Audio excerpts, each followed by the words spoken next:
This is Audible. Cold Kill. Written by Andrew Warren. Performed by Andrew Tell.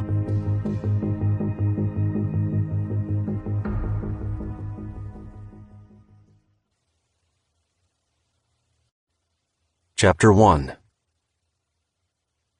An explosion of light and sound filled the chilly air inside the Siberia club. Spinning beams of neon shimmered as they danced across the glistening surfaces of the bar. Every piece of furniture in the club, from the chairs and tables to the glasses lined up across the counter, was carved from clear blocks of ice. As their frozen surfaces made contact with the air, they melted, releasing tiny droplets of moisture. The resulting mist refracted the club's lights into a prismatic rainbow of colors. At the entrance to the bar, patrons draped white fur parkas over their club attire, the freezing temperatures not deterring the young women in the crowd from wearing as little as possible.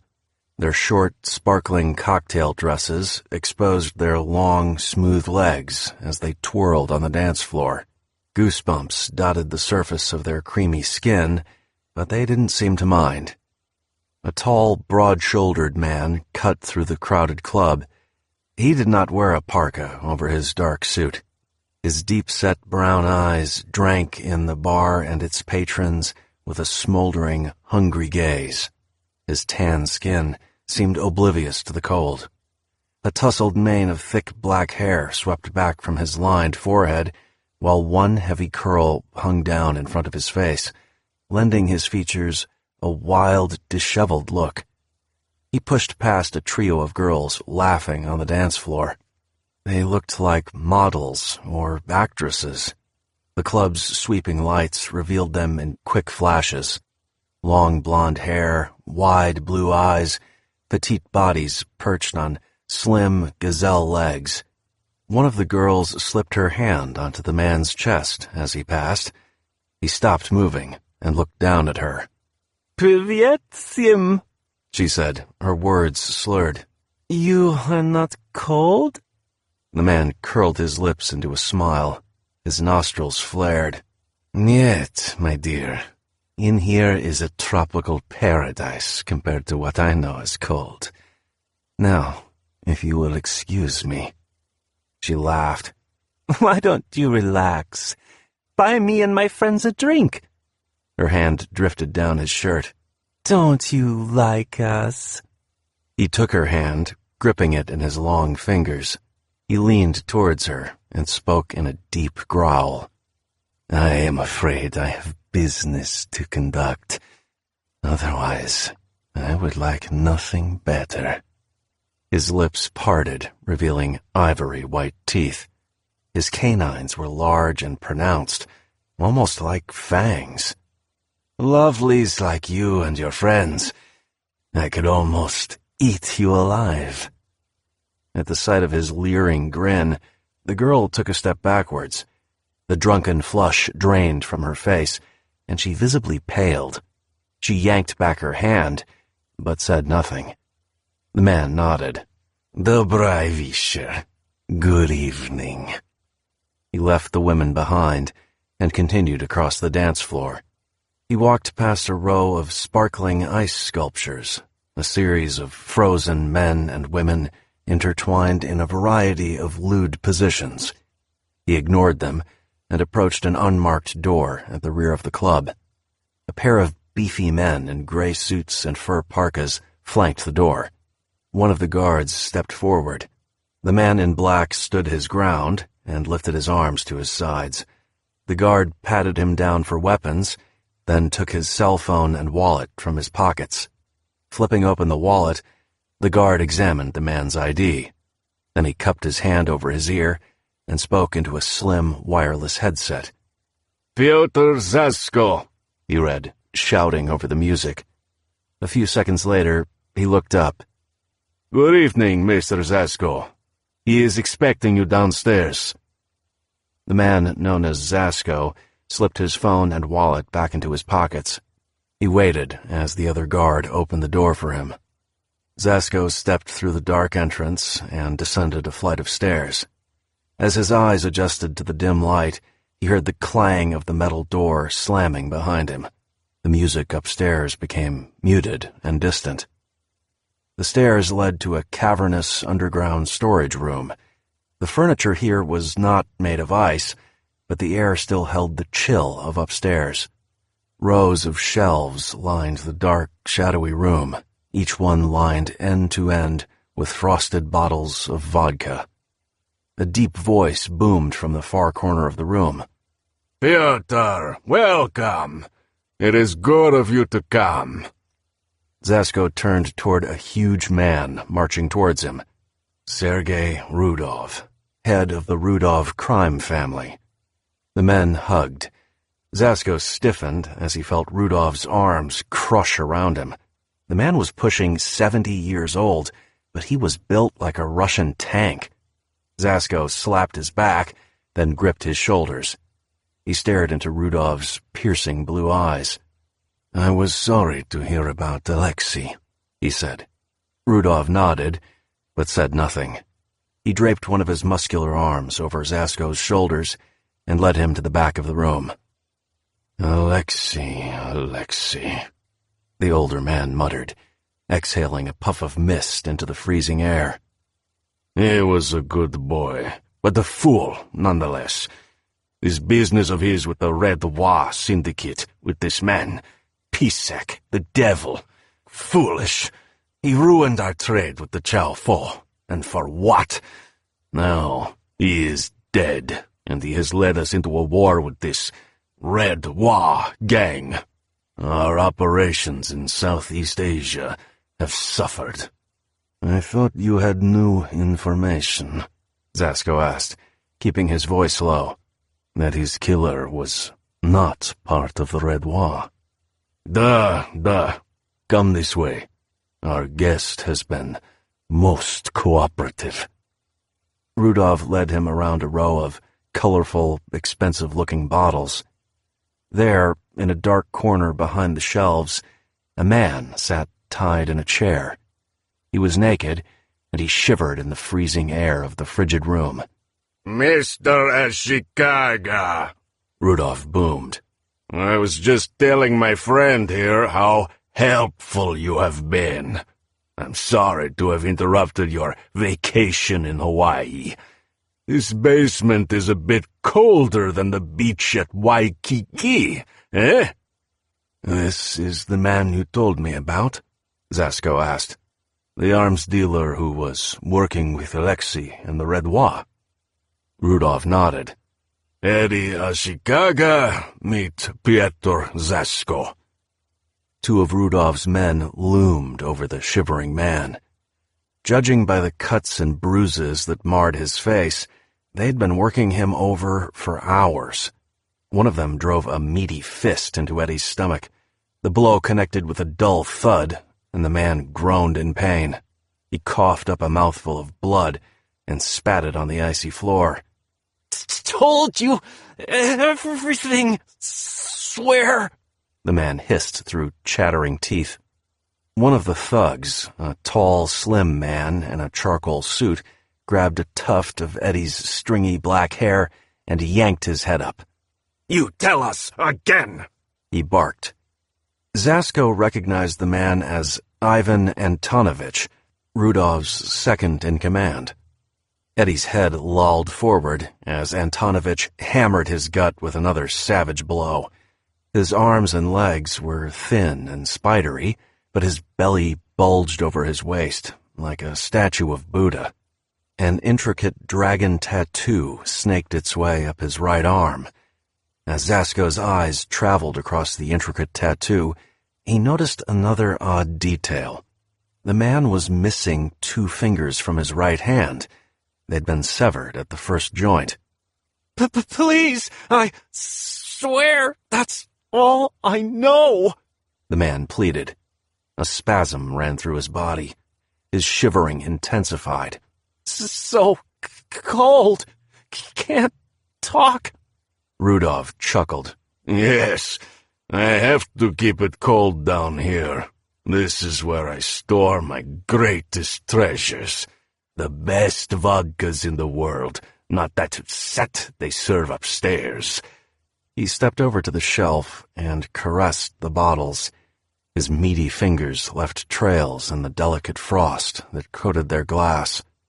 He stopped at one bottle and hefted it from the shelf. It was crafted from gold metal with a silver star stamped on the front. He pulled a gleaming stopper from the neck of the bottle and took a swig. "Russo Baltique," he said after he'd swallowed.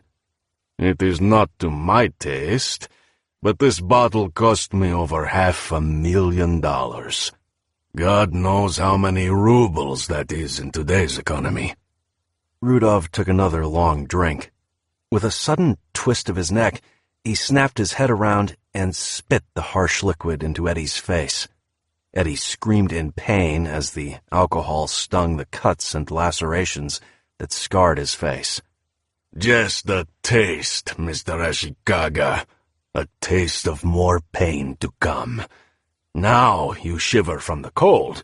Soon you will shiver in fear. Fear of what I will do to you if I find out you are lying. Tell me again, who killed my son, Alexei? Who delivered his corpse to me like a slaughtered cow?" Mark Waters. Antony. I swear, it was Mark Waters. Eddie gasped. "Who the fuck is Mark Waters?" Rudolph bellowed. Zasko put a hand on the old man's shoulder. "Please, let me speak to him." Rudolph looked up, his face flushed with rage. He took a deep breath, then slowly backed away from Eddie. Zasko slipped his cell phone from his pocket and scrolled through his pictures. "This man you speak of, Mark Waters, is this him?" He held up his phone and showed Eddie a picture. The shivering man nodded frantically. Yes, that's him. That's him. I know him from my Yakuza days. Word is, he killed Alexei and his Redwa partner, too. Pisak, the devil. Zasko patted Eddie's bruised face. "Spasiba. Don't go anywhere." He stood up and walked over to Rudolph. "He is telling the truth, but this man's name is not Mark Waters. Before coming here, I spoke with some old comrades in the FSB. Your son Alexei downloaded a file on this man before he was killed." Rudolph took Zasko's phone and examined the grainy picture. The man in the photo looked to be in his early 30s. His eyes were pale, and his features had a hard, drawn look to them. "Who is he, then?" "His real name is Thomas Caine. His background is complicated. The FSB's files are incomplete, but one thing is clear. He is a killer. He is dangerous." Rudolph's eyes blazed with cold fury as he stared at the phone. "Antonovich, take our guest to the shipping yard. Lock him in a container. I will decide what to do with him later." Ivan nodded and gave Rudolph a knowing look. He barked some orders in Russian to the other thug. Then he whipped out a folding knife and sliced Eddie's bonds. They hefted the scrawny man to his feet and dragged him towards a pair of metal doors, ignoring his pitiful, whimpered protests. Rudolph handed Zasko back his phone. "Come with me." The older man led him to a dark corner of the storage room. Another shelf of vodka was mounted to the wall, next to a painting of the Trinity Cathedral. Rudolph slid aside the painting, revealing a small, glowing keypad. He entered a code, and shelves slid aside to reveal a hidden door in the wall behind. It swung open with a hiss. Zasko followed Rudolph into a smaller room. Fluorescent lights flickered on automatically as they entered. Zasko turned and watched as the door slid shut behind them, locking with a click. A second keypad was mounted next to the closed door on the inner wall. The chamber was empty, save for a stuffed velvet armchair and a small glass table. A tiny remote control sat on the table next to a hard-wired intercom panel. A digital thermometer was mounted on the wall to their right. The temperature held at -4 degrees Celsius. A pair of heavy fur robes hung on the wall beneath the thermometer. Rudolph grabbed one and threw it over his suit. He tossed the other to Zasko. "Only 3 men alive know of this place," he said, his voice a deep rumble. "Antonovich, my second in command. Just him and 2 others. Good men. Men I trust." "So, this is where you keep them," Zasko said, flashing Rudolph his toothy smile. "Seems risky." The older man nodded, then picked the remote up from the table. He pressed a button, and Zasko heard the hum of electric motors engaging. A frosted glass panel at the far end of the room slid up into the ceiling. Behind the glass stood a towering display cabinet, shrouded in mist. The mist cleared. Transparent partitions divided the shelves into rows of square cubbies. Each cubby held a severed head. "This chamber is not on any floor plans," the old man growled. "The walls are soundproof, and no cell phones, no wireless signals of any kind can penetrate them. Everything is hardwired to my office upstairs. Intercom, temperature, security, everything. In here, we may talk freely." Zasko's breath quickened as he took a step towards the case. He clasped his arms behind his back and paced back and forth, gazing upon the grisly trophies. Their skin was pale white, and frost crystals hung from their limp, matted hair. A similar expression graced all their faces, frozen in place by death and ice. Their mouths were twisted into screams, their unblinking eyes wide with panic. Each severed head was a horrific visage of fear. Zasko's eyes darted over the display of horrors. "I remember some of these. Others, well, there have been so many. Not every hunt was stimulating. Some prey are more skilled than others." Rudolph pointed to an empty cubby near the top of the case. "There. That is where I want this man's head. Alexei may have been a fool, but he was still my son. I want to see his killer's face in here, alongside the rest of my enemies. You may indulge your appetites with the rest of him, but his head is mine." "I understand," Zasko said. "But these men," he gestured to the cabinet, "they were gangsters, informants, petty thieves. Caine is nothing like them. It may be wiser to simply shoot him and be done with it." "Niet!"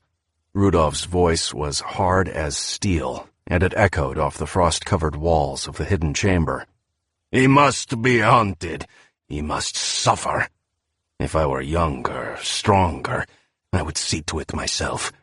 But you, Pietro, you will bring me my trophy.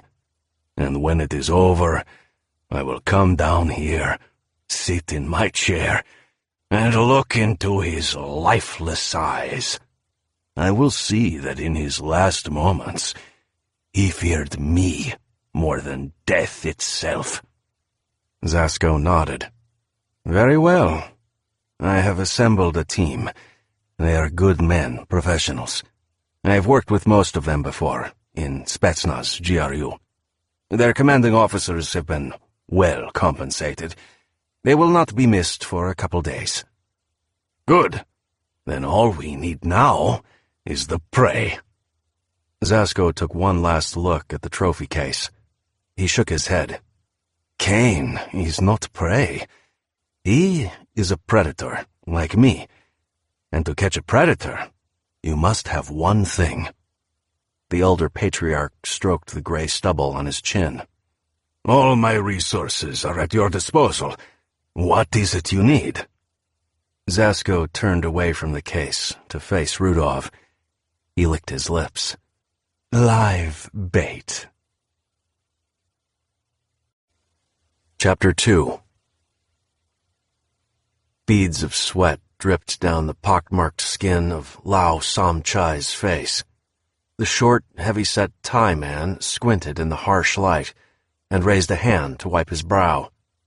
The sky above Pattaya port was clear and blue, offering no clouds to dim the blistering rays of the afternoon sun.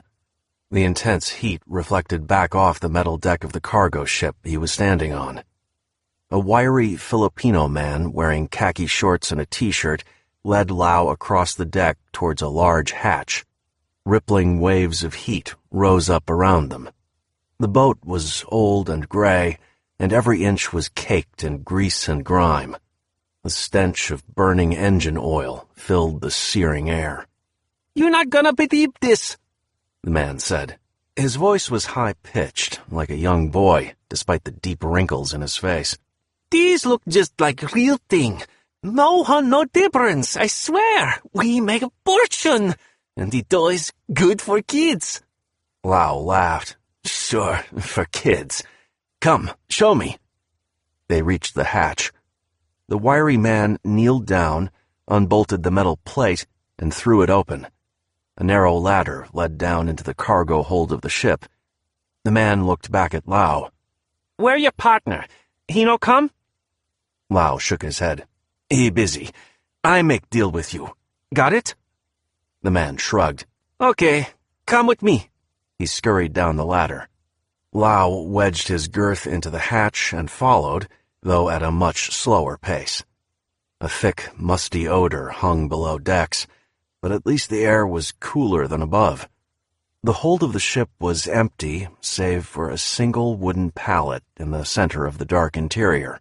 A white-hot beam of sunlight cut through the open hatch, illuminating the shipping pallet and its contents. The square platform was loaded with clear plastic bundles held together by black cargo straps. The Filipino man whipped a utility knife from his belt and slit one of the straps. An avalanche of the plastic bags fell to the floor, landing in a pile next to Lao's feet. The pudgy man bent over and picked one up. He tore open the plastic and held the object inside up to the light. It was a plush toy. Lao laughed. The stuffed animal in his hands looked like a small blue cat with wide, leering pink eyes. The design was based on a popular cartoon character, though this doll was a counterfeit. It was one of thousands churned out by third-world sweatshops across the globe. "Look just like cartoon," Lao said, turning it over in his hands. "Aren't you a little old to play with dolls?" The voice called out from the darkness. Footsteps echoed towards them. The wiry man turned and held his knife up. "Who there?" he shouted. "What you doing on my ship?" A man stepped out of the shadows. He was tall, and his lean body moved towards them with the grace of a natural athlete. He was dressed in brown canvas pants and a navy linen shirt. His sleeves were rolled up to his elbows, revealing tan, muscular forearms. His face was bronzed and youthful, but the skin around his eyes crinkled with the telltale signs of crow's feet. As he stepped into the beam of sunlight, his piercing green irises sparkled like emeralds. He did not blink, despite the intensity of the harsh light. Lao and others around Pattaya knew him as Mark Waters, a Farang with a shady past. Expat, smuggler, and to Lao, a partner in crime. His real name was Thomas Caine. "We were supposed to meet this afternoon, weren't we, Lao?" His voice echoed through the empty cargo hold. A shadow of anger flitted across Lao's face. Then he flashed a smile and turned to the Filipino man. "Ramil, this my partner, Mark Waters. The spindly man lowered the knife. So you did come. What do you want? Caine's eyes darted from Lau to the other man. I like to know who I'm doing business with. Your name is Ramil Ocampo, right? The man known as Ramil smiled. Yes, you have heard of me, no? Caine nodded. I've heard of you, all right. You did business with Sunil, running counterfeit toys like these. Ramil clapped his hands together, nodding. Yes, they are beautiful, just like real thing. Caine's voice hardened. Not exactly like the real thing. Sunil got stopped by the Royal Police with one of your shipments. Turns out half the dolls were filled with methamphetamine. Caine's eyes burned into Lau with an angry glare. Ramil here made a side deal with the buyer Sunil didn't even know. But that quantity of meth? He's looking at the death penalty, for sure. Caine grabbed the doll from Lau. He twisted the blue fabric in his hands until the stuffed creature's head tore off. White stuffing fluttered to the ground. Ramil laughed. What you talking about? These just dolls. Kids love them. I make in factory. No drugs, no problem. Caine held the stuffing up to his nose and sniffed. He dropped the toy to the ground and examined the other plastic bundles strapped to the pallet. Lau shook his head. What's wrong with you, man? We here to make money. Why you always worried? You're supposed to be tough guy.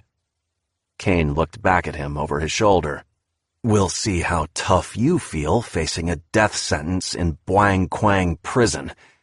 How long you think you'd last in there? Ramil stepped back away from them. Come on, Lau. You said we good. You said you make deal. Lau raised his hands and smiled. Everything fine. We good. Let me talk to my man, okay? Ramil cursed in Filipino, then paced away from them. Caine felt Lau's hot breath on his shoulder as he kneeled down next to the cargo pallet. He rapped his knuckles on one of the mottled wooden beams. The sound it made was plastic and insubstantial. You embarrass me, Farang, Lau hissed. So what if he smuggled drugs? We make fortune here. Caine ignored him and pulled a small vial of liquid from his pocket. He uncapped the tiny glass vial and spilled its contents onto the beam of wood. What the hell you doing? His partner asked in a whisper. What is that? The two men watched as the wood sizzled and bubbled. The area touched by the liquid dissolved into a thick gray paste. Caine stood up. Special type of acid. It only dissolves plastics and resins. This pallet isn't real wood, is it, Ramil?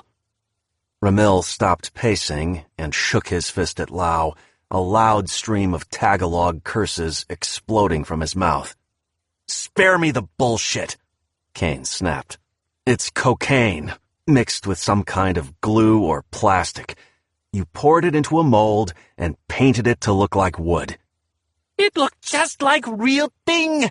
Royal Police never see the difference, Ramil shouted in English.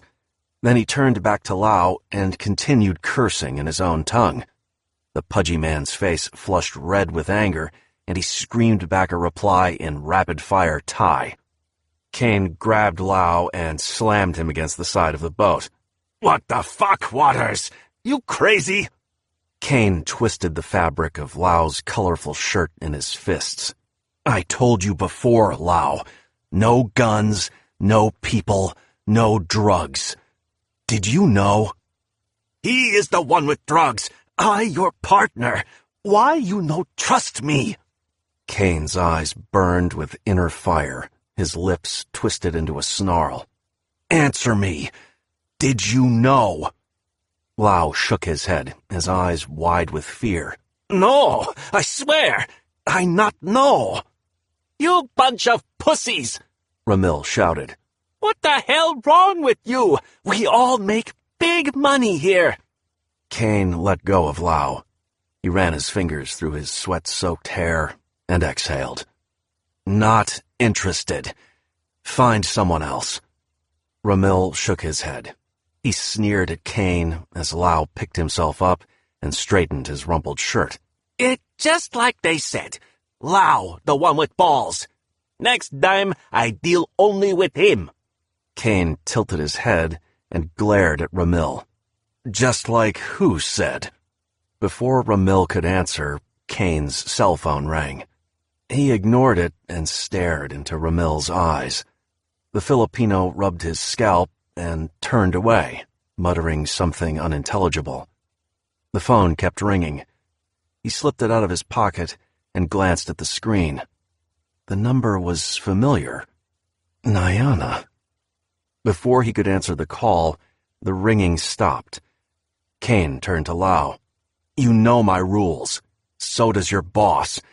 This, he pointed at the pile of stuffed animals stacked on the fake pallet. This is not happening. He climbed the ladder to the upper deck and slammed the hatch shut behind him. Lukari, Lau muttered. You said this was no problem, Ramil shouted.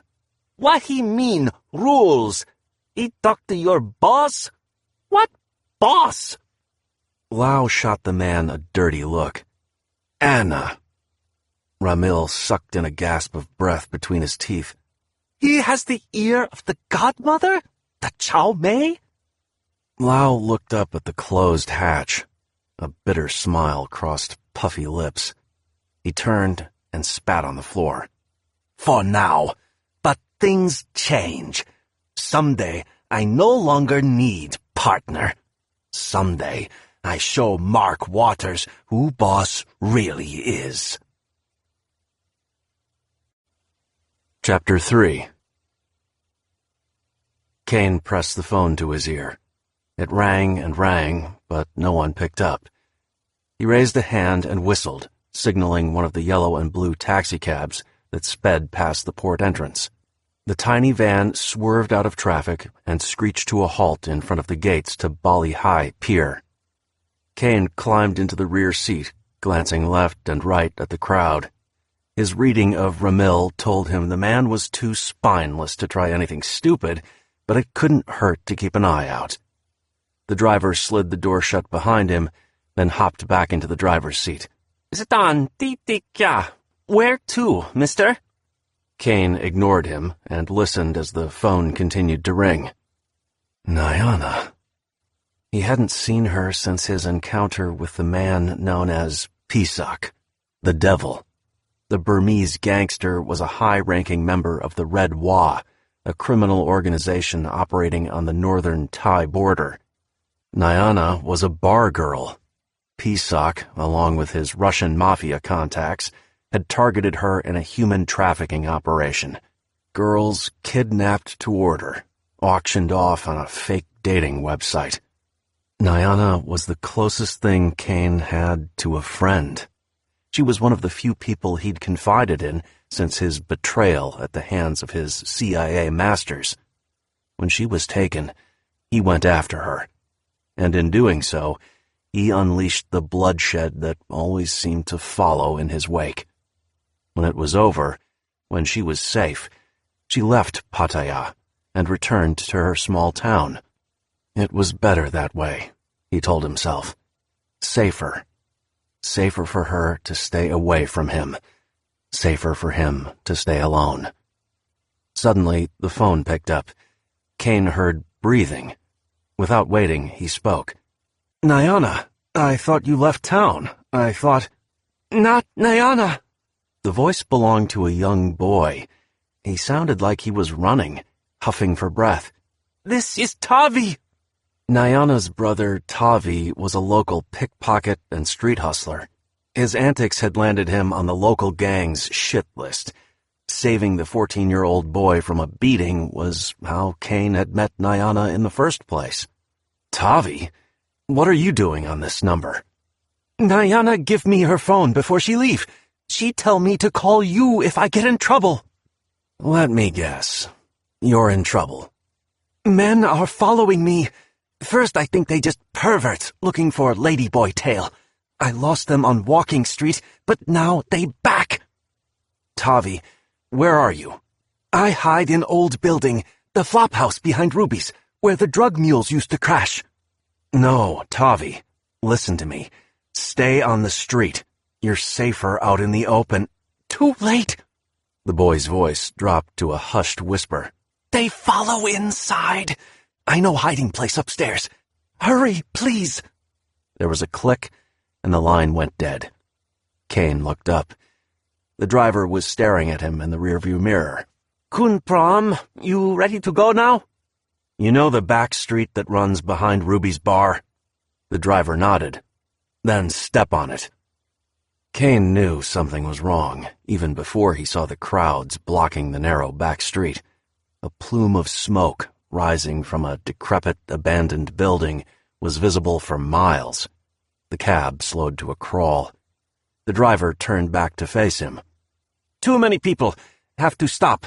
You get out here. Caine shoved a wad of crumpled bought notes into the driver's outstretched hand. Keep the change, he muttered as he threw open the door and slid off the seat. He pushed his way through the throng of sweating bodies as a wave of intense heat rippled from the end of the alley. Caine heard people gasping and the crackling sound of burning wood. Finally, he made his way to the end of the cramped, narrow street and stood facing the rear of the abandoned hovel. Somewhere inside, Tavi was hiding. The building was on fire. Flickering tongues of orange flame crept up the warped frames of the structure's windows. Thick black smoke hung over the alley, trapping the heat in a cloud of dry, stinging air. The smoke stank of burning rubber and gasoline. Napalm, Caine thought. This fire was no accident. This is arson. He froze for a moment, his eyes darting around the crowd. They were locals, mostly, bar girls on their way to work, street vendors pushing their carts toward the walking street. It was still too early for the tourists to have crawled from their cozy, air-conditioned hotel rooms. Caine grabbed the arm of a young woman staring up at the blaze. Where are the police? The fire department? Is anyone coming? The woman narrowed her eyes and jerked away her arm. Hey, Muppy, Farang. Caine let go and held up his hands. He took a step back. I'm sorry. My friend is inside. The woman looked him up and down, then shook her head. Your friend is drug dealer? She gestured towards the building. Police no come. Gangs live in there. No one care about this place. As she hurried away from him, Caine ran his hands through his hair, wiping away beads of sweat from his forehead. Something about her tone, her nervous glance as she walked away, made the meaning of her words clear. After years of hiding in Pattaya, Caine knew how the system worked. Money changed hands. The police, the fire department, they were paid to stay away. They're going to let this place burn to the ground, with Tavi inside. Caine remembered the last time he had seen Nyana, the look of concern in her eyes, her kind voice and soothing words. You good man, good friend to me. Now Tavi was back, strange men chasing him, arson. It all felt wrong. It felt like a trap. The hairs on the back of his neck bristled in the superheated air surrounding the blaze. Suddenly, one of the rear windows exploded, sending shards of glowing glass into the alley. The crowd gasped again and shuffled back as a column of flame leapt from the opening and crawled up the exterior wall. Trap or not, Nyana's brother is inside. Caine scanned the crowd again. He spotted a rotund man in a sweat-stained shirt pushing a metal cart loaded with sliced fruit and bottled drinks. He cut through the alley, heading to the walking street, where hordes of tourists would soon gather. Caine darted through the crowd, moving towards the cart at a quick jog. Water! Hey, do you have water? The man stopped and smiled. He fished into the ice, pulled out a clear plastic bottle, and wiped off the droplets of moisture with a dirty white rag. "China," the man chanted. "Water, yes. 5 baht." Caine grabbed the bottle and tore the rag from the vendor's hands. "Sorry, no time." He gave the man a shove, sending him reeling backwards. Then he pushed back through the crowd, fighting his way towards the blaze. He doused the cloth with water and tied it over his mouth like a bandana. He charged up to the building and kicked open the door, sending a shower of glowing ash into the air. He took a deep breath through the cool, damp cloth and closed his eyes for a second.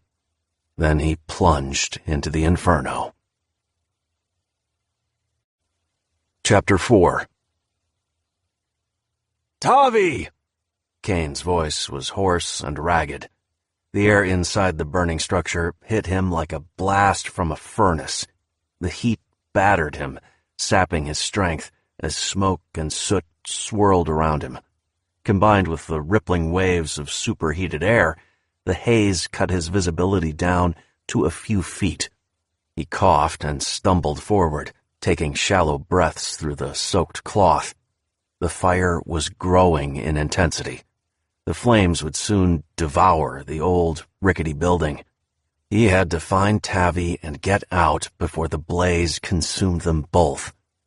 "Tavi!" He shouted again. There was no response. He pushed his way forward.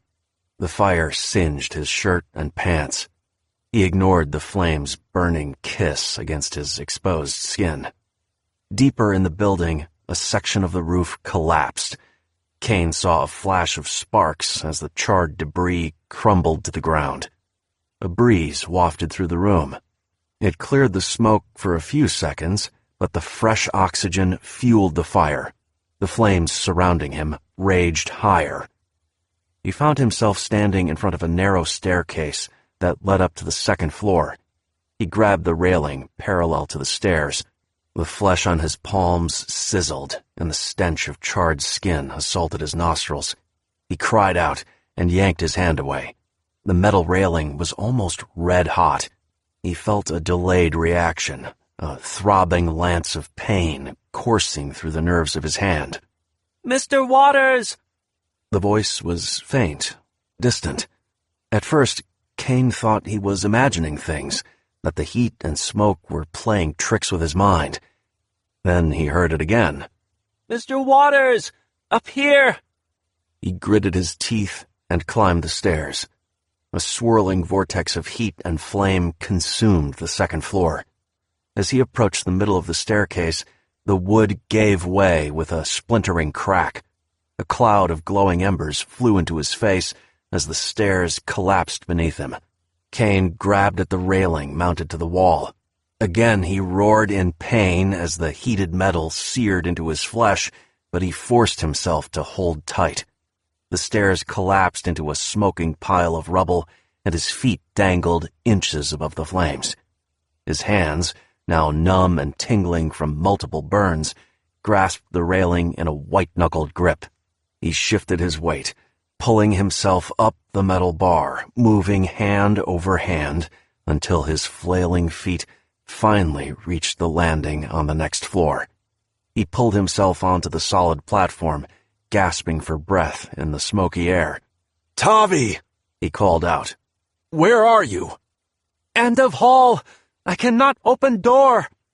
Caine waded through the acrid smoke, moving towards the sound of the boy's voice. He darted down a hallway as curtains of hungry flame devoured the walls on either side of him. The narrow passage ended at a closed door. He pounded on it with his fist. "Tavi!" he shouted. "I'm in here!" The boy cried out. "I hide in closet, but now I can't get out!" Caine whipped off his bandana and wrapped it around the doorknob. The wet scrap of fabric sizzled as it made contact with the scalding metal. He turned the knob and slowly opened the door. In a fire of this size, he knew an explosive backdraft was always possible if a sudden rush of oxygen entered the area. Inside, the room was a mass of charred wood and thick smoke, but the flames seemed to have died down. Looking up, he saw that the roof had collapsed here as well. A thick wooden beam lay at an angle, blocking the narrow door of a closet on the west wall. "Okay, kid, stay put. I see the problem." Caine kicked at the debris on the floor. He found a loose 2x4 that seemed solid and jammed it under the collapsed beam at an angle. "Stand back! This place could collapse any second," he shouted through the door. Then he pulled back on the 2x4. The slab of wood didn't budge. Caine coughed as the smoke penetrated his lungs. He planted his feet on the ground and yanked back again. The fallen beam scraped against the floor, moving a fraction of an inch. Stinging sweat dripped down his face. He coughed again and wiped what felt like acid from his eyes. The muscles in his shoulders rippled and bulged beneath the singed fabric of his shirt. He grunted from exertion as he tugged again, using all his dwindling strength. The beam shifted and at last fell away from the door.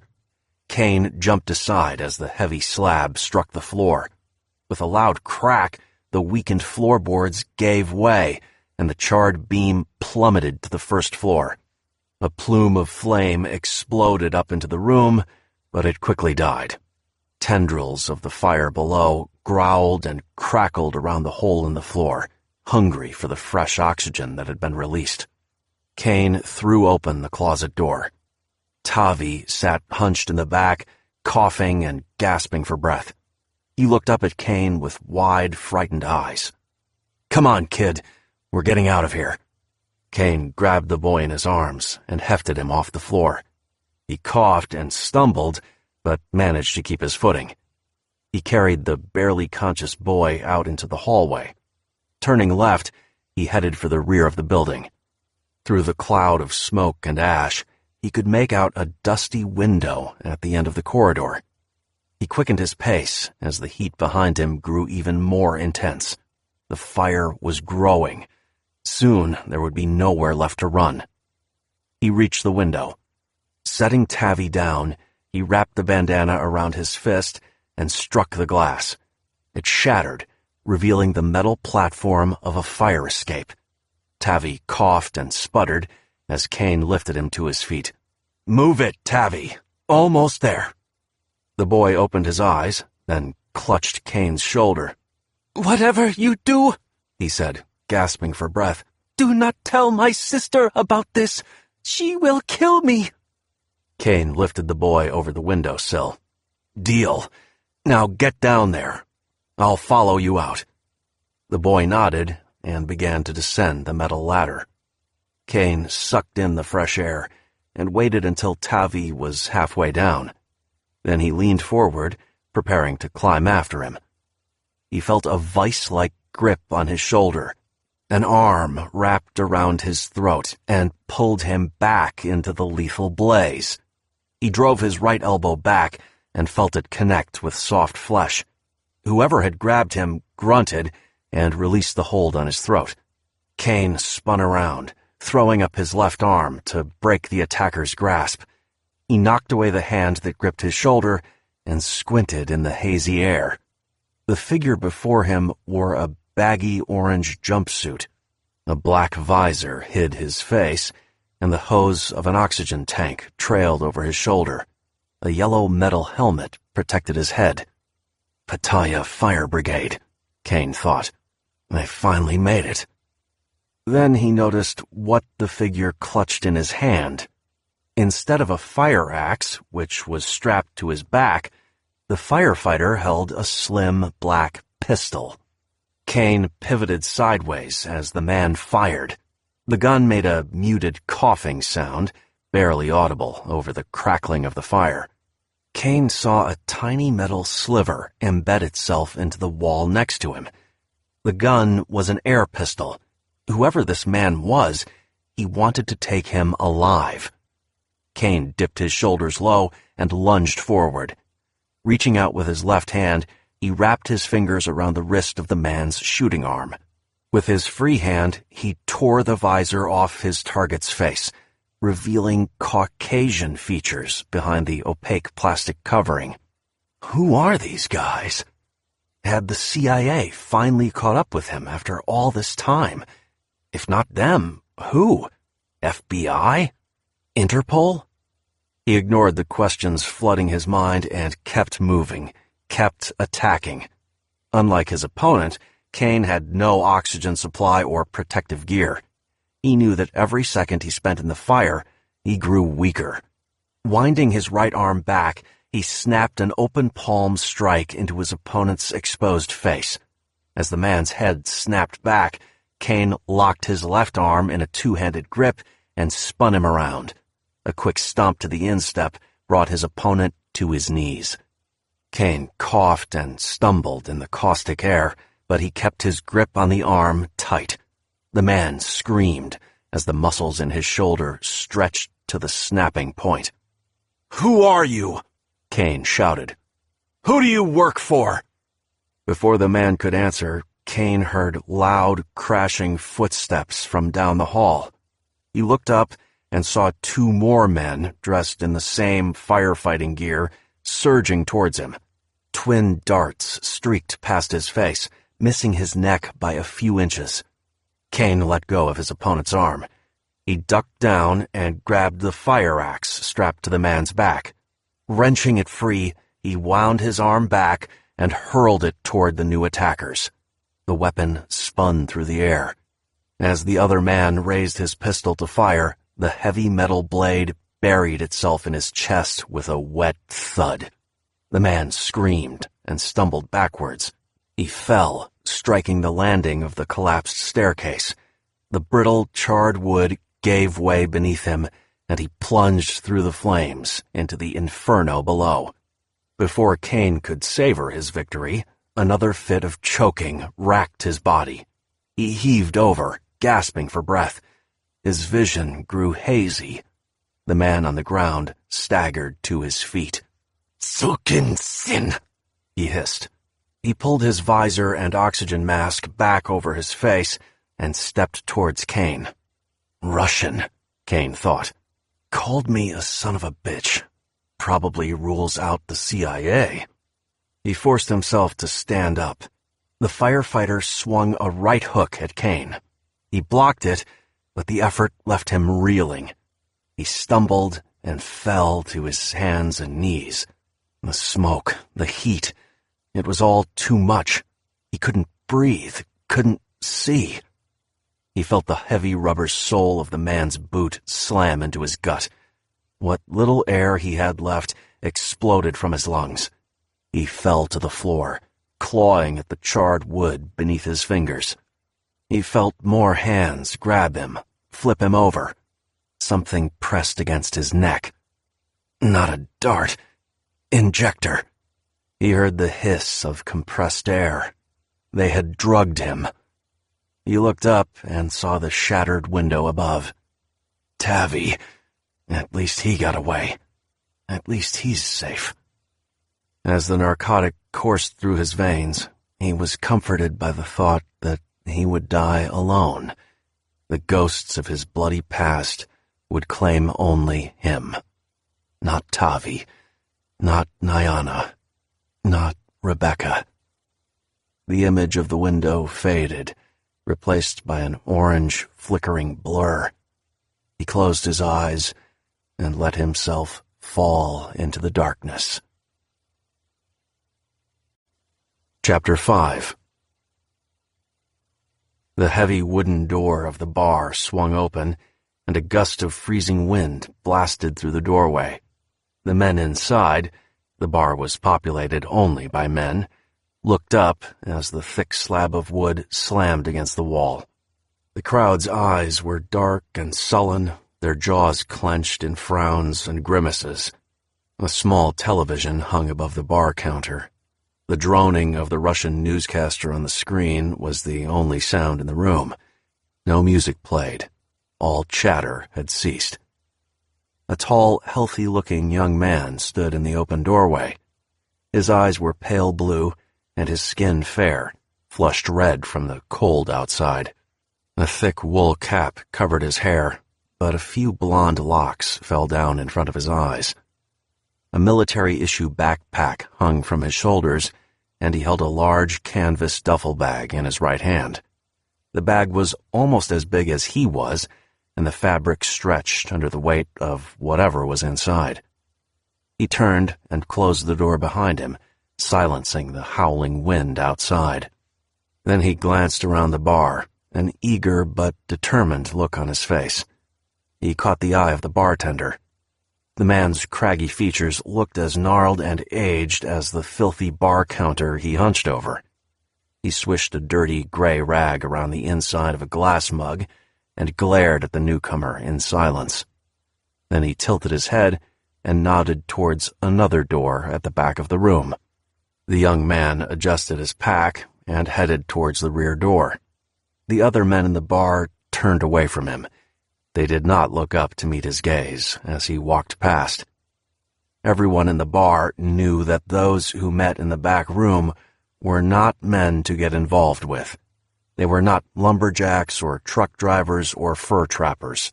They were not like the others who lived in the small town. The men who met in the back all had a certain look in their eye. Even this man, youthful and vibrant as he was, carried that touch of darkness in his fervent stare. Those who lived in this small mountain town had enough darkness, enough cold and pain in their lives.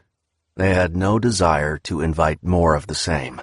So they looked down into their glasses, contemplating their stale beer or cheap vodka as they contemplated anything, with indifference.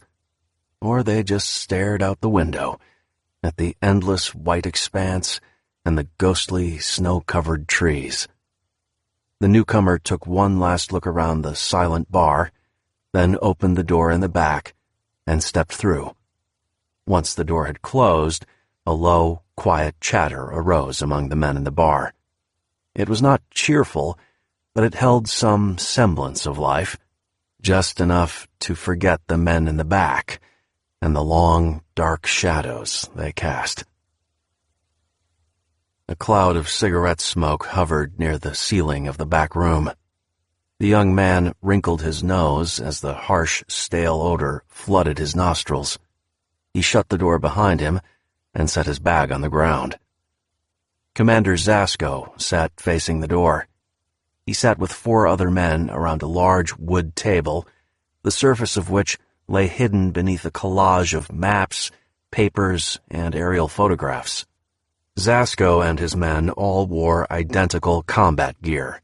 A mottled gray and white camouflage pattern covered their heavy parkas and jumpsuits. The tactical gear was military issue, but they displayed no unit insignias or any other official markings. The young man was not surprised. He knew that this was not an official mission. The other men were all smoking cigarettes and drinking vodka. They laughed and talked among themselves as they methodically cleaned and checked their weapons. Zasko looked up as the man entered the room.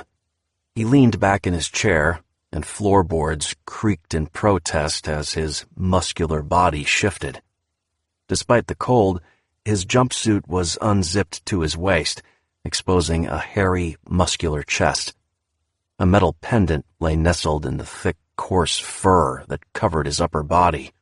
It was the head of a wolf, hanging from a dull metal chain around his neck. Zasko took a long puff from a hand-rolled cigarette, then stabbed it out in a filthy, cracked ashtray. His dark, penetrating eyes stayed focused on the newcomer. "You must be Yuri, huh? You are late." His voice was low and deep, like the purr of a big cat. He filled a small glass with vodka from an unmarked bottle on the table. The young man nodded. "Da, the truck missed the bar. I had to backtrack several kilometers to find this place." Zasko pushed the glass across the table towards the man called Yuri. Then he tipped the bottle and began filling the glasses of the other men at the table. "I know your commander, Vasily. He speaks well of you. Says you are the best shot in FSB Alpha Unit. You were awarded the Cross of St. George and the Medal of Suvorov, back to back." Yuri picked up the glass, but did not drink. Zasko smiled and raised his glass in the air. "Salud," he said, and drank the vodka in one gulp. Yuri followed and set the glass down on the table. Zasko licked his lips. "Well?" Yuri shrugged. "This is true. I am fully rated on the Orsis T-5000, VSS Vintorez, Dragunev, of course." One of the others, a bear-like man with a shaved head and gray goatee, chuckled. "All these medals, and before he is out of diapers. Remarkable achievement." The other men laughed. Zasko smiled. "That's enough, Boris," he said, as he refilled his glass. The men's laughter died down. The big man, Boris, glowered at Yuri for a second, then turned away and tossed his shot of vodka down his throat. "Now then," Zasko continued, "what about hand-to-hand? Can you fight up close, without a weapon? I have trained all my life in Sambo. Do you wish to test me?" he asked, his eyes shifting from Zasko's smiling face to Boris. Zasko sipped his vodka. "Boris, you practice Sambo, nitakli?" Boris stood up and cracked his knuckles. He stood in front of Yuri and looked down at him. "You practice your whole life, little man?" The huge figure sneered. "How you find time for this between nursing your mother's tits?" Boris stood a foot taller than Yuri, and his girth made the younger man look like a small child. Yuri looked him up and down, then turned towards Zasko. "How far do you want this to go?" Zasko slid a large, serrated knife from a leather sheath that hung at his waist. He spun the knife on the table, watching the sharp tip drill into the splintering wood. "You go until I tell you to stop." "I am Spetsnaz GRU, little man," Boris snarled. "We feed little FSB boys like you to our dogs." The big man lunged forward, his thick, meaty fist exploding towards Yuri's face. The smaller man sprang into action. He sidestepped the powerful blow and reached across his body, knocking Boris's arm wide with his left hand. As the giant struggled to recover, Yuri curled the fingers of his other hand into a hook. He raked them across Boris's eyes. The larger man screamed in pain and rage, but Yuri did not stop attacking. Grabbing Boris's wrist in his right hand, he bent the man's arm backwards. With a quick pivot, he sent him tumbling to the floor. The floorboards shook and rattled as Boris crashed to the ground. Yuri dropped down a split second later, driving his knee into the larger man's elbow. There was an audible crack as the joint shattered from the force of the blow. Boris howled in pain. Yuri looked up at Zasko. The commander squinted, and his nostrils flared, but he said nothing. The other men at the table exchanged nervous glances. Yuri grabbed Boris's arm and yanked it upwards. The injured man struggled to lift his body up from the floor in a vain effort to lessen the pressure on his trapped limb. Yuri struck again, stepping in front of the bigger man and dropping to the ground. He crushed the man's neck in the bend between his calf and thigh as he continued to pull back on the arm. There was a loud pop as Boris's left shoulder dislocated. He howled again and began tapping the floor with his injured right hand. "Пожалуйста, please, you win! I said you win! Enough!" Again, Yuri looked up to Zasko. The younger man clenched his jaw and stared into his commander's eyes. Zasko shook his head and smiled. He stood up and stepped over the two entangled men. He looked down at Boris and sighed. "There was a girl. Katya. You remember her, Boris, don't you? After our last hunt, you acted inappropriately. Da! I remember, the big man cried. Spittle hung from his lips and pooled on the floor. I'm sorry. I thought it was okay. Just once.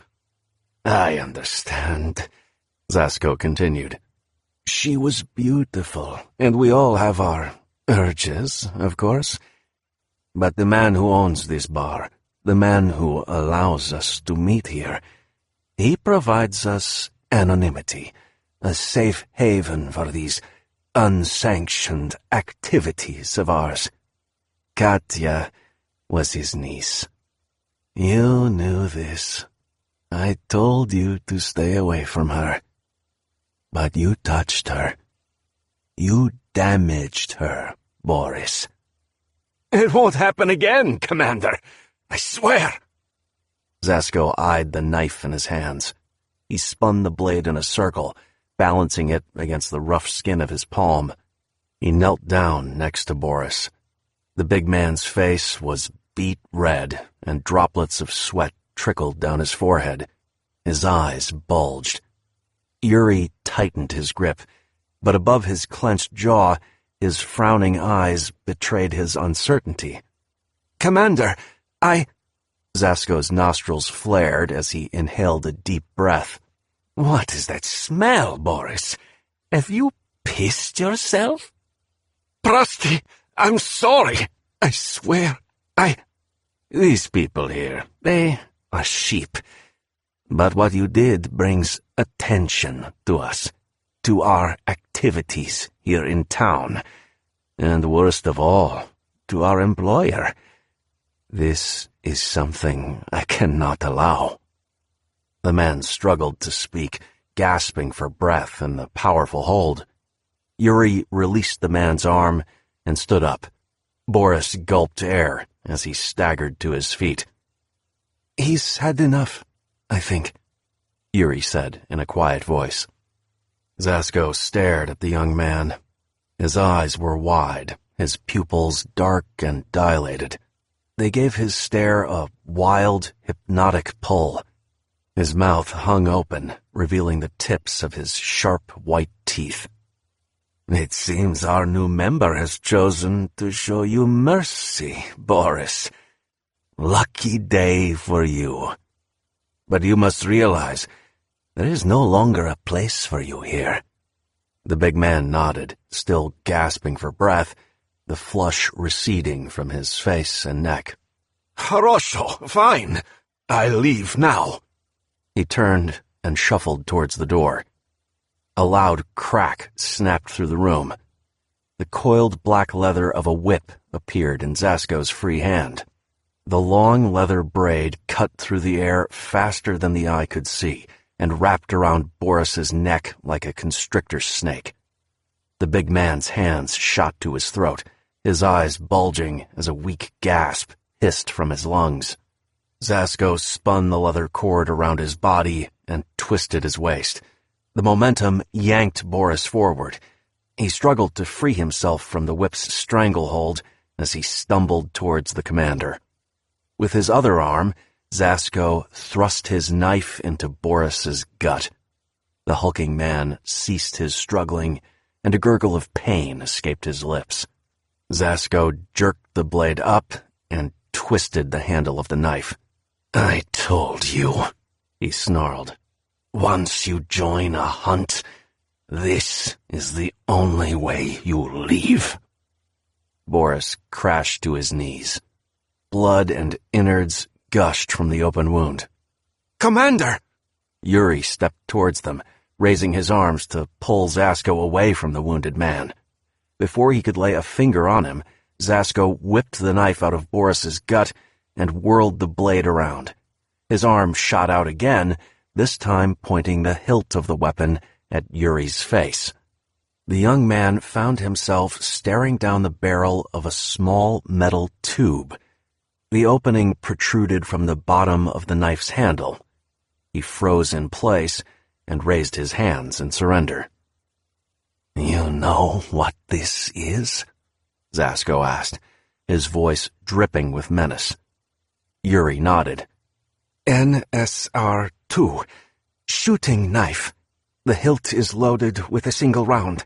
Safety and trigger are in the guard. Zasko smiled, baring his teeth. You know your weapons. This one holds a 7.62 millimeter cartridge.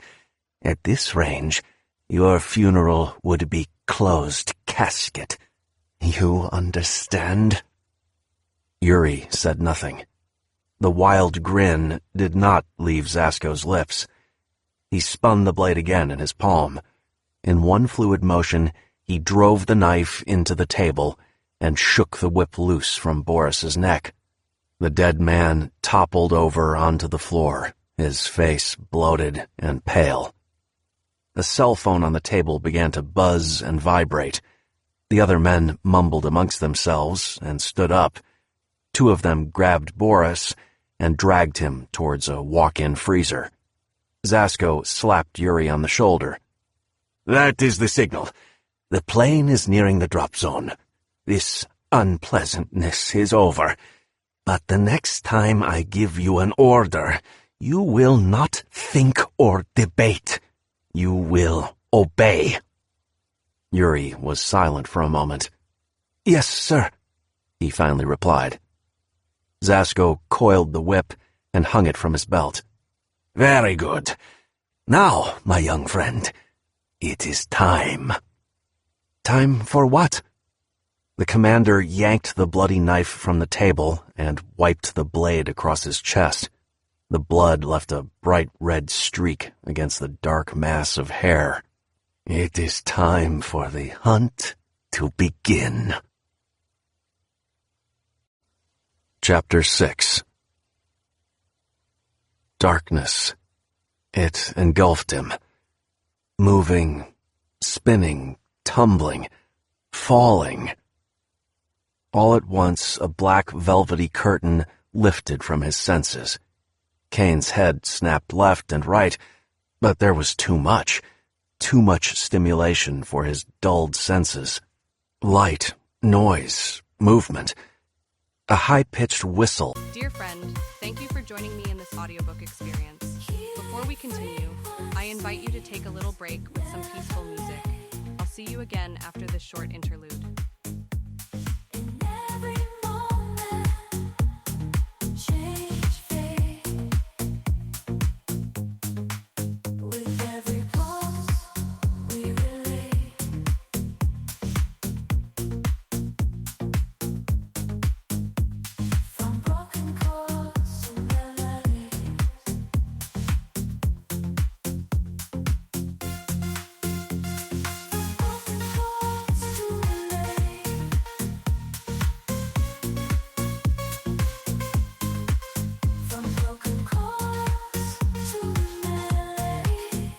Screamed through his ears. At first, he thought he was crying out, either in fear or pain. Then he realized his jaw was clenched tight. His heart thumped against his chest, pumping jets of adrenaline through his veins. His senses sharpened, then focused. Tiny cracks of harsh white light penetrated the darkness. He caught a quick glimpse of gray metal walls. A white cushion hung inches from his face. Dark spatters of dried blood dotted the scuffed and tattered foam. Thick padded straps dug into his shoulders and chest. His hands were zip-tied in front of him. The screaming wail was the wind rushing by outside. The men in the fire, he thought. They captured you, drugged you, put you in this cage, dropped you from a plane. Caine had trained with the Army's Airborne Rangers and the Air Force's Halo Jumpers. He knew he was in free fall. Whatever this strange prison surrounding him was, it was plummeting through the air at terminal velocity, and he was trapped inside, falling along with it. He struggled against his bonds, but it was futile. The zip ties held tight. His stomach lurched as the metal box tumbled through the atmosphere. He felt icy blades of cold piercing through the cracks of his prison. A barrage of confused thoughts assaulted his drug-addled mind. Where the hell am I? Why the cage? Why didn't they just kill me? Who did this to me? The frantic train of thought screeched to a halt as the snap of rippling fabric echoed through the tiny box. The straps cut into Caine's shoulders as his body flew upwards. His head snapped forward and bounced off the padding. A jolt of stinging pain coursed through his nose and jaw, but nothing felt broken. Then all was still, quiet. He felt the box gently sway, as if it was hanging in the air, almost motionless. No, he thought, not hanging, still falling, parachute deployed.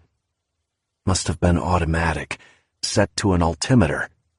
Someone wanted him alive, for now, at least. He closed his eyes and forced himself to calm his ragged breathing. His racing heartbeat slowed to a steady, rhythmic pulse. He let his limbs go limp and focused on the cold blackness surrounding him. He inhaled a long, deep breath of cold air through his nose. A few seconds later, he exhaled. He felt his pulse slow even further. He cursed himself for losing control, for taking so long to stomp down the debilitating tide of panic and fear. He had been trained to achieve his objectives at all costs, to ignore the rush of stress and emotions one experienced when staring death in the face. The training taught him to beat back the wave of adrenaline and panic by focusing on a goal, a positive outcome of some kind, reuniting with friends or loved ones, the successful completion of a mission, a purpose, a reason to make sense of the suffering and pain. But Caine had none of these things. Betrayed, alone, on the run.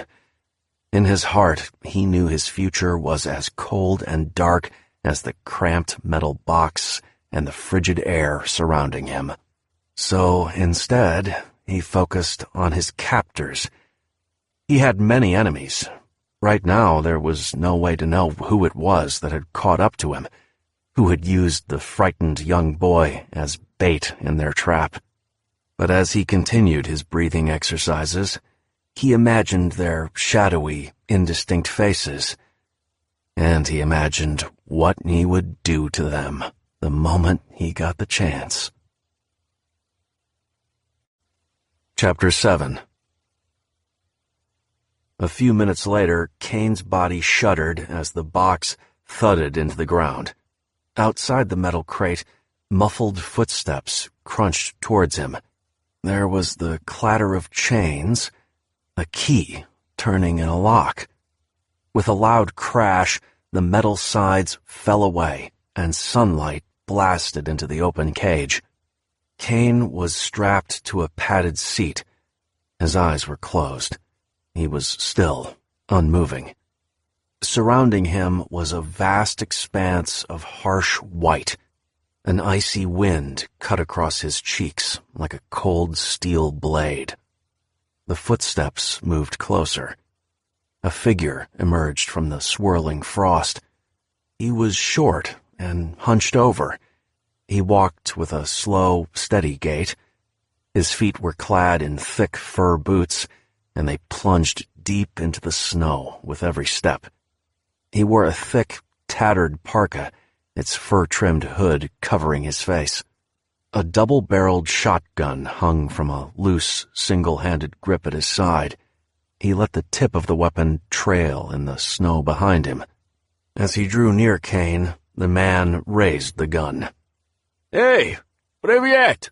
he shouted. His voice was hoarse and faint beneath the wind. "Не глупи. Do not be stupid. I am here to release you." Caine was still. The man in the parka took another step forward. Spesha krasavitsa. Sleeping beauty. Wake your ass up! Caine remained slumped in the chair. The man leaned over him and pulled back his hood. His face was hard and leathery, his skin marked by the deep cracks and lines of one whose life had seen far too many days of winter. He slid off a glove and pressed a pair of fingers into Caine's throat. Caine's body was cold and stiff, lifeless to the touch. Отлично. Just great. I told those fools the fall would... Before the man could finish the sentence, Caine's emerald green eyes snapped open. He squinted in the swirling white mist, returning the old man's shocked gaze with a predatory glare. His muscles tensed, like a tiger preparing to strike. The old man's scream expelled a puff of frosted breath. He tried to raise the shotgun, but Caine's bound hands flew up and grabbed the hood of his parka. He pulled down, slamming the old man's face into the top of his skull. There was a loud crack. The man groaned and fell forward. Caine jerked up his knee as far as the straps would allow. He heard the man wheeze as the blow hammered into the tissue surrounding his lungs. Dropping his hands to the shotgun, Caine gripped the cold metal barrels in his fingers. He jabbed upwards, ramming the gun's stock into the old man's face. As he staggered backwards, Caine yanked the gun from his grasp and balanced it against his left leg. His fingers were numb and clumsy from the cold, but he managed to wrap them around the trigger. He pointed the twin barrels of the gun forward. Glancing down, he recognized the weapon as a Baikal IZH-43. Unlike most shotguns, the Russian-made Baikal used a barrel selection switch rather than a double trigger system. He flicked the switch with his thumb, activating both barrels. The old man shook his head to clear his vision. He looked up and stared at Caine. My that's so blue deck, the man exclaimed, cradling his battered face. Russian, Caine thought. Like the firefighters in Pattaya. Dvinsa, ite trup, Caine growled back, speaking the man's native tongue. Move and you die. The man's eyes widened in surprise. He froze in place. You speak Russian? Caine shivered, but kept the gun pointed straight. Duh. Who the hell are you? Where am I? I am Fyodor. You are here in mountains. The man spread his arms, gesturing at the vast, snow-covered expanse surrounding them. Siberia, west of Arshen. You said you came to release me? The old man nodded. I have knife. Do you mind? The man took a few steps closer. He was only a few feet away. Another shiver rippled through Caine's body. He felt frost crackling against his skin. With his hands bound, his shaky grip on the gun was tenuous at best. He raised the barrels, pressing their tips into the man's side. He clenched his teeth to stop them from chattering. Nice and easy, he hissed. You know what this gun can do at this range.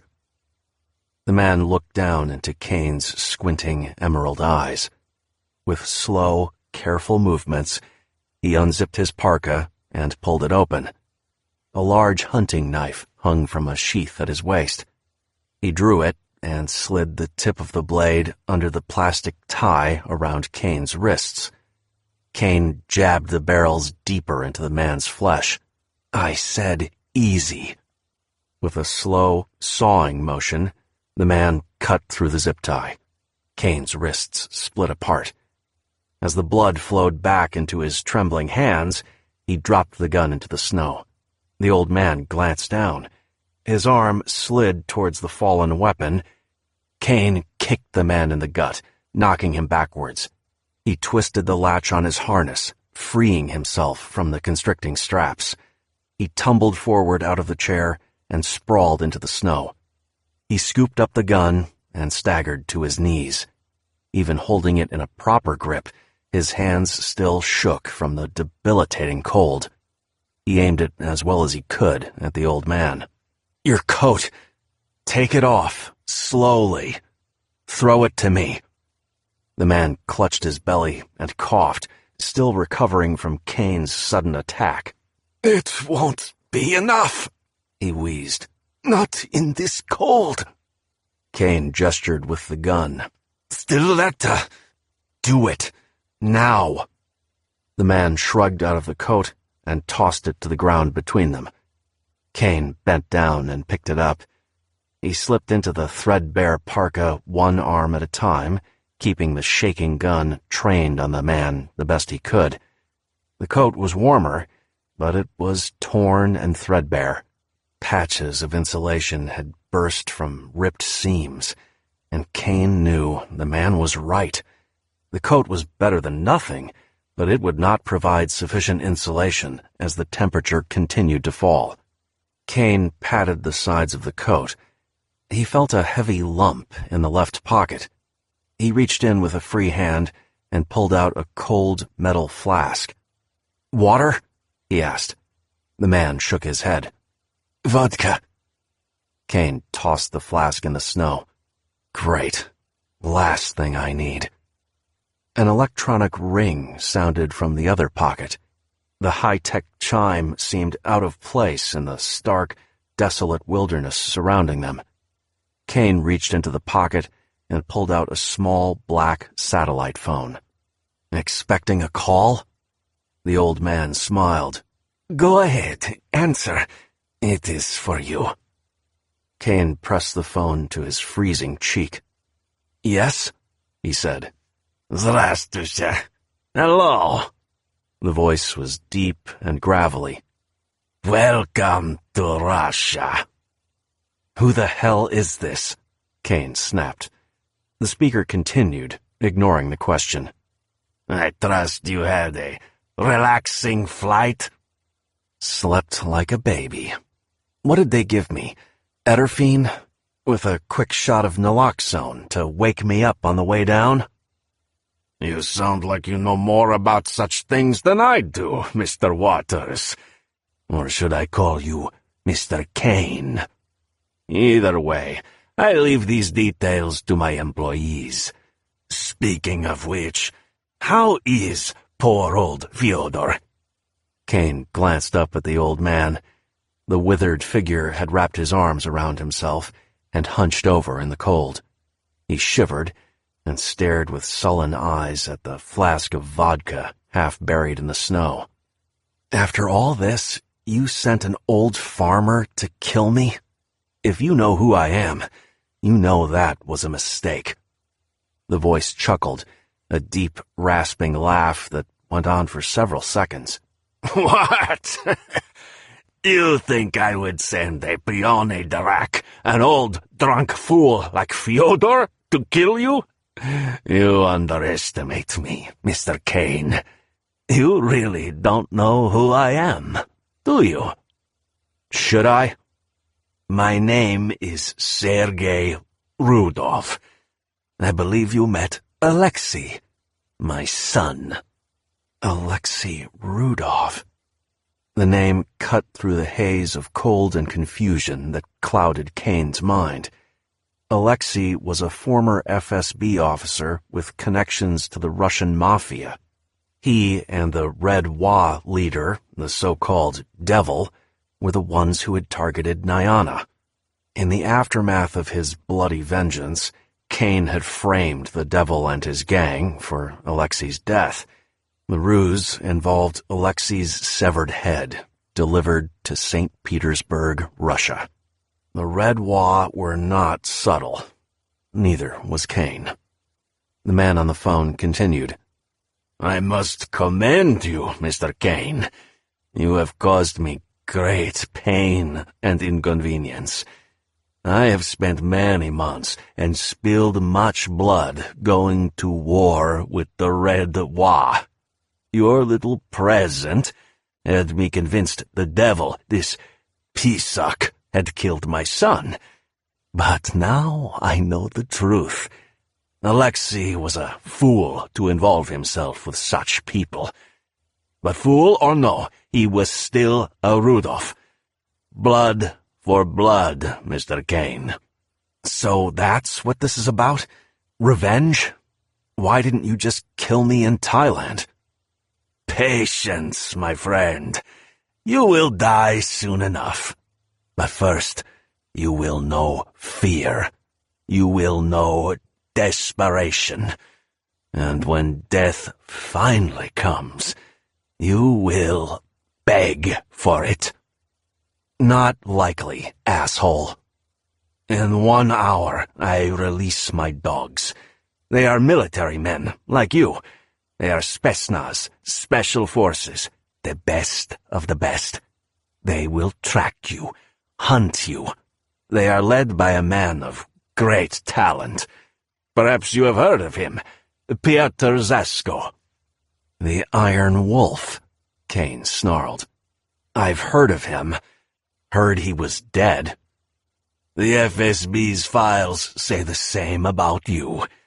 Piotr is a Hirschnik, a hunter of men. I assure you he is very much alive, and he is very much looking forward to meeting you. Zasko's no hunter. He's a degenerate thug, wanted for war crimes in Ukraine, mutilation of prisoners, civilians, women, children. Trophies, Mr. Caine. Some for himself, some for me. Many of those women and children were the loved ones of my enemies. They died the way you will die, with fear in their eyes. When I step into my private sanctuary, I look upon my trophies, the heads of those Piotr has hunted for me. And do you know what I see? Caine said nothing. Power. My power. We all die, Mr. Caine. To kill a man is nothing. But to take away hope, to steal the will to live, his desire to fight, to make a man die with nothing but fear and despair in his heart, that is my revenge. That is how you will die. Better men than you have tried, Sergei. Again, the man chuckled. You will not escape the Iron Wolf. Mark my words. You leave this world with a scream frozen on your face for all time, and I shall look upon my newest trophy, open a bottle of my finest vodka, and drink a toast to my life and your death. Caine held the phone close to his face. He expelled a puff of mist into the air and clenched his teeth to stop them from chattering. You listen to me, Sergei. They have a saying in Estonia. A bottle of vodka is a passport to hell. You better drink up now. You may be seeing me sooner than you think. There are many hells, Mr. Caine. Yours shall be one of cold and ice. He hung up the phone. Fyodor shivered in the wind. The old man gestured to the flask in the snow. Do you mind? Knock yourself out. Caine removed the battery from the phone and slipped the 2 pieces back into the parka. The box they dropped me in, does it have a tracking device? GPS, a transmitter of some kind? Fyodor picked up the flask, unscrewed the top, and drank a long swig of the chilled vodka. He coughed, then wiped his mouth. I have no idea. I only know that the men Rudolph sends here, they always die. The hunters always find them. Caine checked his watch. They arrive in 1 hour. 50 minutes from now? Yes. The Iron Wolf is never late. Caine took a deep breath and examined his surroundings. They were in a clearing, enclosed by towering banks of puffy white snow. The snowbanks sloped down to the west. Miles in the distance, Caine could make out the pointed tufts of fir trees covered in a layer of white powder. The forest stretched into the distance, as far as the eye could see. To the east, the ground turned rocky and rose up to form the base of a mountain ridge. You said Arshan is to the east. What is that, a town? Small town. It has cafe, an inn. Train comes once a week with supplies. Caine turned east, surveying the sprawling forest. The sun hung low on the horizon, and a foreboding gray shadow seemed to creep across the snow. Caine guessed it would be dark in a few hours, and when night fell, the temperature would plummet. Which way do most people go, the forest or the town? He asked. Fyodor shivered and took another swig of vodka.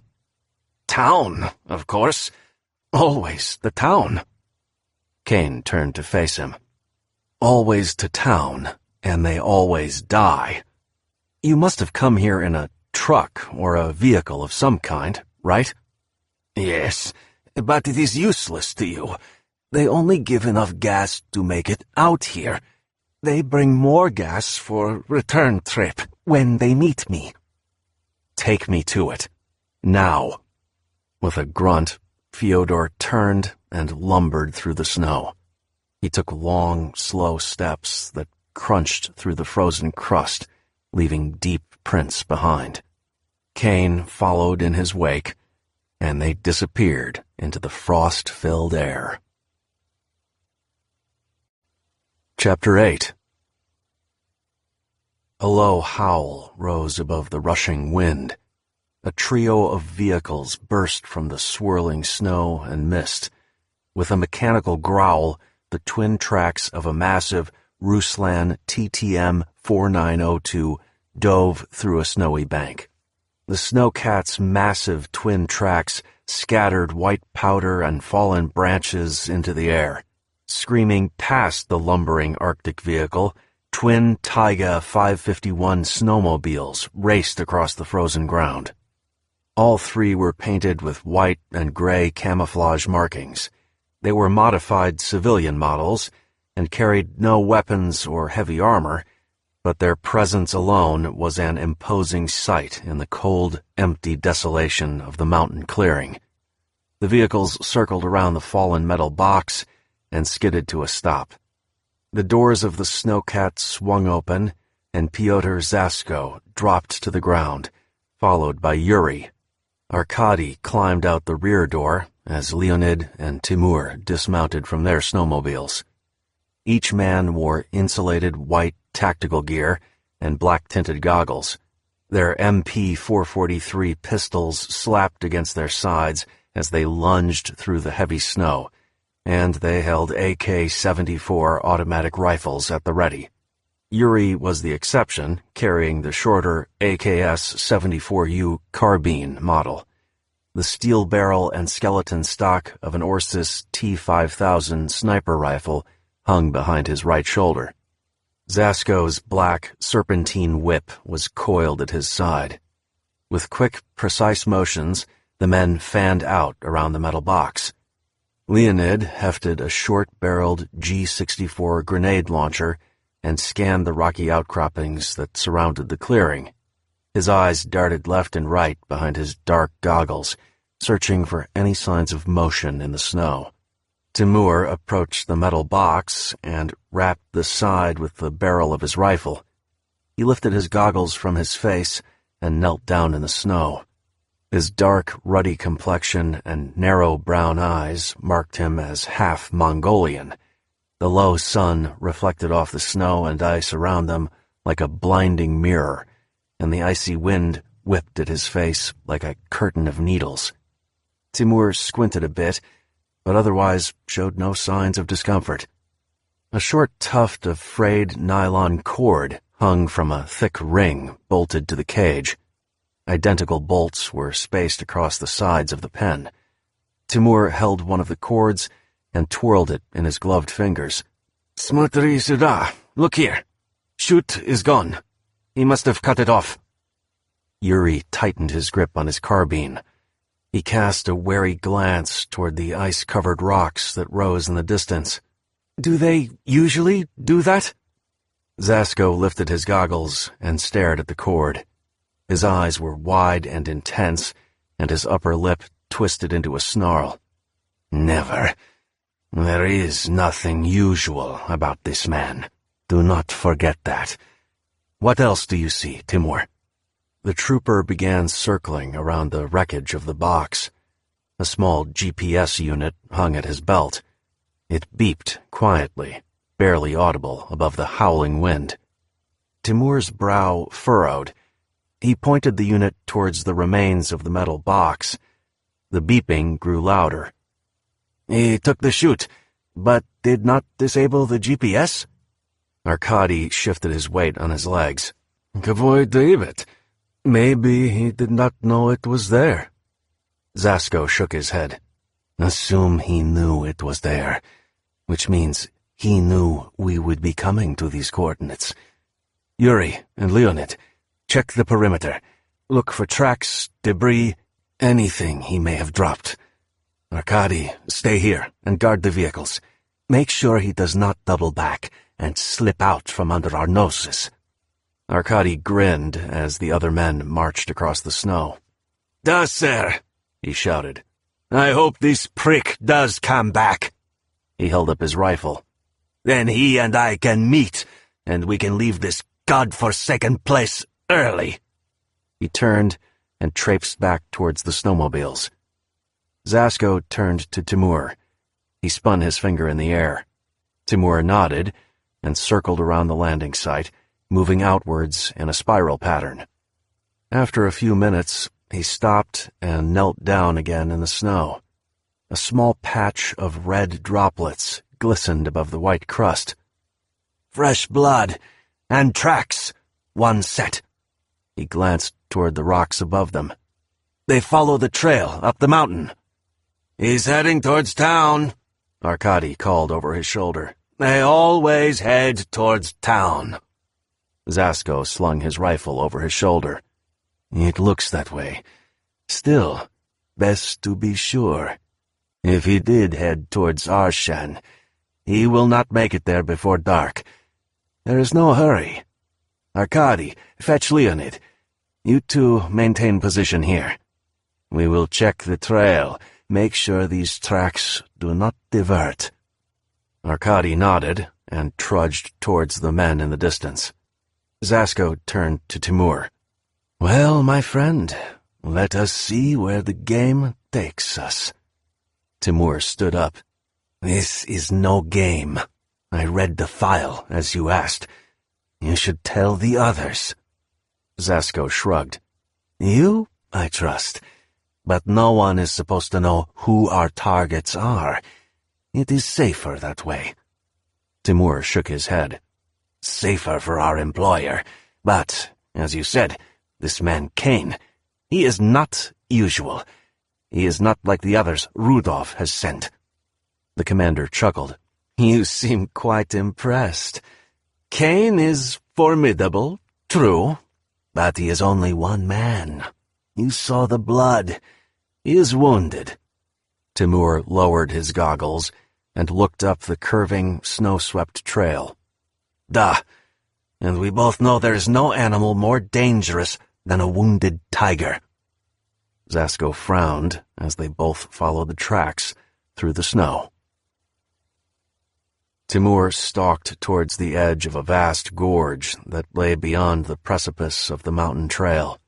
The single pair of tracks had led them up and around the mountain before ending at the location of Fyodor's truck, at least its former location. The vehicle was missing, and twin tire tracks led farther into the distance. Footsteps crunched across the snow behind them. Zasko spun around, his gun sweeping left and right across the snow-blanketed field. But it was only Arkady, jogging towards them. As the man approached, Zasko lowered his weapon and brushed back the thick hood of his parka. Arkady, I told you to wait with Leonid.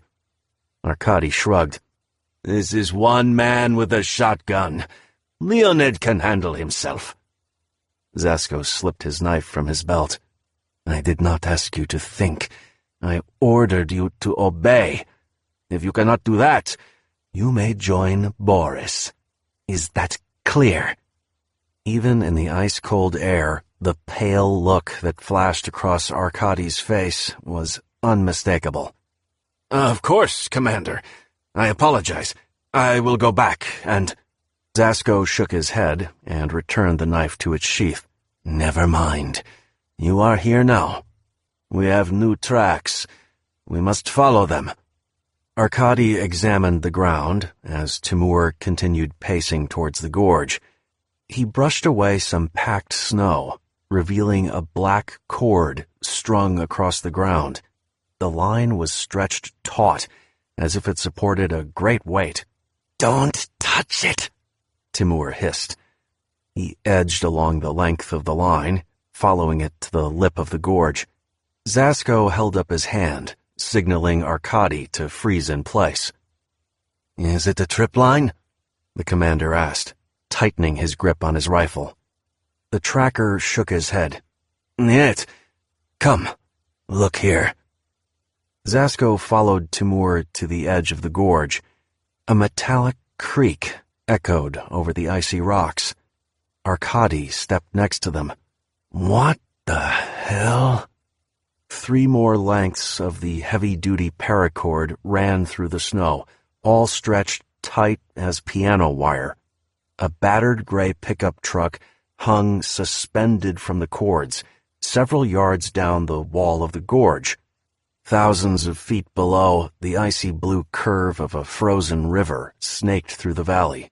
The slim lengths of cord were all that kept the hanging truck from plunging into its frozen surface.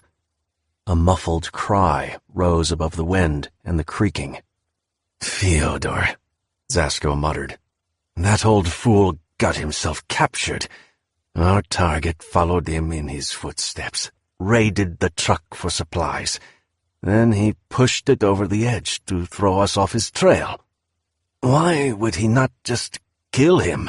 Timur asked, squinting down at the hanging truck. He has the old drunk's shotgun. It only holds 2 rounds.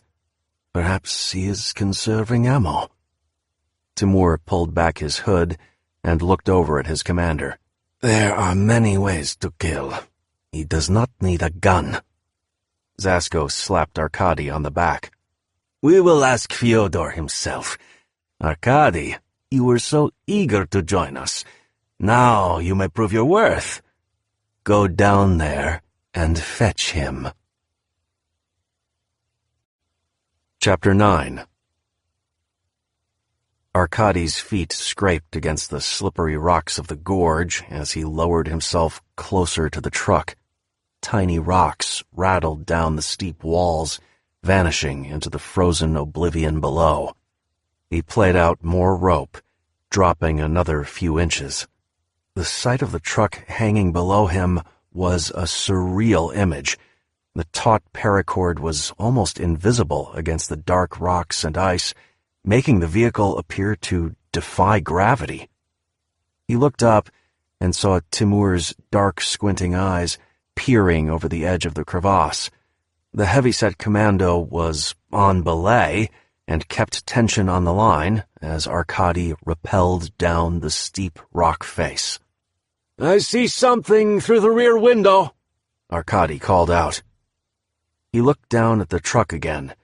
Frost and dirt smudged the rear window, but again he spotted a glimpse of motion. A blurry shadow shifted inside the cabin. He looked back at Timur. Give me more slack. Timur let out some tension in the rope, and Arkady continued his slow descent to the truck. The heavy metal body of the vehicle creaked and moaned as the wind picked up strength. Above them, the sun had dipped closer to the horizon. the bitter chill surrounding them increased. It was getting later, colder. Arkady scooted to his left, traversing across the rocks. He inched closer and dusted the ice crystals off the driver's window. Fyodor sat in the passenger seat, strapped in place by the seatbelt. I see him, Arkady called out. It is Fyodor. He is in the truck. What? Zasko shouted down. Is he alive? The shivering old man turned his head at the sound of Arkady's voice. His eyes were wide with surprise and fear. Strips of torn parachute cloth were wound around his mouth like a gag. His wrists were bound with lengths of frayed cord. Da, alive. Timur, give me more slack. I'm going to try to get him out. The half-Mongolian commando frowned. Arkady, wait. Are you? The vehicle groaned again as Arkady tugged on the door. It would not budge. He heard the scuffle of more rocks tumbling down the cliff. The door is frozen shut. I need more slack. Timur played out more line, and Arkady swung closer to the vehicle. He planted his feet on the rock. Inside, the old man bucked in his seat. The truck shuddered, and more debris shook loose from the rocks. Stay still, old man. I'm coming for you. Arkady yanked harder on the door. The metallic screech of rusted metal echoed off the rocks. The door swung open. Arkady had no time to register the twin barrels of the shotgun bolted beneath the driver's seat. He heard the quick hiss of cord running through a pulley. A split second later, the blinding flash of muzzle fire filled his vision. Boom! He was already hit before the explosive roar of the shotgun echoed through the gorge. Gasping in pain, his feet slipped off the rock wall, and his body swung away from the truck. Arkady! Zasko shouted. He turned to Timur. Get him up here, now! The big man was already hauling up the line. He yanked Arkady's body up across the rocks with short, jerking motions. Zasko tore the walkie off his belt. Leonid, come in. This was a diversion. He covered his tracks somehow, but he must be heading towards the forest. Take a snowmobile. Find Yuri. Widen the perimeter. You must pick up his trail. Do not wait for us. We will catch up to you. Over. But, sir, the reply crackled back, what about the other vehicles? We will take them. We split into 2 teams. Spread the search pattern as wide as possible. Go, now! Zasko hissed. He slid the walkie back onto his belt. He joined Timur in hauling up the line. Arkady's body rolled over the rock ledge and into the snow. His face contorted in pain, and he uttered a low groan. An enormous crimson stain bloomed across the front of his white jumpsuit. His breath was shallow and ragged. Yavbarakin, he gasped. I am okay. Zasko drew his knife. He walked over to the taut lines of cord and flicked the long serrated blade across them, one by one. Each cord made a high-pitched twang as it snapped. The heavy truck groaned louder as it slid down the rocks. A muffled scream drifted up from the cabin of the dangling vehicle. The trap was not designed to kill, Zasko growled. He stepped over to the last cord. With a loud twang, he severed the line. The truck rolled down the rock face, the scraping of metal and rumbling stone drowning out Fyodor's feeble cries. The vehicle plunged into the gorge and crashed into the ice below. Zasko paced back over to Arkady and Timur. The wounded man ripped off his goggles and looked up at him.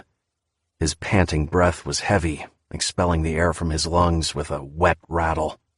I am okay. I just need a doctor, a hospital. Zasko drew his pistol. Timur stood up and looked away. "I'm sorry, soldier," Zasko said. "I could tell by the sound. Only one barrel fired. If the trap was meant to kill, he would have loaded both barrels, to be sure.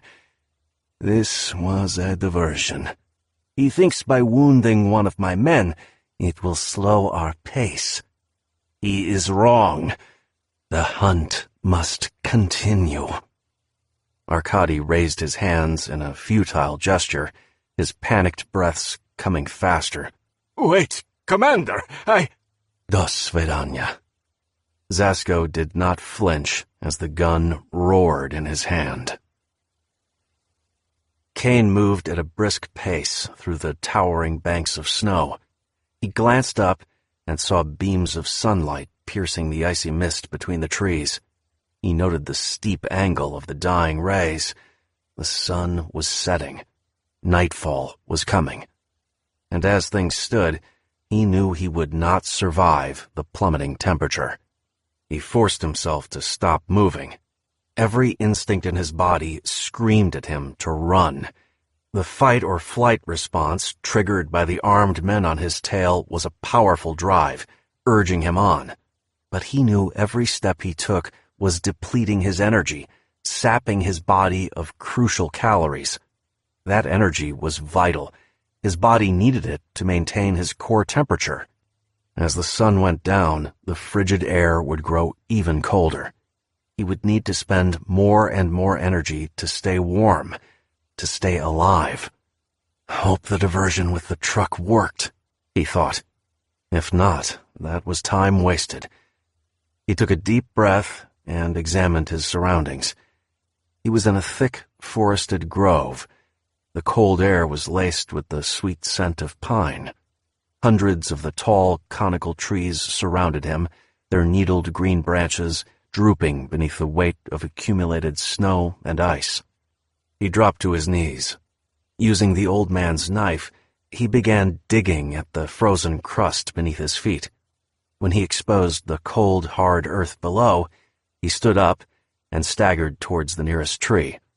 Using the knife again, he shaved thin strips of bark from the trunk, letting them fall on a square of parachute cloth. The shavings would be useless if they became damp from the snow.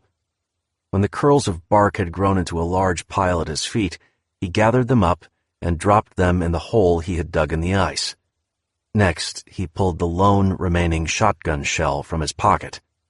Once again, he debated if giving up the gun had been the wisest course of action. He felt naked and vulnerable without the reassuring weight of the weapon by his side. 2 shotgun shells against a Spetsnaz commando team armed with automatic weapons. His years of bloody experience overrode his misgivings. Buying yourself some time was more important, he thought. Using the tip of the knife, he pried the brass primer away from the shell, exposing the wad of gunpowder underneath.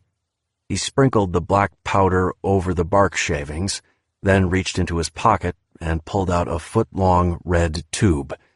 It was a signal flare, scavenged from Fyodor's truck before he had pushed the vehicle over the edge of the gorge. He lit the flare and touched it to the gunpowder. With a loud hiss, the powder ignited. Smoke began to waft up from the bark shavings. Caine lay down next to the fire and gently blew, stoking the glowing scraps of wood. Soon, tiny flames crackled between the shavings. He checked his watch. 10 minutes. Need to finish this up. Get moving again. As the fire continued to burn, he jogged from tree to tree, sawing off the low-hanging branches.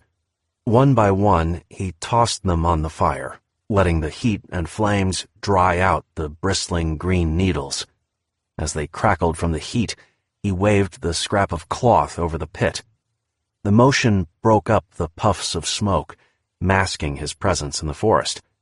After the branches were dried and desiccated by the fire, he pulled one out of the pit. Using the knife, he stripped off the roasted needles and shoved them into the sleeves of his parka. He filled every scrap of space he could with the makeshift insulation. His sleeves and the pockets soon bulged with the warm material. He jammed more fistfuls of needles into each pant leg and tied off the ankle openings with more cord. He checked his watch. 20 minutes had passed. Have to get moving. He gathered what was left of the burned branches and tossed them over the burning embers. Then he swept snow and ice into the pit, extinguishing the fire with a loud hiss. He covered all traces of the burning wood under the snow, then stood up and trudged deeper into the forest. The extra insulation helped and bought him more time, but only a little. He had to find shelter. The armed men chasing him were now a secondary concern. The cold was a far deadlier enemy, one that no diversion could outsmart or defeat. It was the cold that would kill him. Suddenly, he heard the crack of splintering wood. He froze in place, a familiar tingle on the back of his neck. The same instincts that drove him forward into the icy wasteland now warned him of danger. He could feel it. He was being watched. The Russians would have found his trail by now. He no longer had time to wipe away his tracks with the parachute cloth or stray branches. But if they were closing in, he would have heard their vehicles approaching. He doubted they could have caught up so quickly on foot. He listened, but heard nothing more. The powdered trees stood silent and motionless in the forest. He looked up.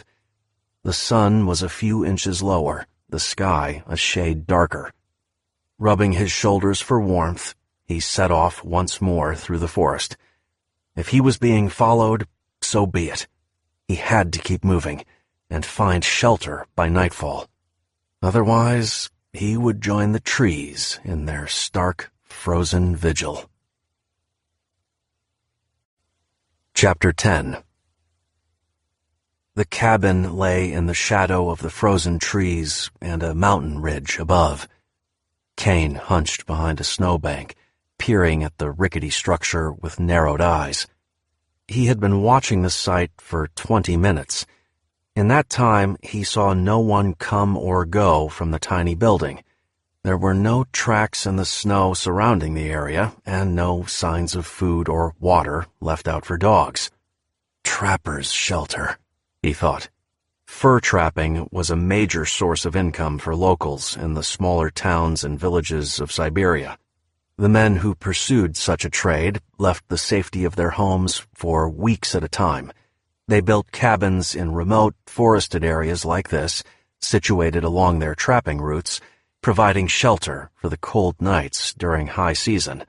But this deep into winter, even the trappers would be home, safe and sound in their villages and towns.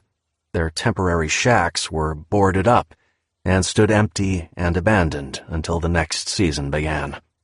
Empty and abandoned, like the shack below. Caine weighed his options. He had no idea how long his distraction might delay the men on his trail. After stuffing his clothes with makeshift insulation, he'd taken a circular path down the mountain. He kept to the rocks and hard ice whenever possible to reduce his tracks. Along the way, he found a sheer rock cliff that cut down the side of the mountain. Using the remaining paracord and some scavenged metal from the landing site, he fashioned a crude grappling hook. After descending several hundred yards to a frozen stream, he trekked across the ribbon of ice for miles, further obscuring his trail. None of that matters if you die of hypothermia, he thought. Night would be upon him in a few hours. To build his own shelter would take time and use up critical energy. Energy he needed to keep his temperature up, to stay alive. The wind picked up, sending a bitter chill through his parka. Even with the extra insulation, he knew he couldn't survive out in the cold much longer. The temperature had already dropped into the negatives. It would fall even more after nightfall. Decision made. He slid down the embankment, making as little noise as possible.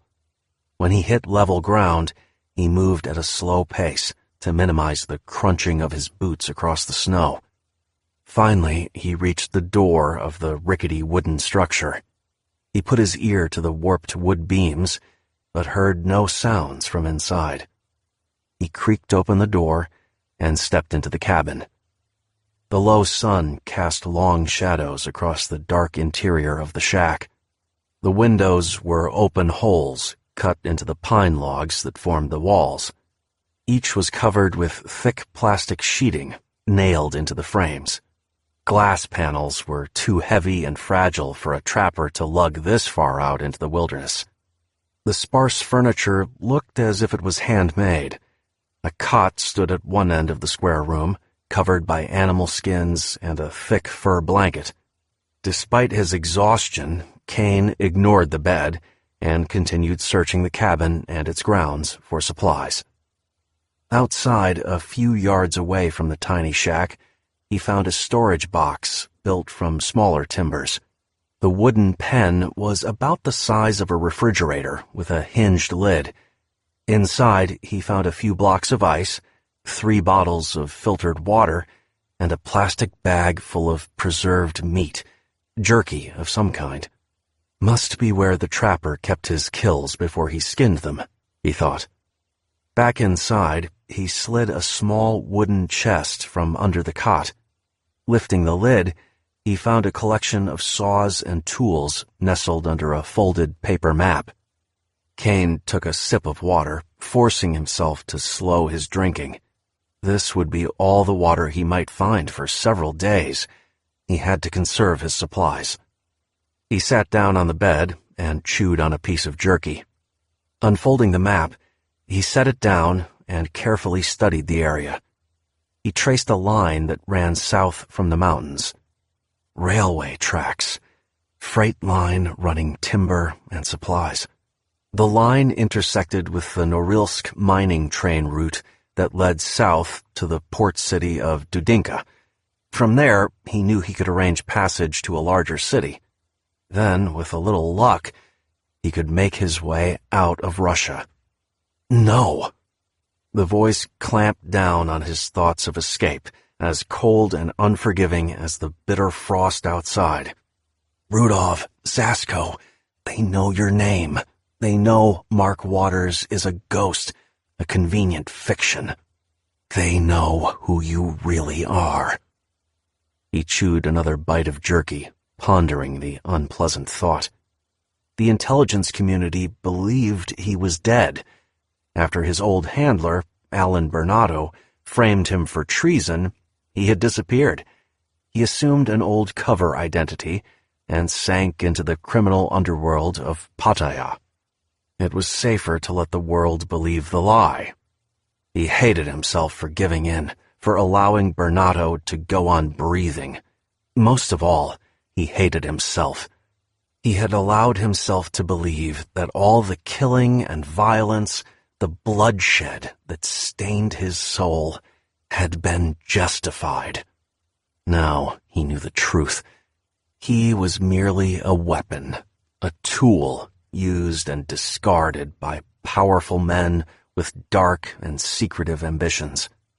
And then there was Rebecca, a young operations officer at the CIA, someone he had grown close to, someone he had developed feelings for. Like Nyana, Rebecca had peeled back the darkness that surrounded him, if only for a short time. She had come closer than anyone to seeing the man inside. If Bernardo found out that Caine was alive and living off the grid, he wouldn't hesitate to act. Caine was a loose end, and loose ends were to be eliminated by whatever means necessary. Rebecca, anyone close to him, would be in danger. He couldn't allow a man like Sergei Rudov to know his secret. It was too dangerous, the threat of exposure too high. Once again, the shadowy tendrils of bloodshed and violence had reached out from his past, grasping at those he cared for with a cold embrace. Rudov and the Iron Wolf. They would have to be dealt with. Before he could crawl back to his meager, lonely existence, he had loose ends of his own to take care of. He put down the map and rummaged through the other tools in the chest. He found a collection of chipped old saw blades, awls, and other small tools. Then his fingers wrapped around the smooth wood handle of a field shovel. He hefted it from the box and held it up in the dim light. He whistled in appreciation. The short handle and flat metal blade of the shovel were expertly crafted. He recognized its shape. It was a Spetsnaz GRU shovel. The pointed metal head was sharpened to a razor's edge on each side. The tool could be used as a fearsome weapon and was capable of lopping an opponent's head clean off. For a moment, Caine wondered who exactly had built this cabin. How had they acquired such a lethal instrument? Then he shrugged, tossed the shovel on the cot, and huddled under the furs.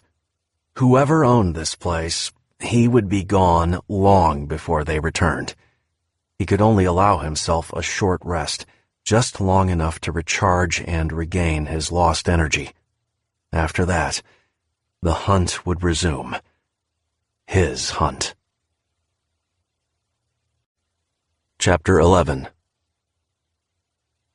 The tiny cabin glowed a pale green in the amplified moonlight of the night vision scope. Yuri's breath was slow and rhythmic. He kept the crosshairs steady over the shack's front door and did not shift or waver. The drooping branches and clumps of hanging snow from a nearby tree masked his position on a rocky ridge. The sniper hide was closer than he would have liked. At only 500 meters or so, the distance was less than a quarter of the powerful rifle's maximum accurate range.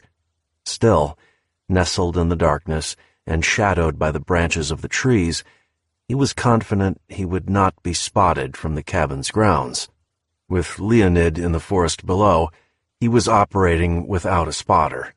Once he began firing, he would have to spend precious seconds reacquiring the target before firing again, assuming the first shot missed, of course. At this range, Yuri did not plan to miss. The red light on the walkie clipped to his belt blinked on. Static crackled in his earpiece. It was Leonid. "I am approaching the cabin. There are tracks in the snow, about 100 yards out from the perimeter. No sign of target." "Copy that," Yuri answered. "I see smoke coming from the roof. He must have a fire burning inside. Over." He spoke in a low monotone. His attention was laser-focused on the night vision scope mounted above the rifle's barrel. "I copy.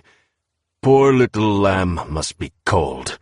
I will warm things up for him. Over." Yuri ignored the man's boast and kept his aim steady. This man they were chasing had already taken out one of their number and managed to delay Zasko and the others, all with only a scavenged shotgun and some strips of cord. Yuri had never participated on one of Zasko's hunts before. He considered himself a soldier, not a plaything for the demented desires of wealthy oligarchs like Sergei Rudolph. Lying prone, the chill of the frozen ground pressed up against his body. He felt the wallet in his breast pocket digging into his chest, pushing against the slow, rhythmic beating of his heart. Before coming to this frozen wasteland, he had slipped a picture inside the slim leather fold. He could see it in his mind's eye. A woman looking over her shoulder at the camera. He could picture her face, visualize the slightest detail, the sunlight streaming from the window, the sparkling glint it cast in her eyes, the corner of her mouth tugging her lips into a sly smile. He wondered what she would think of his activities tonight. Was she awake? Did she dream? Or did she slumber in a drug-induced haze, unconscious in her hospital bed?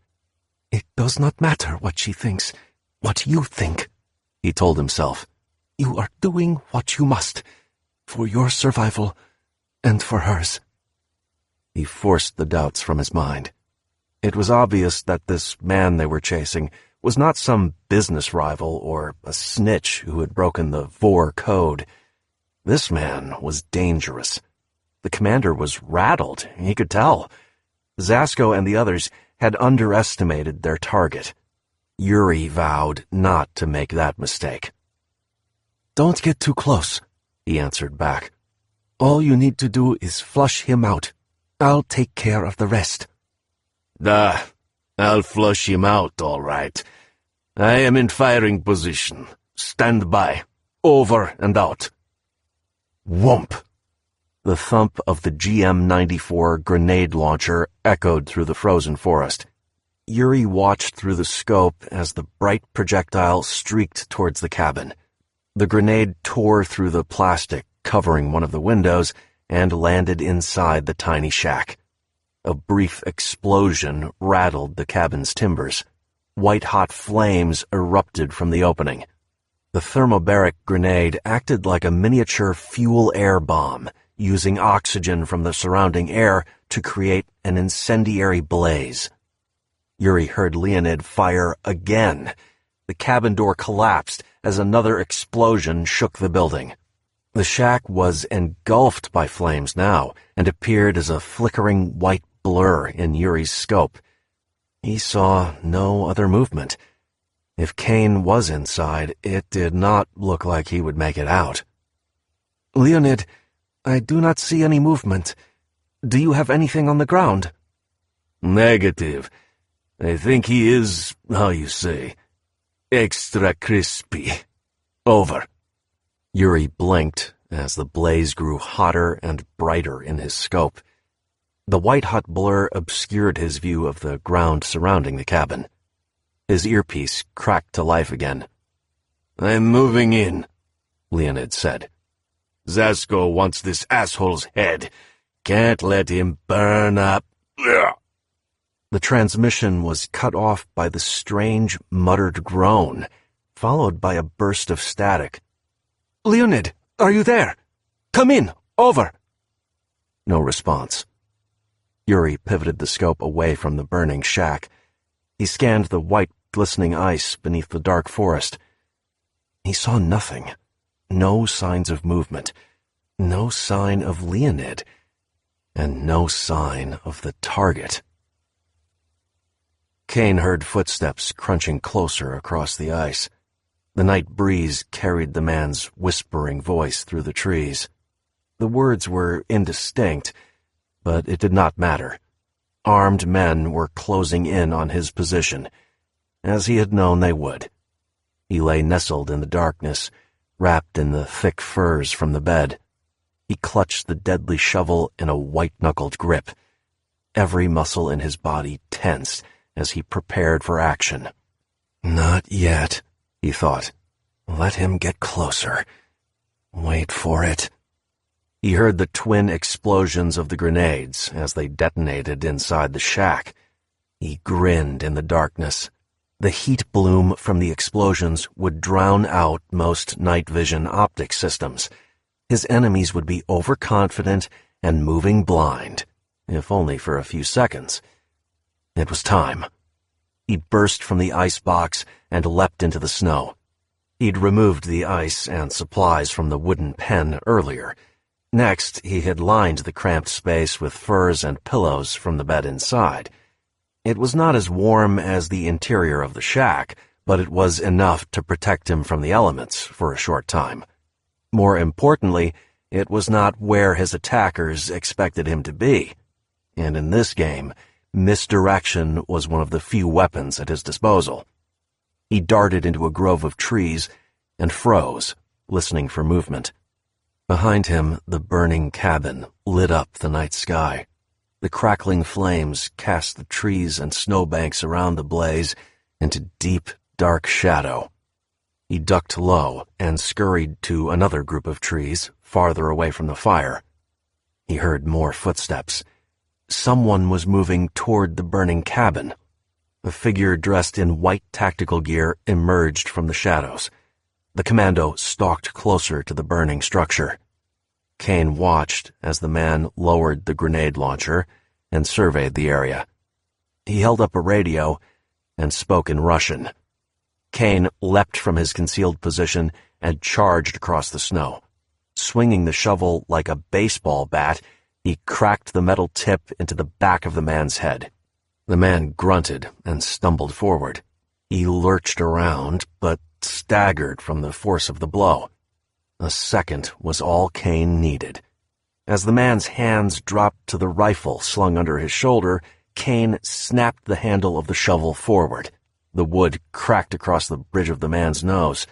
Without pause, Caine sidestepped and swung the tool in a low arc. The razor-sharp edge of the shovel cut into the man's thigh.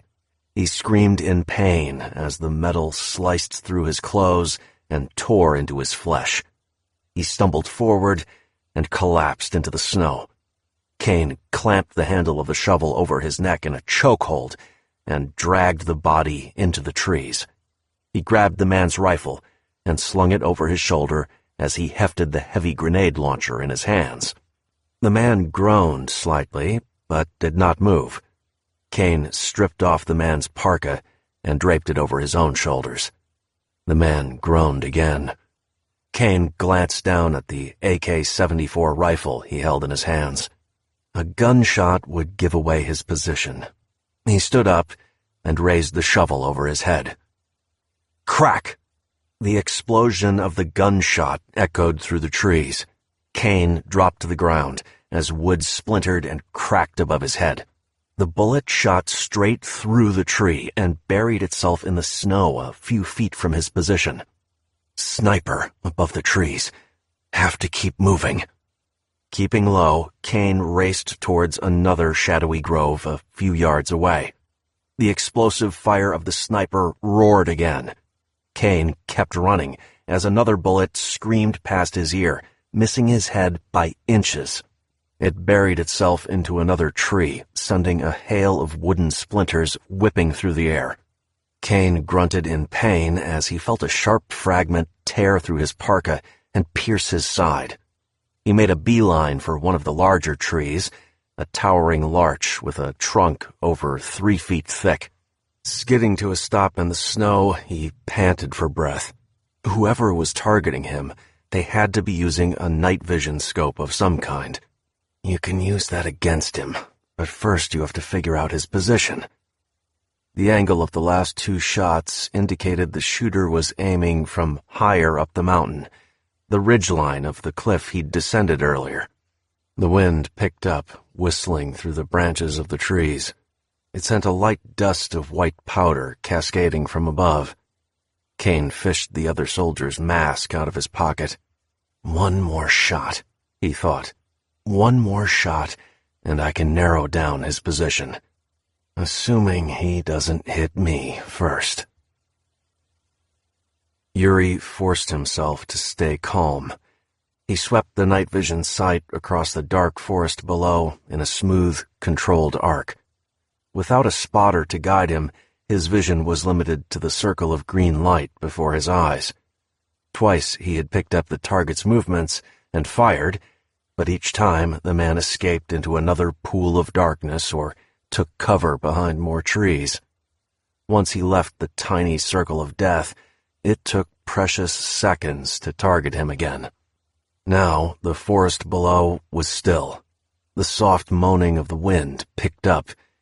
He ignored the gentle swaying of the branches, knowing it was just a byproduct of the cold night breeze. In the distance, a lonely howl rose up and echoed through the mountains. Siberian wolf, he thought. The animals were rare and kept to themselves. They avoided humans and other domestic creatures. They killed only for food, to provide for their family, but rarely fought other members of their pack. A noble creature. I envy him. His thoughts were interrupted by a flash of movement in the trees.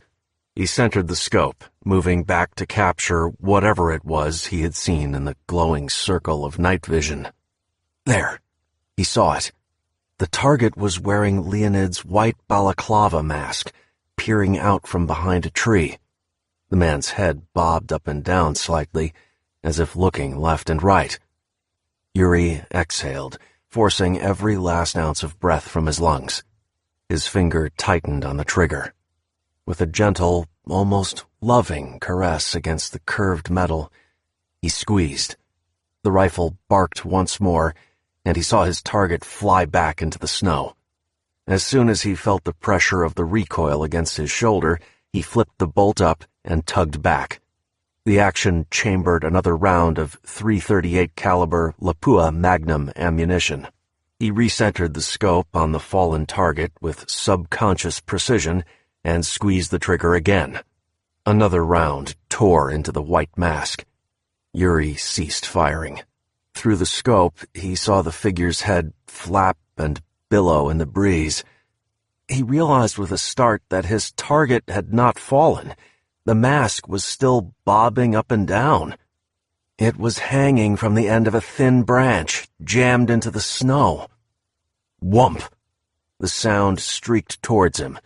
Before he could even move, he heard an explosion, and the targeting scope lit up bright white. Yuri squinted and tore his eye away from the blinding glow of the scope. The trees directly in front of the ridge had burst into flames. The heat and fire played havoc with the scope's optics. He took out Leonid. He has the grenade launcher. Yuri crawled backwards, retreating from the blaze before him. He used the mask to draw my fire. He wanted me to give away my position. Whoomp! Whoomp! 2 more explosions shook the snow next to him. The night sky lit up as a wall of towering flames surrounded him. He heard the crack of breaking wood. Branches rustled and shook overhead. Spinning around, he tossed the rifle aside and threw up his hands in a defensive gesture. The deafening creak of falling timber groaned through the night air. He cried out as a crushing weight fell on top of him. One of the nearby trees had been toppled by the explosion. The blow knocked the wind from his lungs, and he felt a sharp pain in his side. Guillermo! The silent curse echoed through his mind as he struggled beneath the weight of the tree trunk.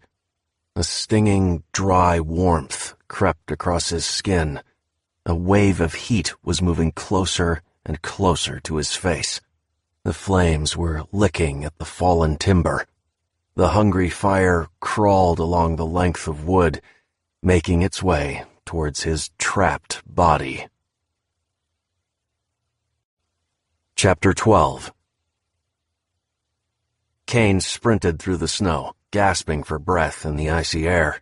The wood shrapnel still protruded from his side, digging deeper into his flesh with every step he took. The twin fires from the cabin and the forest lit up the night sky with a hazy orange glow. He hoped the flames and smoke blocked the sniper's line of sight, but there was no way to be sure. The sooner he evacuated the area, the better. He knew he was moving quicker than he should. The ground was uneven and slick with frozen snow and icy rocks. In the distance, he heard a low, dire howl rise above the crackling of the fire. He did not slow his pace. Great. Now I have the local wildlife to deal with. He stumbled as his foot plunged into deep snow and caught on a gnarled root. Tumbling forward, he struck the icy ground at the edge of an embankment. He ignored the pain and spread out his hands and legs, trying to stop his body from sliding over the edge. But the frigid night had frozen the snow solid. He shot down the steep, slippery ice like a child on a playground slide. He skidded to a painful stop in a small clearing, surrounded by an ominous grove of dark trees. The second he stopped moving, he felt an immense pressure on his leg. He heard the snap of a cord drawing tight, a rustling whine as it streaked through the branches of the trees above him. His left leg flew up into the air, and he growled in pain as the muscles around the wood fragment pulled tight. Caine found himself hanging several feet off the ground. A tight noose bit into his ankle. He swayed back and forth, the tips of his fingers dangling inches above the shimmering white frost on the ground. Grunting with pain and exertion, he bent at the waist, struggling to reach his trapped limb. The movement put pressure on the wood shard, forcing it deeper still into his flesh. He dropped back down, clenching his teeth as a red-hot wave of agony pulsed around the wound. He froze, listening to the forest around him. He heard the crackling of the fire in the distance. Again, a menacing howl sounded from within the dark forest. Then he heard something else. Footsteps, crunching towards him. A figure limped out of the trees and moved towards him. A dark gash stained the right leg of the man's white jumpsuit, and thick crimson blood coursed down the side of his neck. It was the commando, the one he had wounded with the shovel. No, Smishno. Well, isn't this funny? My name is Leonid. Let me be the first to welcome you to Russia, motherfucker. The man grinned at him as he lowered himself down the ice slope. He gritted his teeth and limped closer, wincing with each faltering step. You should get that leg looked at, Leonid, Caine hissed between breaths. Cold weather increases the chances of infection. The man nodded. Duh, you got me good back there. I must return the favor. But you seem to have taken all my weapons. Left me only with this. The man slid a long, wicked-looking knife from a sheath at his side. The blade was black, oxidized steel. Moonlight glinted off the narrow silver band that ran along its diamond-sharp edge. Caine roared and forced himself to bend up again. His grasping fingers could not reach the circle of rope that snared his ankle, and he fell back down, staring at the upside-down figure advancing toward him. So, I think I use this to gut you, like a wild animal. Leonid grabbed a tuft of Caine's hair in his fist and yanked his hanging body towards him. He leaned over and stared into Caine's eyes. I cut you from your foot to your ass, like the trappers do with the sable and mink they catch. Perhaps I sell your skin as well to Rudolph. Caine spat in the man's face. Leonid let go and stood up straight, wiping the spittle from his cheek. He lashed out with his foot, kicking Caine in the stomach. Caine moaned in pain as the blow struck next to the throbbing wood fragment. He swung backwards, spinning around in circles. Leonid grabbed his leg, stopping his swaying motion. Just for that, I take my time. I stop halfway through, drink some vodka, eat my rations. I listen as you beg me to finish the job. Too bad for you, my English not so good. Leonid tapped the side of Caine's leg with his knife. Then he sliced through his pants, exposing the skin of his calf to the freezing night air. This is for Arkady. Here we go, ass. Crack! The gunshot rang out from the forest. Caine felt the Russian's grip on his leg go loose. He began spinning again, and as he twisted around, he saw the commando's body collapse in the snow. Blood streamed from a crimson hole in his forehead. A dark figure stalked into the clearing. Whoever it was, they were tall and broad-shouldered. Thick winter clothes covered a round, hulking body. A fur-trimmed hood cloaked their face in shadows. Despite the figure's bulk, they moved down the icy slope with ease, without the slightest stumble or hesitation. Then they continued advancing towards Caine, peering over the barrel of an old bolt-action rifle. The barrel of the weapon was pointed at Caine's swaying head. Gatote, who the hell are you?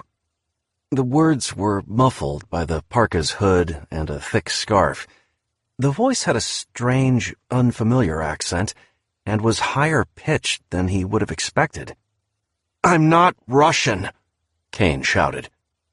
The figure took another step closer, brandishing the rifle. "What you doing here? Why all these men in woods?" "I'm not with them," he answered, wincing in pain as the swaying motion tugged at his wound. "More men are coming. We have to get out of here." The figure stood, motionless, silent. Caine squinted, trying to make out a face behind the shadow of the hood. "Men are coming. Do you understand? Danger!" The figure lowered the rifle and pulled back the hood. Caine looked up into a wide, tan face. Narrow lips, chapped from the cold and wind, pursed in annoyance. A pair of dark, squinting eyes regarded him from above a small, flat nose. A short bob of dark hair framed either side of the broad, impassive face. It was a woman. "How I know you not dangerous?" she asked in broken English. "I'm the one hanging upside down," Caine answered. "You not Russian. American?" Caine hesitated for a moment. "Who are you?" The woman slung the rifle over her shoulder and slid a knife from inside her parka. "I the one who cut you down. Long as you not Russian." Caine nodded.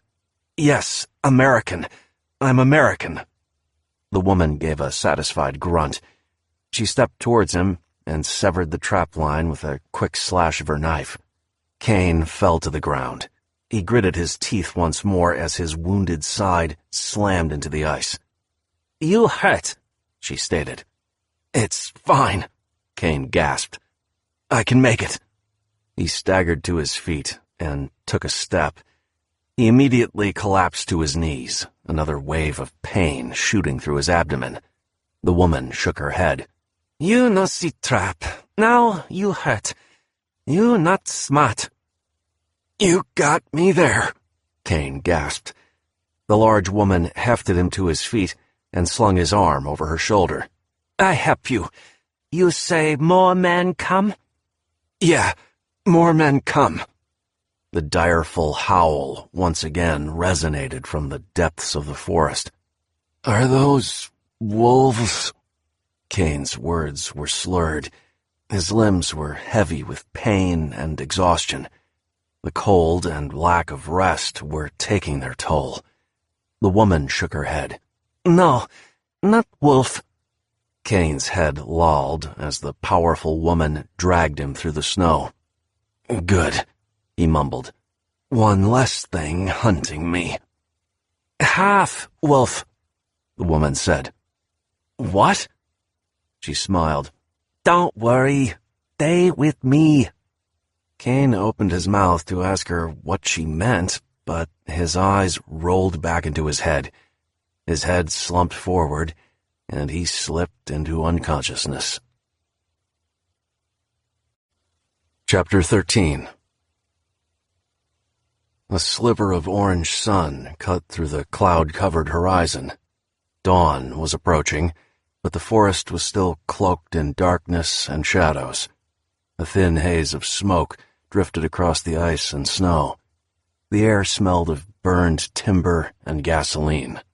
The pair of taiga snowmobiles screamed across the frozen ground, sending a spray of ice and powder in their wake.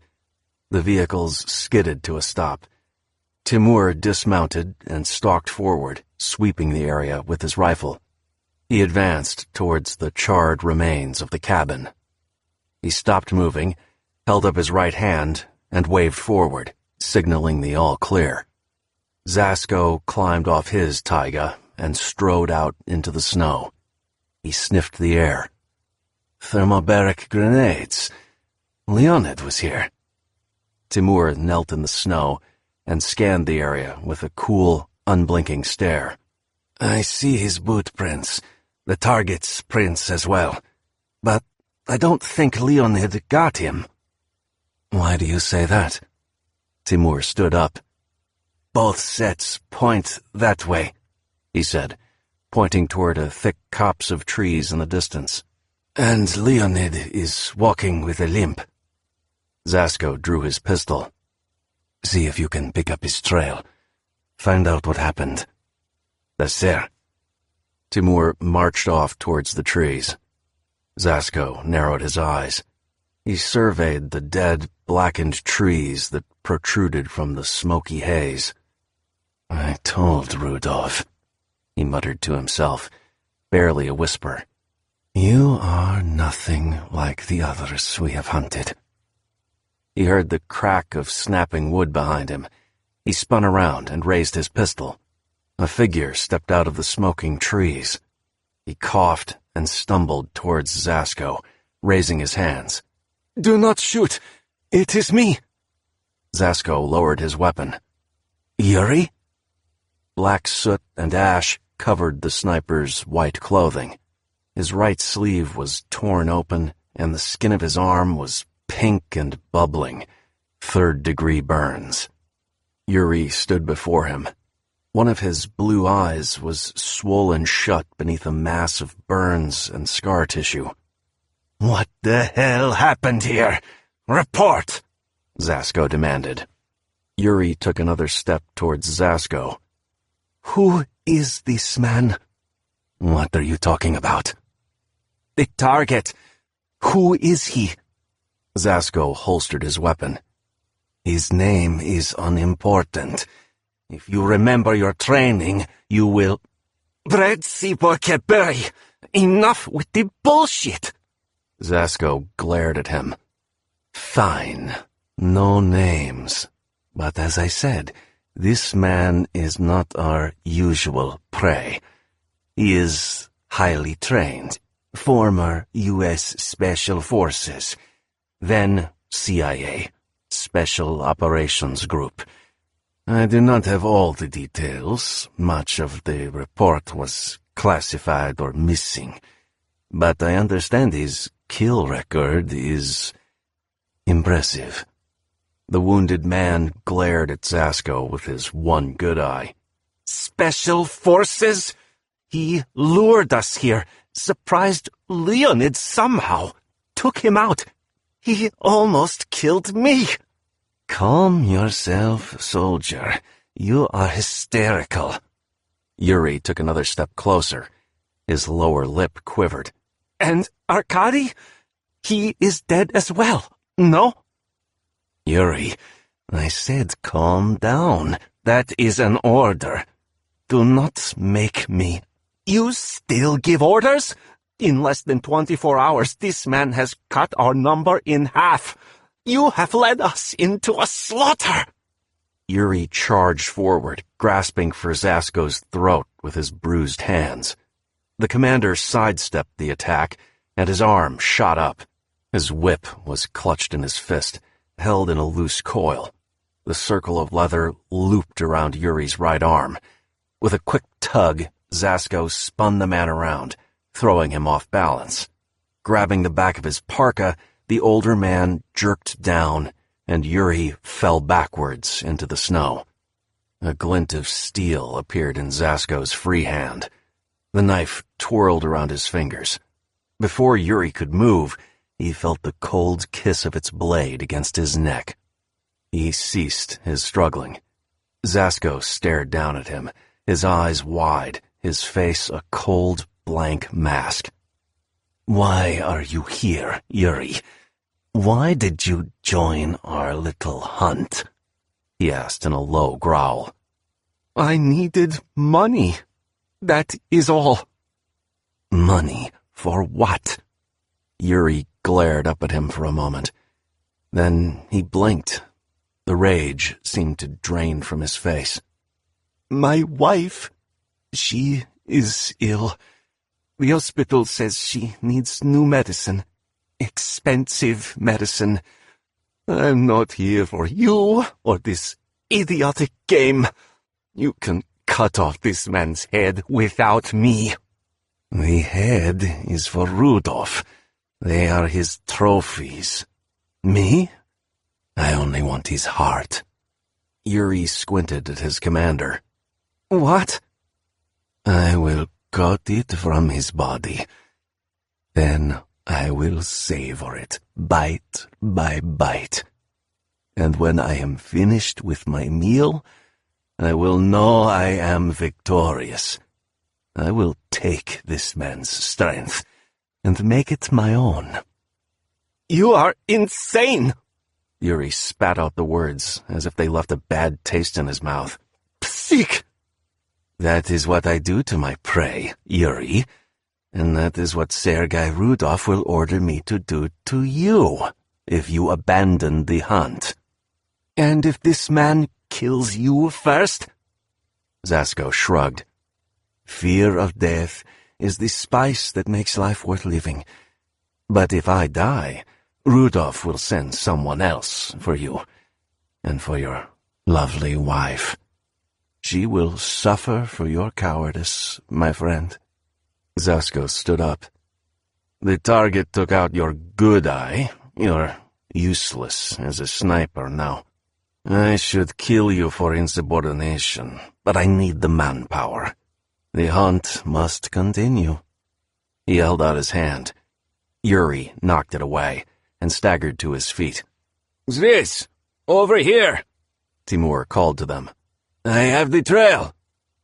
Zasko took a deep breath, then turned to face the tracker. "Which way did he go?" Timur pointed towards the dark forest that ran down the slope of the mountain. "Deep into the woods. And he is not alone." Zasko slid his knife back into its sheath. "What?" The stern-faced man nodded. "Sled tracks, dogs, heavy boots. Someone was helping him." Zasko smiled. "As I said, spice. The thrill of the hunt is the chase." He turned back to Yuri as Timur ran over to them. "We bring the snowmobiles. Timur, you're with me. Yuri, you will follow." The older man looked the younger man in the eye. "Do you understand?" Yuri nodded. "I understand. But we are only 3 men. After what I have seen, I do not think—" Zasko bared his teeth and thumped his chest. "What? Our prey is wounded and tired. We are Spetsnaz. We have superior numbers and superior firepower. Are you telling me we cannot take down one man here in our own homeland?" Yuri watched as Zasko and Timur mounted one of the snowmobiles. "It is time to finish this," the commander grunted. "We move out, now!" They sped off down the mountain. Yuri took a deep breath and watched his exhale turn to mist in the cold air. He crawled onto the other vehicle and followed their trail into the shadowy darkness of the forest. Chapter 14. Caine shot up in bed. His fingers grasped at thin air, searching for the gun he normally kept in his nightstand. There was no gun. There was no nightstand. Just a crooked table next to the bed. A couple books, with Russian lettering on the spine, lay stacked on the table. His flailing arm knocked a small framed picture off the pile of books. Then he remembered. The snow, the ice, the men hunting him. Feverish glimpses of the moonlight sparkling off the frost-covered trees. The howling of the dogs as the woman dumped his body on the sled. Charging through the depths of the forest, the cold night air rushing across his face. He remembered seeing cabins, like the one he had escaped from. Men sitting around a fire, more sleds, and other vehicles. A settlement of some kind. He looked around the room. He was lying in bed inside one of the cabins. The timber walls and plastic windows seemed identical to the previous building. A pool of heat gathered under the covers near his feet.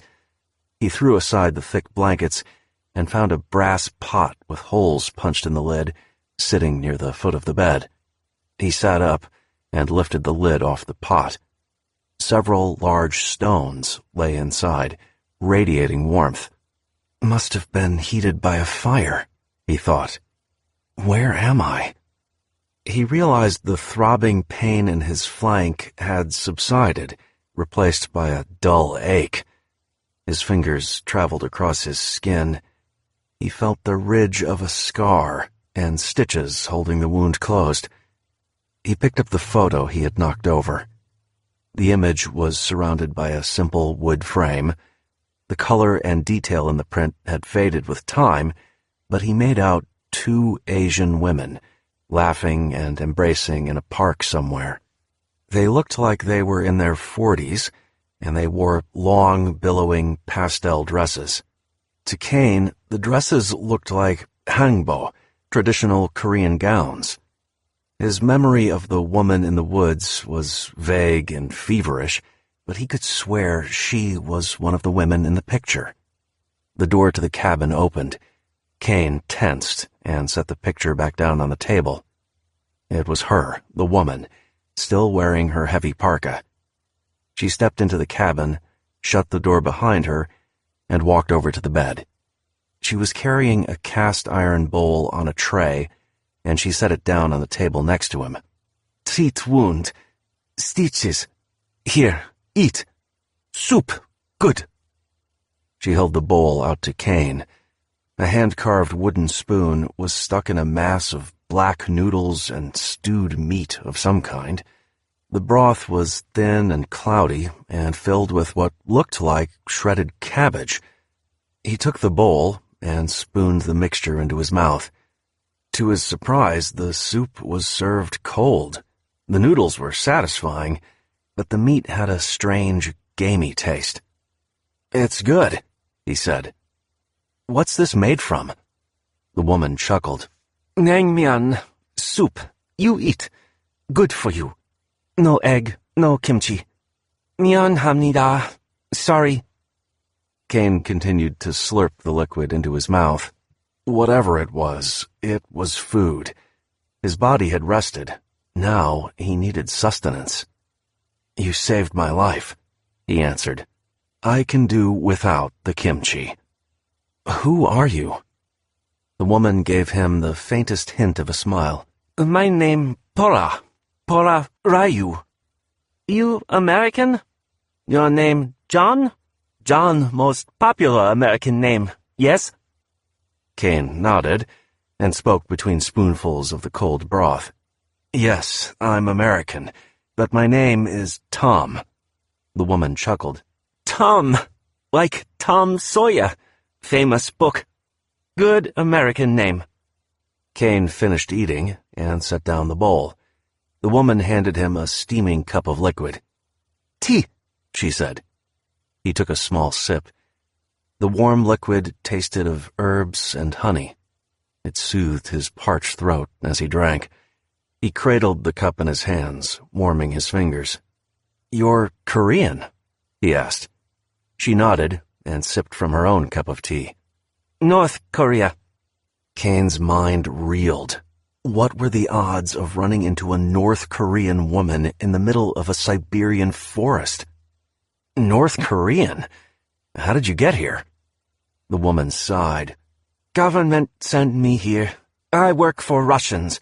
Timber, lumber, from forest. I was arrested in Pyongyang. Government send me away. Send me here." She took another sip of tea, then licked her lips. "They make me slave. Me and others like me." "Other North Koreans?" She nodded. "Other men. I only woman. But we all slaves." Of course, Caine thought. The old work gulags, set up by Brezhnev and Kim Il-sung in the late 60s. At the height of the Cold War, the DPRK sent prisoners to work as cheap labor for the Russians. Then came the fall of communism and the economic decay in North Korea. Now, ordinary laborers were rounded up and sent to work in the dismal and dangerous Siberian sawmills. The pay was meager, and the North Korean government confiscated most of their wages. Institutionalized slavery was one of the beleaguered nation's few profitable exports. Conditions inside the mills were bleak, and exposure to the outside world was strictly controlled. Still, some of the laborers were desperate to travel to the camps. They saw it as their only chance to escape the iron fist of their decaying home. "I thought the workers in those camps weren't allowed to leave," Caine said. He watched her reaction as he took another sip of tea. Whoever this woman was, she had dispatched the Russian commando in the woods without a second thought. She had knowledge of traps and was clearly a skilled hunter. His killer instincts slithered through his mind. If she thinks you're a threat, she could be dangerous. Pora stared at the picture next to the bed. Her eyes seemed to lose focus, and her wide brow furrowed. "There was fighting, a riot. Happened years ago.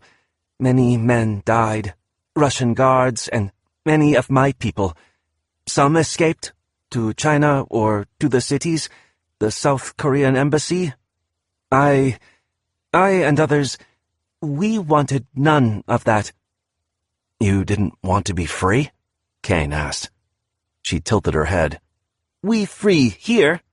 We grow food, we hunt, build cabins, keep to ourselves. For me, that is free enough. I am old. I know I cannot go home. But I don't want to go to China or South Korea or even America. I stay here, alone, in the woods. It is good." "But you're not alone. You said there were others. I saw them, I think." She nodded. "A few. Old men. Felt same as me. We stay here. We keep to ourselves." "So that was your cabin I found. Sorry about—" She shook her head, cutting him off. "Not mine. Abandoned by Russian trapper. I use it when I go into forest, when I want to be alone." Again, her eyes drifted to the picture. Caine thought for a moment. "How long have I been sleeping here?" Pora took another sip of tea. "Not long. Few hours. Your body cold. You need rest." There was a knock at the door. Pora set down her cup and heaved her body out of the chair. The floorboards creaked as she walked towards the door. She swung it open halfway. Caine saw a quick glimpse of two Korean men. They were older than Pora. Their short beards were dotted with flecks of gray, and the skin around their eyes was a mass of wrinkles. They spoke in hushed tones. Pora followed them outside and shut the door behind her. Caine slid out of bed. He peered out the plastic window and saw Pora and the men traipsing toward another cabin. He could hear her shouting, arguing with the others as they crossed the snow. Then they filed into the shack, and the door slammed shut behind her. He searched the cabin for his shirt and belongings. If Pora was right, if he had been sleeping for hours, then he could not afford to stay here any longer. The old woman seemed to know her way around the woods, but no matter how careful she had been, it was only a matter of time before Zasko's team picked up their trail. And when that happened, Pora and her friends would no longer be alone. The violence that followed in his wake, the curse he had brought upon Nyana and everyone else who got close to him, it would follow him here as well. Pora and her friends were refugees, survivors of a horrifying ordeal. They were living out their last days here in peace and solitude. But now, they too would be caught in the crossfire. He threw on the parka he had taken from Leonid. The GRU shovel was standing by the door, in a puddle of water from the ice that had melted off its blade. Caine hefted the weapon and slid it through his belt. Better for everyone if I just leave. He patted the pocket of the parka, confirming the sat phone and battery were still held within. Then he stalked towards the door, prepared to venture out in the bone-chilling cold once again. Chapter 15. Zasko lay prone on the snow, invisible within the drifts of white powder that surrounded him. He squinted through the twin lenses of his binoculars and watched as a pair of men ambled through the trees. One of the men broke off and entered a small cabin built from fallen larch trees. A whisper of gray smoke drifted from the chimney that poked above the dwelling's roof. Several other cabins nestled in the forest below. They all appeared to be handmade. Zasko heard a soft crunching in the snow. Timur crawled next to him. The commander lowered his binoculars and glanced over at his tracker.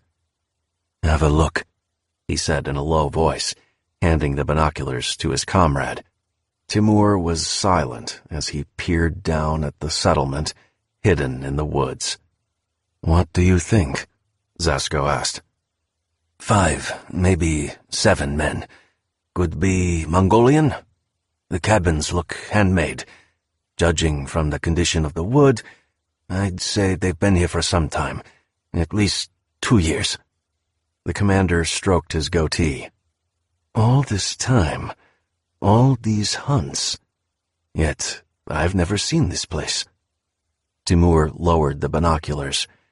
His dark, squinting eyes were unreadable, but his mouth dipped in a grimace. "No man ever made it this far before." Zasko nodded. "True, but our target's lucky streak is about to end. Come." They crawled backwards, moving away from the hill that looked over the cluster of cabins. Zasko stood up and dusted snow from his winter gear. He and Timur walked over to Yuri, who was cleaning his weapons on a plastic tarp. The younger man looked up with his good eye. "What did you find?" "Our prey is down there. He has taken refuge in a small camp, a settlement of some kind." Yuri examined the barrel of his pistol, then snapped the slide closed. "Settlement? What kind of settlement?"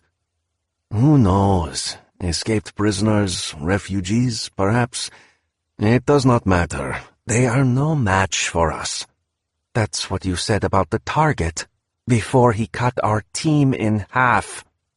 Before Zasko could reply, an electronic chirp sounded from the pack on the snowmobile.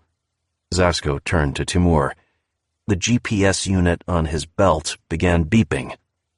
"The sat phone," Timur said. "He's activated it." Zasko stalked over to his pack and pulled out the phone. He looked at the display. "Timur, get a fix on his position," Zasko snapped. He held the phone to his ear. "Здравствуйте. Hello, Mr. Caine. Theater Zasko, the Iron Wolf." Caine's voice crackled over the line. "Only a few men know my real name," Zasko answered. "Have we crossed paths before?" "Doha, Qatar, 2004. You were working with the GRU." "Ah, yes. Preventing the spread of radical Islam. The work was quite messy. I remember it well." "I remember lots of bodies, lots of missing pieces." Zasko made a clicking sound with his tongue.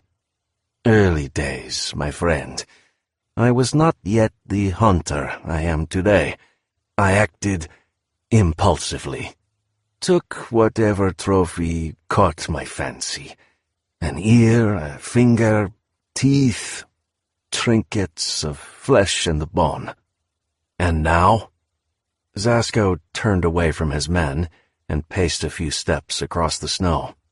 "Now, Mr. Caine? Now I hunt for the same reason all creatures on this earth hunt. To feast on my prey. To devour all a man has to give and grow stronger from the taking. The heart, my friend. A man's power, his very soul, lives in the heart." Static filled the line. For a moment there was silence.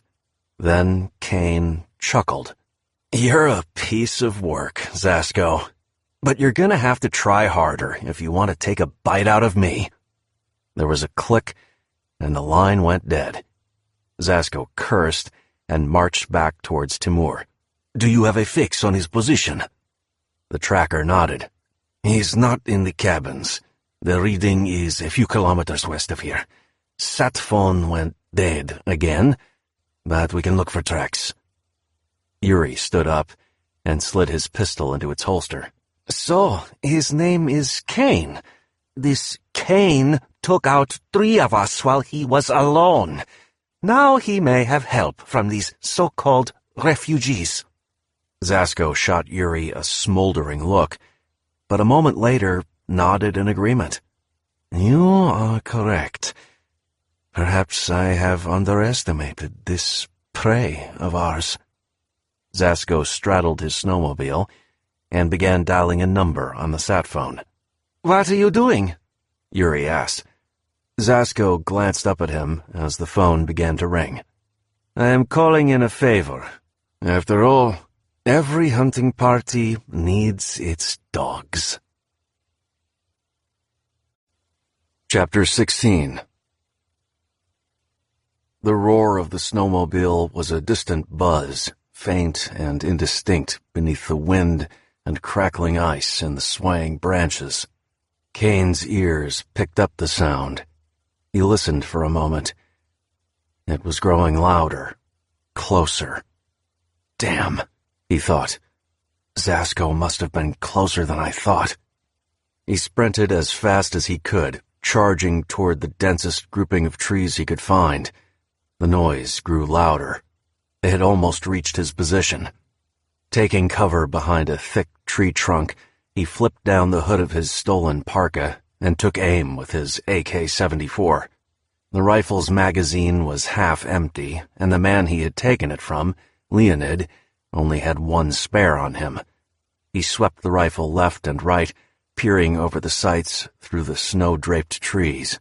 The wind was growing stronger, and tiny ice crystals filled the air with a blue-white haze. He wasn't sure how far he'd traveled since sneaking out of Pora's cabin. He had listened at the door, heard the men argue with the woman outside. He didn't speak much Korean, but he didn't need to. He could hear the fear and concern in their voices. He was an outsider, and she had brought him into their sanctuary. As always, death followed on his heels, for himself and now everyone in the camp. They were right to be afraid. He had gathered his things and snuck out of the cabin, leaving before Pora returned. He knew Zasko would have tracked his position after the sat phone call. With any luck, they would ignore the camp and continue in their pursuit of him. Once they picked up his trail, the hunters would not stop to investigate a few refugees, at least not until he was dead. He had hoped he would have more time, could cover more distance before the men caught up to him. According to his map, he was still far from the train tracks. But somehow they were here. This would be his last stand. The snowmobile burst through a snowbank. Caine tracked the vehicle with the rifle as it charged through the trees. A lone, dark figure sat on the roaring vehicle. A thick, fur-clad arm reached up and waved at him as she skidded to a stop. The rider was Pora Ryu. Caine lowered the rifle. "What the hell are you doing here?" he shouted.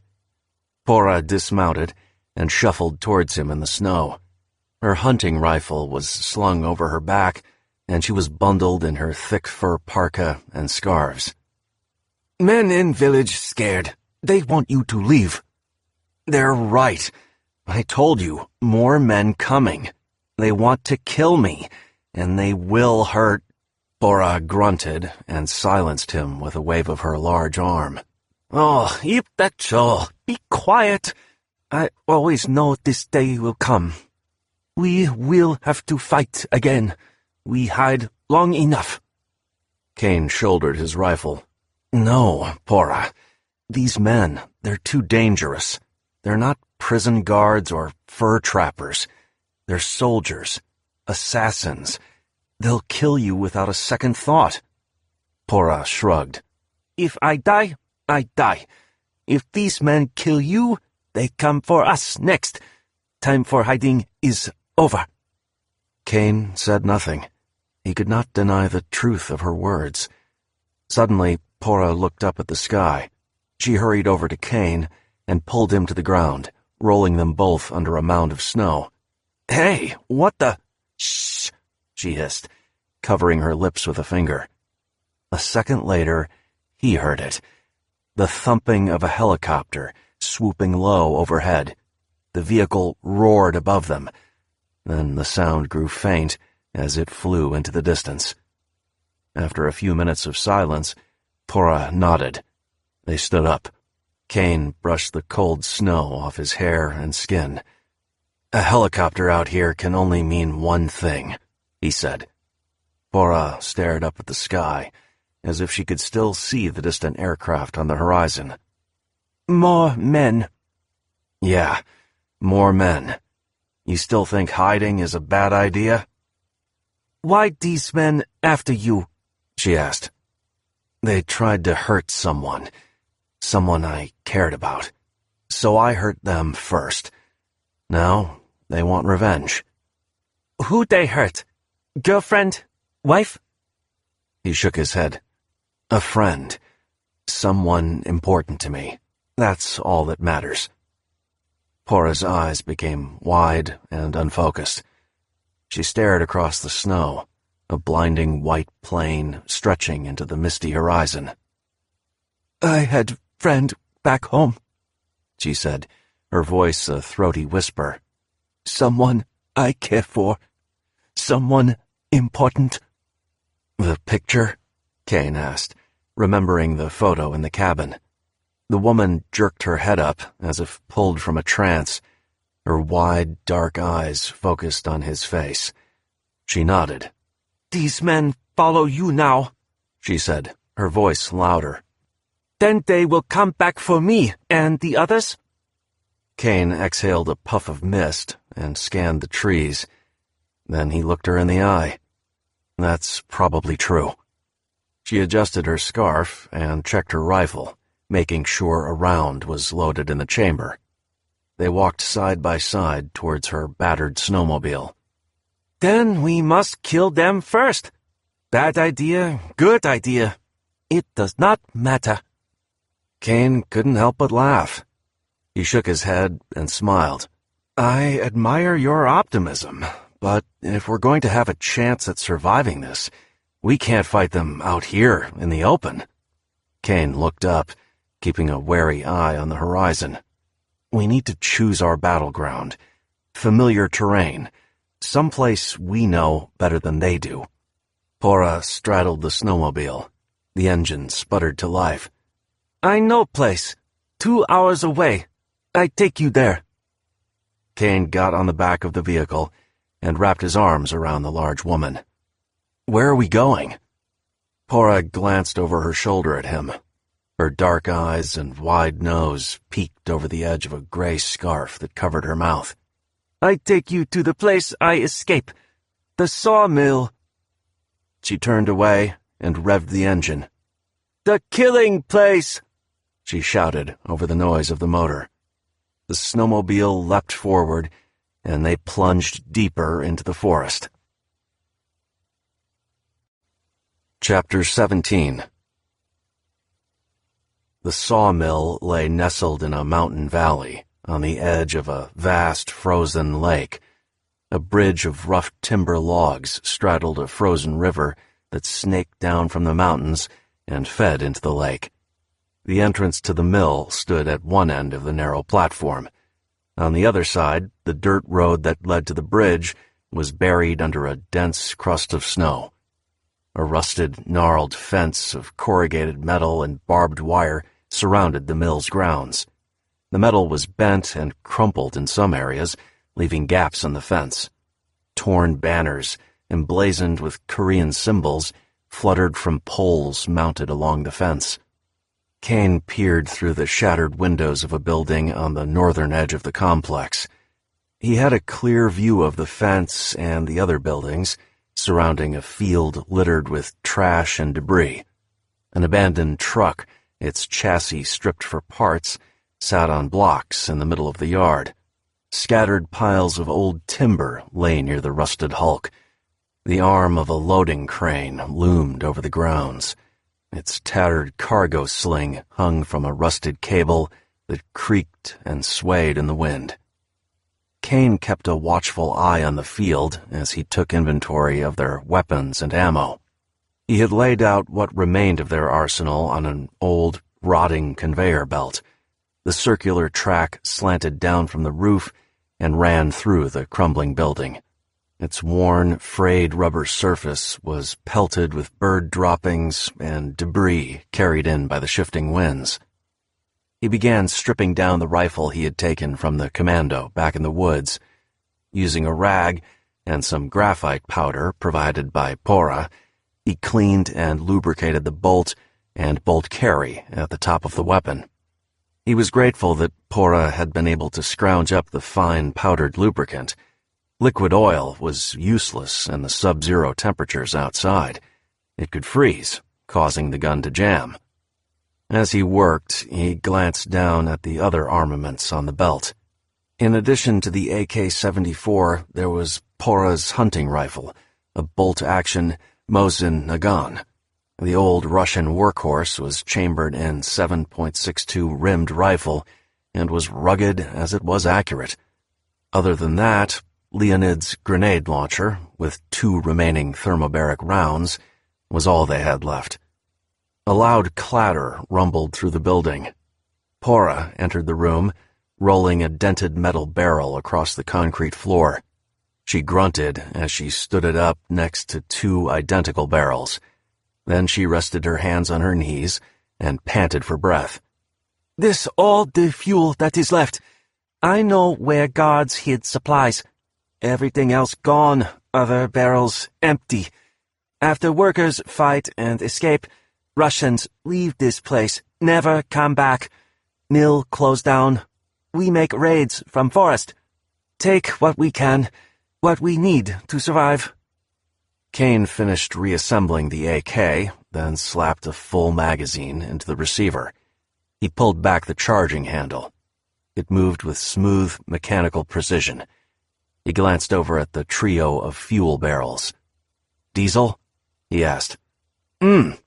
She grunted in the affirmative as she picked up her old rifle. "I cleaned it for you," Caine said, glancing down the sights on the AK. Pora examined her gun and gave him a suspicious look. "Clean? Gun not dirty." There was some salt corrosion on the bolt face. The old woman shook her head. She worked the bolt action and peered into the chamber. "Gun work better, a little dirty. No fix what not broken." Caine smiled. "Whatever you say. Look, I appreciate all you've done. I owe you my life. But these men, they'll be coming soon. You really should go." Pora looked up at him from the rifle. "I told you, no more hide. I fight." "Pora, if you stay here, I can't protect you." The woman barked a short laugh as she emptied a pouch from her belt. Brass cartridges rolled across the conveyor belt. She began loading them into the rifle, one by one. "Protect me? I the one who saved you, remember?" "There's no shame in hiding." The woman shook her head. "What do you know of hiding? You stay and fight? Then I stay and fight." Caine loaded one of the spare grenades into the launcher. He flipped the weapon closed. The remaining grenade stood upright in front of him. He stared at it for a moment, lost in thought. Before these men targeted me, before they hurt my friend, I was hiding. In Thailand. "Hiding from who?" Caine was silent for a moment. He sighed and stared out the windows. "It's hard to explain. Long story." Pora slung her rifle over her shoulder. She rested a hand on Caine's shoulder. He looked up at her, surprised by the gesture. You can only hide so long. Back home, my friend, she very special to me. What we had, how we feel. Government say we illegal. She thought she could hide. Hide how we feel, what we were. But men still came. Men still hurt us. They will always come. I'm sorry, Caine said. What happened to her? Pora dropped her hand. She stared at him for a moment. She expelled a puff of icy breath, then looked away. Dead now. Arrested. Firing squad. I was big, strong. So they send me here. Pora, No more hiding. She checked her rifle again. If I die here, I die fighting. Caine looked out the window again. His emerald eyes zeroed in on the loading crane. Icicles hung from its long, narrow arm. Its base was buried in a towering drift of snow. Pora, the equipment here, do you know how to power it up? She nodded. Generators underground. I know where. What about all the ice? How did they clean it off the crane and the other equipment? She gave him a strange look. They use chemical. Looks like salt. They spread it over ice, and ice melts. Why? De-icer, Caine thought. Ammonium nitrate. Do you know where they keep this chemical? She nodded. They keep it with generators. I take you there. Caine glanced at the barrels of fuel. His lips curled into a grim smile. Lead the way. Chapter 18. Yuri held up his fist and waved forward. He advanced down the bridge, stalking towards the mill. With every step across the rough timbers, he swept his rifle left and right. He scanned the horizon, searching for any sign of movement behind the crumbling fence. Beneath them, the river was solid and unmoving. It was a ribbon of gray ice, curving towards the mill and the frozen lake beyond. He glanced to his left. The men summoned by Zasko moved with him in a loose formation. Unlike the Spetsnaz team, their uniforms were non-standard. They wore a motley collection of green and tan camouflage gear, layered with civilian winter clothes. Their weapons were just as varied, a random assortment of rifles, shotguns, and pistols. Yuri knew these were private contractors, a disparate collection of retired VDV troopers and law enforcement. Now they worked for the security companies that provided protection and muscle to the rich oligarchs, and they occasionally dabbled in off-books operations for the Kremlin. Yuri had worked with such men before, during the Ukrainian crisis. The media had called them Little Green Men, referring to the unmarked green uniforms they wore during that conflict. Someone must have owed the Iron Wolf quite a favor, he thought. Within hours of Zasko's call, the men had been rushed to their position via helicopter. There were 6 of them, split into 2 teams of 3. Yuri was leading one team across the bridge in a frontal assault. The rest had been assigned to Timur. They were moving through the trees, towards the rear of the complex. "Do you see anything?" It was Zasko, speaking through the walkie. The man's voice crackled in his ear. The commander had taken his sniper rifle and was positioned across the lake, up in the woods. "Negative," Yuri answered, keeping eyes on the fence ahead of them.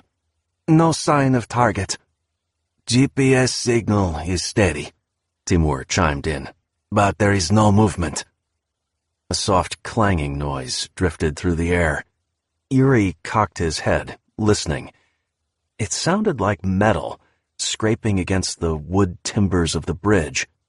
"Wait, I hear something. He held up his hand in a closed fist. The other men stopped. What is it? Even over the walkie, Yuri detected a note of impatience in the commander's voice. He turned off the walkie and put his fingers over his lips, quieting the men around him. He waited in silence. He heard the noise again. Clank. Clank. The other men peered around, trying to pinpoint the location of the sound. What the hell is that? One of them asked in a hushed voice. It was coming from underneath them. Kneeling down, Yuri shouldered his rifle and bent his head over the edge of the bridge. Beneath them, the ice had crumbled and melted. A small hole revealed the dark, frigid water beneath the surface. A pair of metal drums bobbed up and down in the water, brushing against the wood beams of the bridge. Yuri's good eye opened wide in surprise. One of the barrels listed sideways in the water, revealing a mechanism wired to the side. He recognized the device instantly. It was one of Leonid's thermobaric grenades. Wires ran from the explosive round to a radio and some other electronics, duct-taped to the side. Yuri leapt to his feet. Bomb! Run! The green men paused for a split second in shock. Then they followed after him as he charged down the bridge towards the mill. He had made it a few yards when the bomb detonated. The shock wave threw him to the ground. He caught a quick glimpse of a billowing cloud of fire and saw two of his men tossed through the air like rag dolls. Their bodies struck the cracking ice. The smooth white surface had shattered into chunks from the explosion's shockwave. The bodies sank into the dark water below. Yuri and the remaining survivor picked themselves up. Behind them, the remains of the bridge crumbled into the dangerously frigid waters as well. Their route back was gone. Retreat was no longer an option. Продолжай двигаться! Keep moving! He shouted. The two men raced forward, charging toward the open gates of the mill. Crack! A gunshot tore into the wood under their feet, sending splinters into the air. Yuri scanned the horizon. The shot came from a high angle, but beyond that he had no idea where the shooter might be hiding. A crane rose above the metal walls of the fence. A cluster of old timbers hung from its rusted claw. That's where I would hide, he thought. He sent a wild burst of gunfire towards the cab. Crack! Another shot rang out. The mercenary by his side dropped to the ground. A fine red mist stained the wood timbers beneath them. Yuri ignored him and kept running. The main gates of the complex, two massive sheets of corrugated metal marked with Korean lettering, stood closed. A chain was strung between them, but the metal sheets were bent and twisted, a 5-foot gap left between them. Yuri dove through the opening as another shot cut through the air. Cradling his weapon in his hands, he skidded behind a pile of timber and took cover. Another bullet thudded into the wood. I'm inside, but I'm pinned down, he shouted into his walkie. Sniper cannot see their position. Draw their fire. I will find them, the commander responded. Timur's voice crackled over the radio. I have movement on the GPS, the sat phone. It's heading towards our position at the rear of the mill. Caine must be trying to escape. Zasko's voice rose in pitch. Move in, now! Yuri peered around the corner of the logs. He spied an abandoned truck near the center of the mill. Taking a deep breath, he raced towards the rusted hulk. He slid the last few feet across the ice as another shot sparked off the metal frame of the vehicle. I hope you have the sniper's position, he whispered into the radio. Because I'm running out of... Before he could finish his sentence, a pair of explosions shook the camp. A section of fence on the north side of the complex collapsed. A white Taiga snowmobile burst through the wreckage and tore into the complex. Timur piloted the vehicle into a long skid. The vehicle juddered to a stop, and he sprayed the nearest building with gunfire.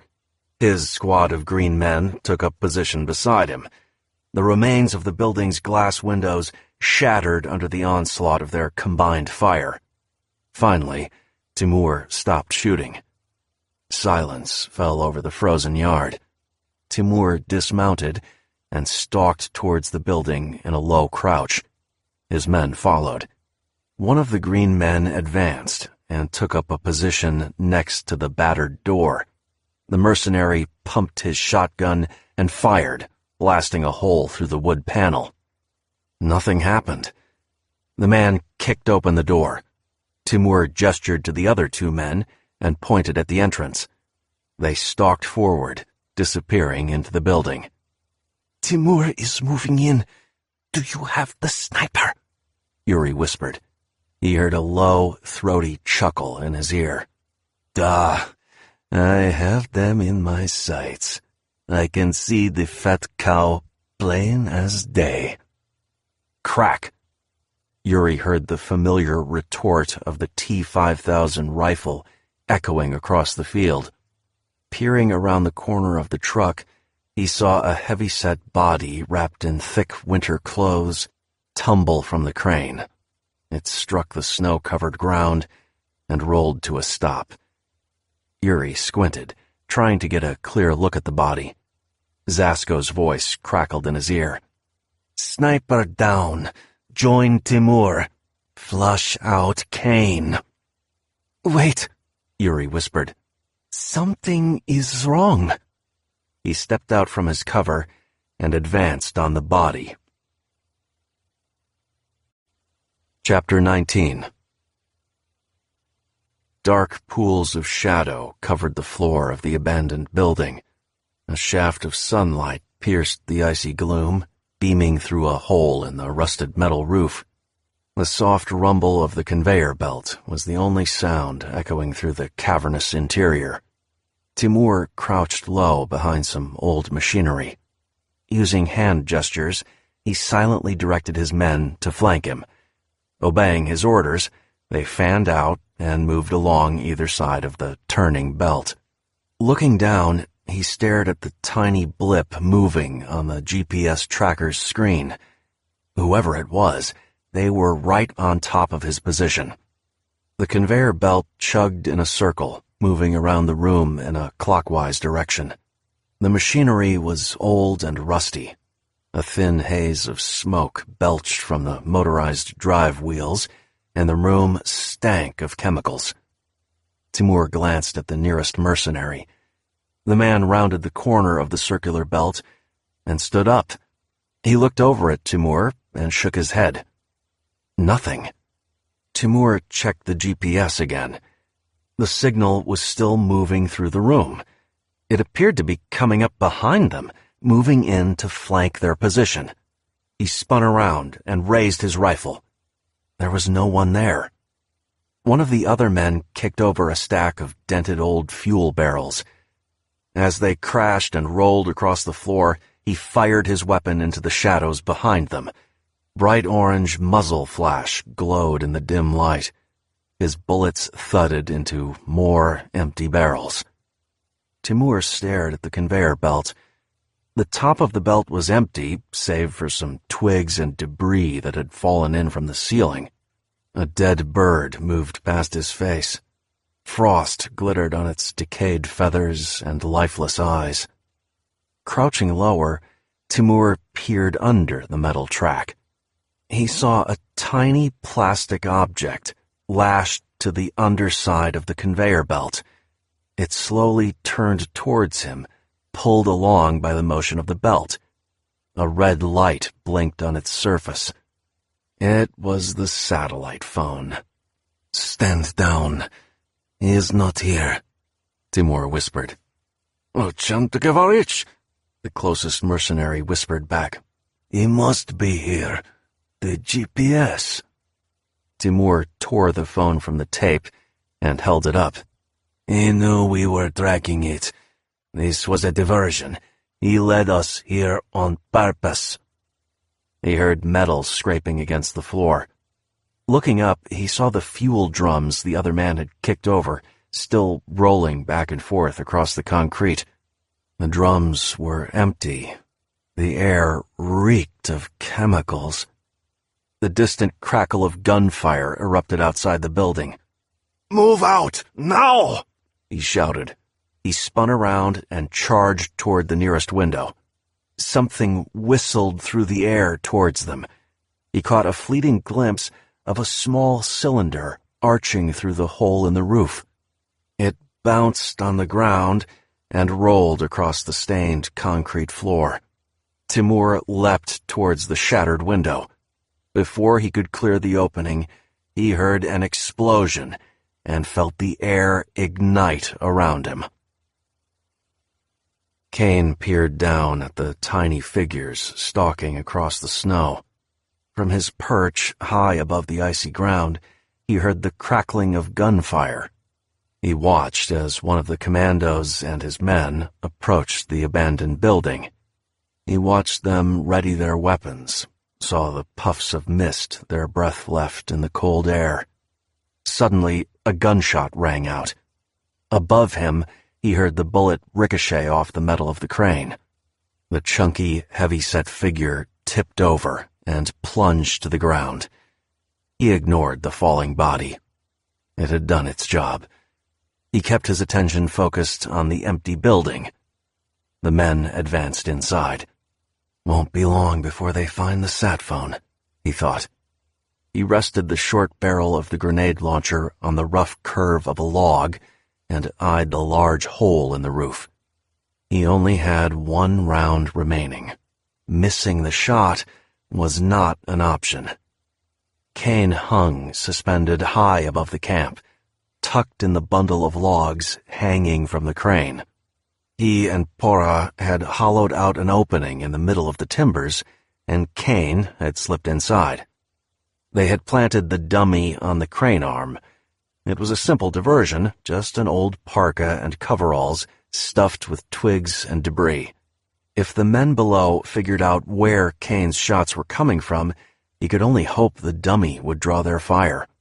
With any luck, he'd have enough time to take them out before they zeroed in on his true hiding spot. The hanging logs were an unsteady perch as they bobbed and swayed in the breeze. He leaned further out from his concealment and aimed the grenade launcher at the building below. More gunfire erupted beneath him. The bullets thudded into the heavy logs. Caine heard wood splinter and saw tiny chips of bark and timber spray through the air around him. So much for the diversion, he thought. He shouldered the heavy launcher and grabbed his rifle. Crawling out from hiding, he used the cargo sling's cables to steady himself as he stood atop the swaying logs. Glancing over his shoulder, he saw another Spetsnaz commando standing in the snow next to the dummy. Whoever it was, they were aiming their rifle up at his position. Caine fired a wild burst toward their position on the ground. As the figure below backed off, he dropped the rifle and balanced on top of the pile of logs.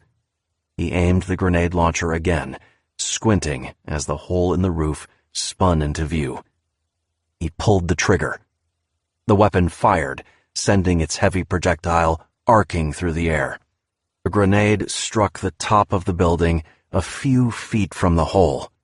Caine held his breath as the shell bounced, then rolled across the sloped metal surface.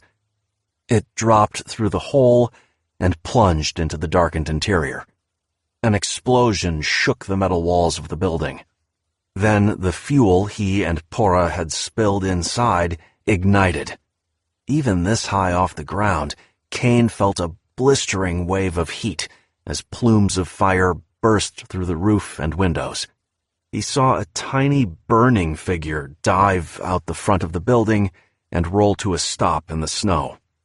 Another burst of gunfire struck near his feet. Caine returned fire, but it was impossible to aim from his precarious position. He saw the commando circling beneath him, lining him up in the sights of his weapon.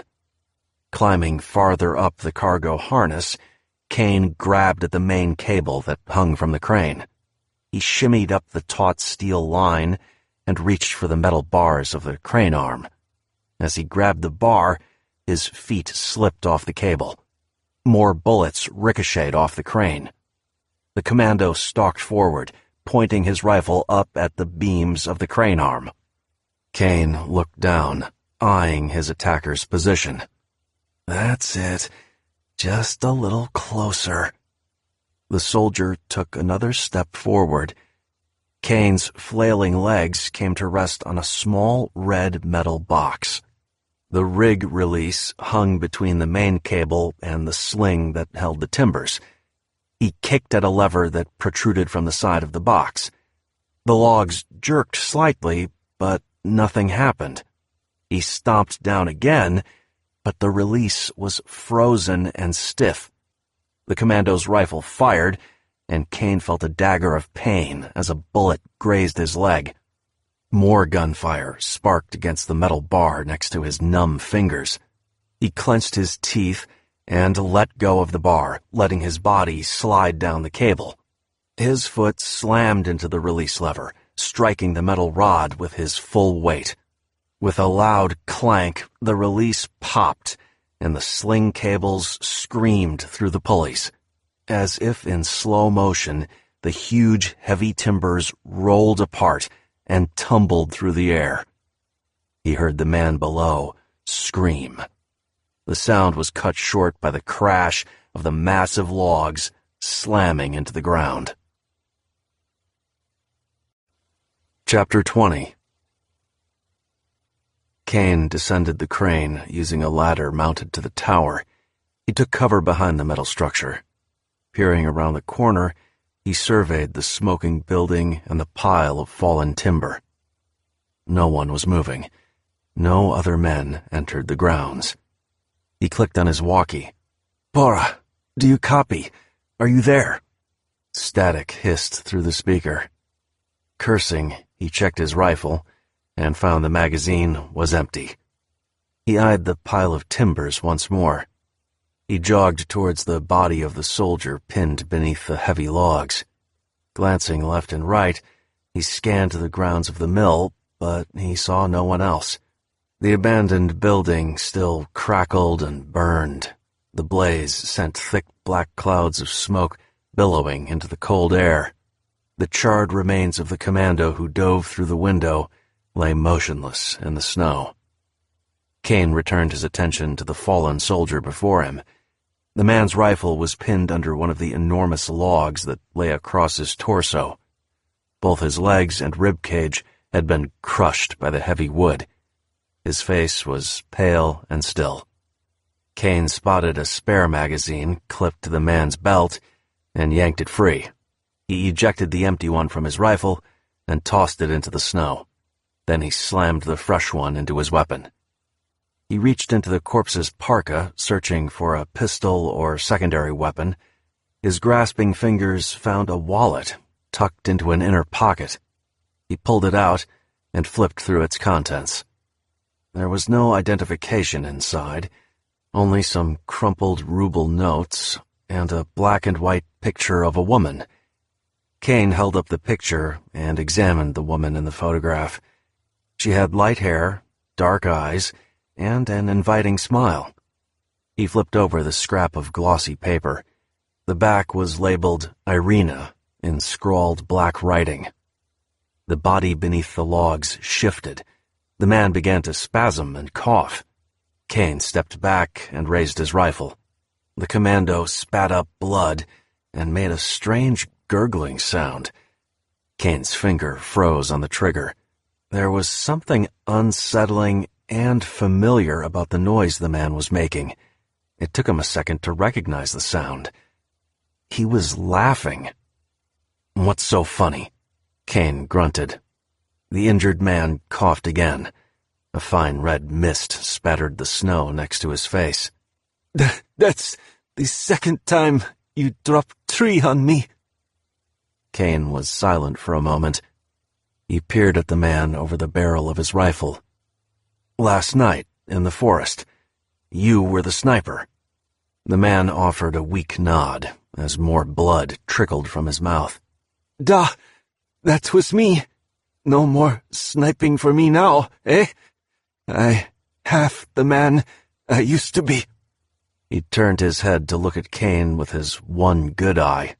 The other was still shut, hidden beneath a mass of swollen flesh and scar tissue. "I hope you're not expecting an apology, kid," Caine muttered. "I think we both know you're not walking out of here. Tell me what I want to know, and I'll make it quick, at least." The man gasped a short, high-pitched wheeze of pain. "I don't know much. This is my first hunt. Zasko, these men. I know it was wrong, but I was desperate. Irina, my wife, she is sick. I did it for—" His voice trailed off. Caine lowered the rifle. "I don't have time for a sob story. Where's Zasko now?" The sprawled man shook his head as best he could. "He was in the tree line across the lake. He must have repositioned, or he would have shot you by now." The woods, Caine thought. Pora was in the woods, flanking the men on the bridge. "Pожалуйста," Yuri gasped. "Please, Irina, leave me her picture." Caine glanced at the crumpled photograph in his hands. "You said she's sick. What does she have?" "They call it Wilson's disease," Yuri croaked. "Her liver will fail soon." The man gasped. "Difficult to treat. Only medicine that will work is very expensive. That is why I took this job, why I come here." Caine eyed the coughing, bleeding young man. Keeping his distance, he kneeled down and pressed the scrap of paper into his open hand. The soldier's fist closed tight around the photo. He closed his eyes. "Thank you." "What's your name?" Caine asked. Yuri Duskin." "And your wife? Irina Duskin?" The man stared at Caine. "Why do you ask?" "I have friends. Smugglers. They have access to pharmaceuticals. I'll see what I can do." The walkie on Caine's belt squawked and crackled. Keeping the rifle trained on Yuri, he grabbed the radio and pressed the talk button. "Pora, is that you? What's your position?" There was silence. Then a man's voice came through the speaker. "Pora, I take it that is the name of your refugee friend?" "The Iron Wolf. I remember the reports about what happened here," he continued. "A revolt, a riot in the sawmill.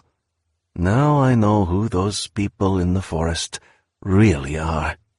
"Let her go, Zasko. Rudolph's not paying you to hunt North Korean refugees." "True, but there is plenty of meat on her bones, plenty of trophies, so perhaps I shall—" "You said you want my heart," Caine snarled, cutting him off. "So come and get it." "Meet me on the lake, under the cliff, to the east. You will see me there. I will release your friend, and we will finish this." "Fine." Caine lowered the walkie. He glanced down at the wounded commando. "The refugee camp. Did Zasko report its location?" Yuri shook his head. "Yes, he will not report it. Not until the hunt is over. He does not want the authorities to know we are here." Caine nodded. He clipped the walkie onto his belt and aimed the rifle at Yuri with both hands. "It's time." "If you can help Irina, the medicine she needs, it is called cupramine. Please believe me. I am not like Zasko, not like these other men." Caine blinked. The wind picked up, blowing particles of ice across the frozen ground. He squinted, shutting out the stinging cold as it howled around him. I used to tell myself the same thing," he said. "Sometimes I even believed it. But look around. No saints out here today." Yuri nodded. He clutched the picture tighter and closed his eyes. Caine pulled the trigger. The quick burst of gunfire echoed across the frozen field and through the empty buildings. Then he turned and stalked across the blood-spattered snow, moving towards the abandoned snowmobile. Caine ducked low behind the handlebars of the snowmobile as he raced across the smooth, glassy surface of the lake. Behind him, the lumber yard continued to burn. A dark cloud of smoke hung over the camp.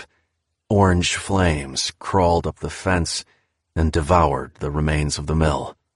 Ahead of him, white mountains hugged the lake in a cold, rocky embrace. They rose up to the east, forming a gray, frozen bluff. The remains of a waterfall trickled down the rocks beneath a shimmering layer of ice. It sent a steady flow of frigid water tumbling below the lake's frozen surface. Cracks radiated from the impact of the waterfall, crisscrossing the ice like a spider's web. Caine could barely make out two dark figures, standing on the ice a few yards from the falling water. The sun was moving behind the mountain, and a dark shadow crept over the entire area. The air became colder as the wind picked up in strength and howled around him. As he drew closer, he saw Pora, her hands tied in front of her.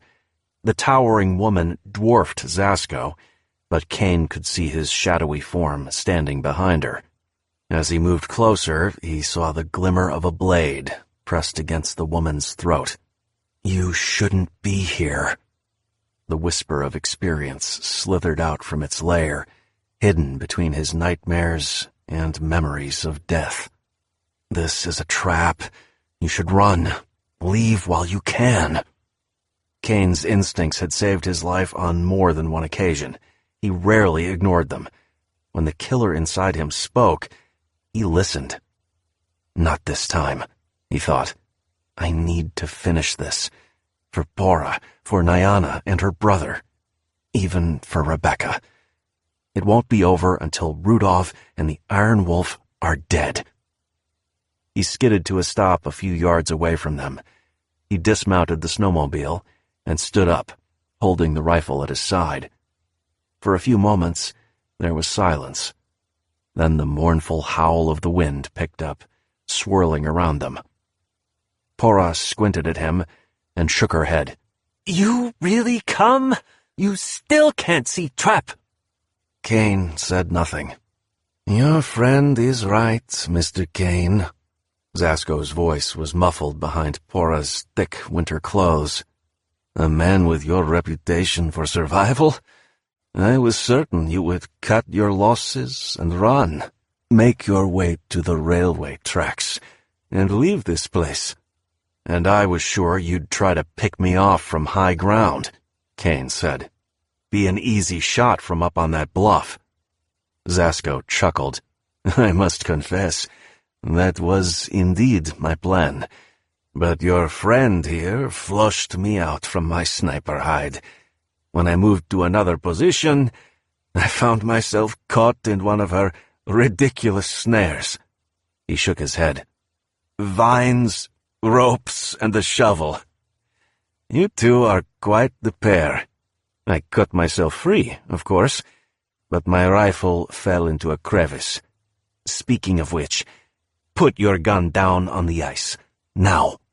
Caine bent at the knees and lowered his rifle. He glanced up at Zasko. He could see the man's dark eyes peering at him over Pora's shoulder. For a moment, he considered trying to pull off a snapshot, but he knew it would be next to impossible to hit the man before he... Zasko dug the blade deeper into Pora's neck. She grunted as a droplet of crimson blood trickled along its blade. "Slowly, Mr. Caine. Do not test me." Caine set the gun down on the ice and stood back up. "Now, kick it over here." Caine glared at the man and shot him a quick grin. "Yeah, not gonna happen." He kicked the rifle behind him. It clattered across the ice. Zasko pushed Pora forward. They walked across the ice towards Caine. "Yes, it is better this way. You truly are remarkable prey. Face to face is the only way to kill a man such as you." Caine stepped towards Zasko, closing the gap even further. They stood a couple yards apart. The wind died down, and again there was silence. Zasko's dark eyes burned into him. The man licked his lips.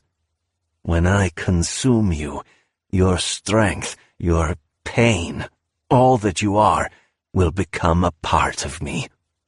"Choke on it," Caine said, clenching his fists. The other man nodded. "Very well. Then let us begin." Blam! The muffled shot of a pistol exploded behind the woman. Pora's eyes opened wide, and a gurgle of pain escaped her lips. Caine charged forward, his senses shifting into high alert. He saw Pora fall away from Zasko as though she were moving in slow motion. He closed the distance between them and reached behind his back. Zasko raised his right arm, the one that he had hidden behind the woman.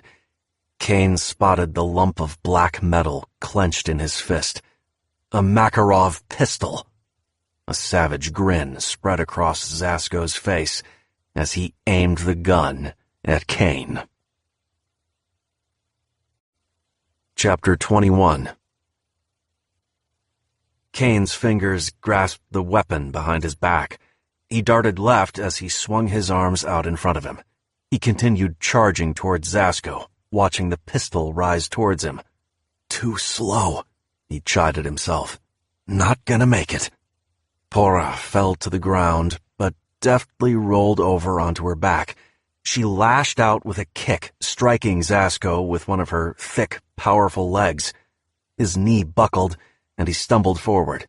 The gun roared in his hand, but the shot went wild. Caine felt a lance of white-hot pain slice across his right leg.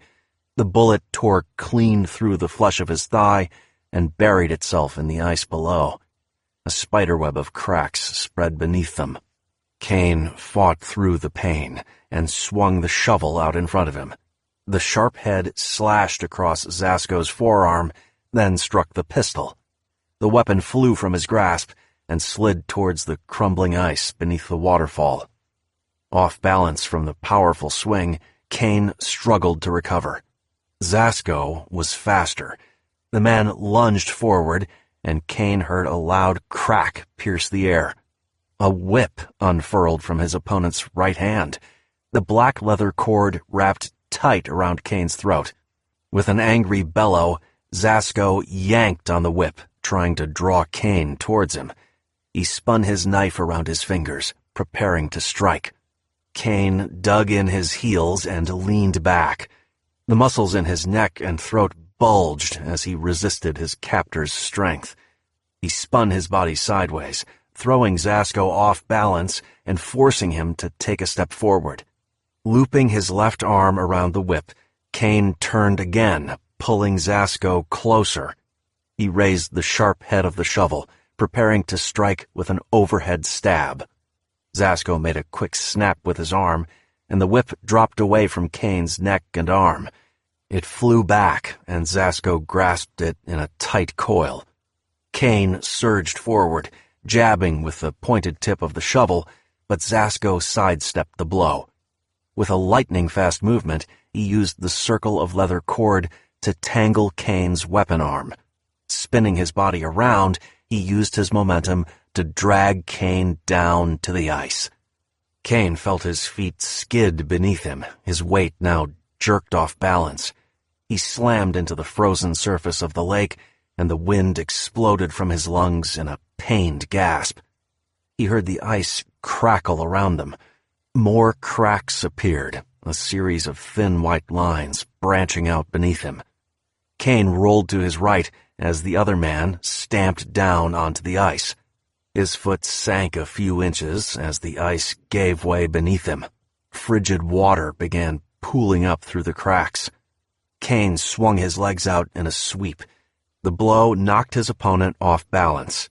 Zasko fell sideways, striking the ice with another heavy thud. Caine rolled on top of the man and raised the shovel over his head in a two-handed grip. Even as he drove the weapon down, Zasko thrust a knee into his abdomen, tearing the stitches from the agonizing wound. Caine gasped as the shovel bit into the ice a few inches from Zasko's head. Using the momentum of the missed blow, the Russian flipped Caine onto his back and straddled him. He slashed at Caine's arm, forcing him to release his grip on the shovel. Zasko swept the weapon away from them. The knife spun around his fingers, then stabbed down at Caine's throat. Moving on pure instinct, Caine threw up his forearm, blocking the attack. Grabbing the man's knife hand with his other arm, he pummeled his opponent with a series of knee strikes. Zasko didn't budge and continued to drive the knife downwards. His lips curled into a leering, maniacal grin. Caine felt blood dripping from the torn stitches in his side and the new gash in his leg. His vision grew hazy as the blade inched closer to his neck. "The hunt is nearly over," Zasko gasped, panting for breath. "I shall cut out your heart and roast it over a fire out here in this frozen hell. And when I have cleaned my kill, stripped your body to the bone, I will lead more men into that silly cow's encampment." He nodded towards Pora, who lay unconscious on the ice. "We will burn their cabins to the ground, shoot any refugees we find, and the more blood I spill, the more medals they shall pin on my uniform." Caine blinked. The blade sank another inch closer. Its tip hovered above his heaving throat. Something strange about the knife, he thought. He squinted, focusing on a tiny metal protrusion in the grip. He grasped the hilt of the knife, forcing the blade sideways, away from his face. As soon as his fingers touched the hilt, a look of concern flickered across Zasko's wild, animalistic face. Grunting with exertion, the man twisted the blade at an angle, keeping the hilt from pointing back at him. "That's it," Caine thought. "NRS-2, shooting knife." The ice continued to crack beneath them. More white lines radiated from the two men, a mosaic of hairline fractures in the smooth white surface of the lake. Caine shook his head. His vision cleared. Clenching his jaw tight, Caine forced the knife sideways again. The blade shook and hovered between them, neither man able to drive home a killing blow. Zasko narrowed his eyes and glared at Caine. Even in the frigid cold, beads of sweat dripped down both their faces. "You cannot win," Zasko finally gasped. "It is only a matter of time." "I don't care if I win," Caine snarled. "As long as you lose." Caine lifted his head off the ice. He slammed his forehead into the bridge of Zasko's nose. The man pulled back and roared in anger. For a split second, his hold on the knife weakened. It was just enough. He twisted the handle down, pointing it towards the ice. His prodding fingers found the slim metal trigger mounted to the guard. He fired the weapon. The bullet exploded out of the handle of the knife and struck the ice. A final, deafening series of cracks and pops sounded beneath them. Caine felt himself rolling, falling backwards. The ice had broken. As he plunged into the lake, a blinding white agony flooded every sense in his body. The frigid water felt like a sea of icicles, piercing his flesh from every direction. He ignored the pain, fighting his way through the sudden burst of instinctive panic. He reached out and felt Zasko's body tumbling beside him as they sank into the gelid depths of the lake. He wrapped his arm around the man's throat and pulled him deeper into the water. His sinking body carried them both into the freezing blackness below. Above them, he saw the cracked sheet of ice, lit from behind by the setting sun. It was a massive plain of glowing white, stretching as far as his eyes could see. Then the soft glow receded. Darkness surrounded him. Zasko struggled, but Caine kept his arm locked tight around the Russian's throat. Tiny bubbles of oxygen exploded from the man's mouth as he kicked and fought. Their descent began to slow as Zasko's kicking legs drove them back up towards the surface. As they fought, Caine saw a dark shape tumbling towards them in the cold shadows. It was the snowmobile plummeting past them in the water. Caine hooked his leg under the handlebars. The heavy vehicle acted as an anchor, dragging them deeper and deeper down, farther into the icy depths. A white haze crept around the edges of his vision, blotting out all detail. His heartbeat slowed as his body succumbed to the murderous cold that engulfed him. Zasko's struggling grew weaker. The deathly chill was stronger than both of them. Before his vision went dark, Caine looked up. He saw a faint gray shadow moving across the other side of the glowing sheet of ice. Pora, she's hurt. Nyana, Rebecca, you can't go yet. Rudolph, it's not over. He felt his arms go limp. He released his hold on Zasko. The body drifted away from him, spinning in a gentle circle as it floated into the distance. Beams of sunlight from above lit the man's face. His eyes were open, staring. They were as dark and lifeless as a shark's. His lips looked rubbery and bloated. His mouth was frozen in a twisted scream. The body drifted into the shadows of the murky water and disappeared. Caine struggled to free his leg from the snowmobile. His limbs felt leaden, dead weights. He no longer felt cold or pain. He no longer felt anything. He closed his eyes. One last bubble escaped his lips.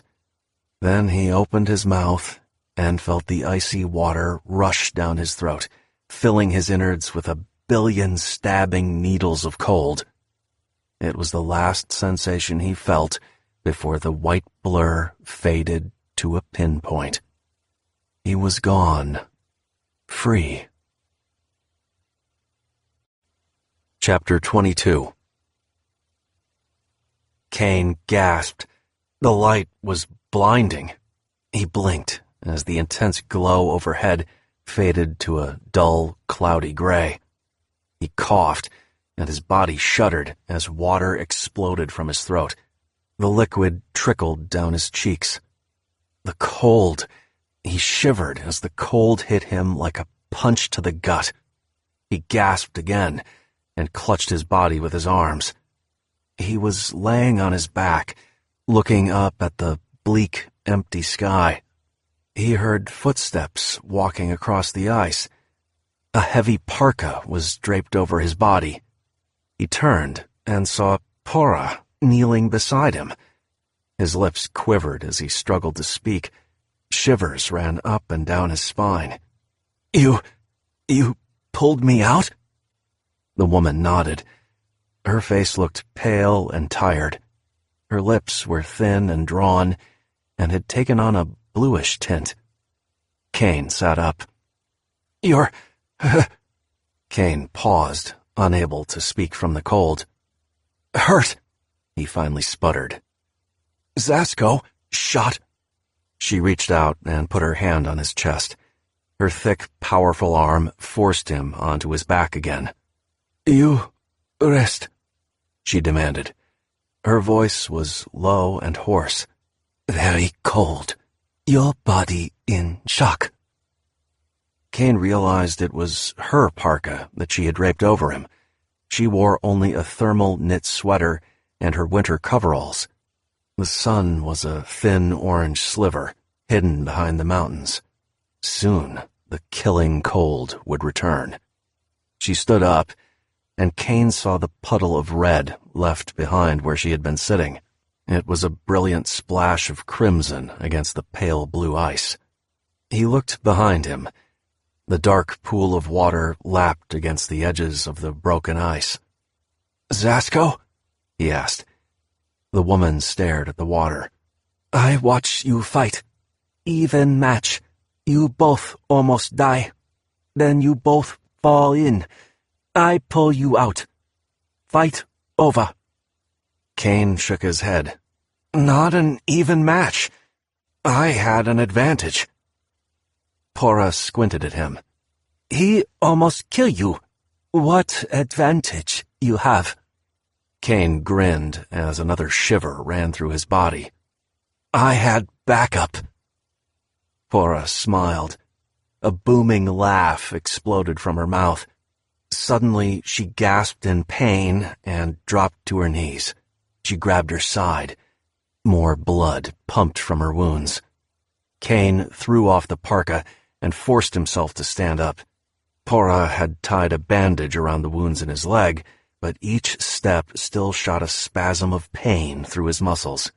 "Pora, we have to get out of here. Make it back to your camp. It's not that far." No. The woman shoved his hands away. "Not far, but too far for me. The sun is going down. It's too cold. You'll die out here." Pora closed her eyes. "Then I die. Everyone dies. The camp, the people living there, they are safe. I go in peace. See my friend again. That is where I belong." A strange look of peace drifted across her face. She grabbed his hand. "Running, hiding, surviving. I do these things for a long time. Maybe whole life." She looked up at him. "They not the same as living." Caine stared back at her in silence. "Right now, surviving is all I have," he finally answered. Pora smiled. "Now, maybe, when you old and tired like me, you feel different." Caine clutched his body as he shivered in the cold.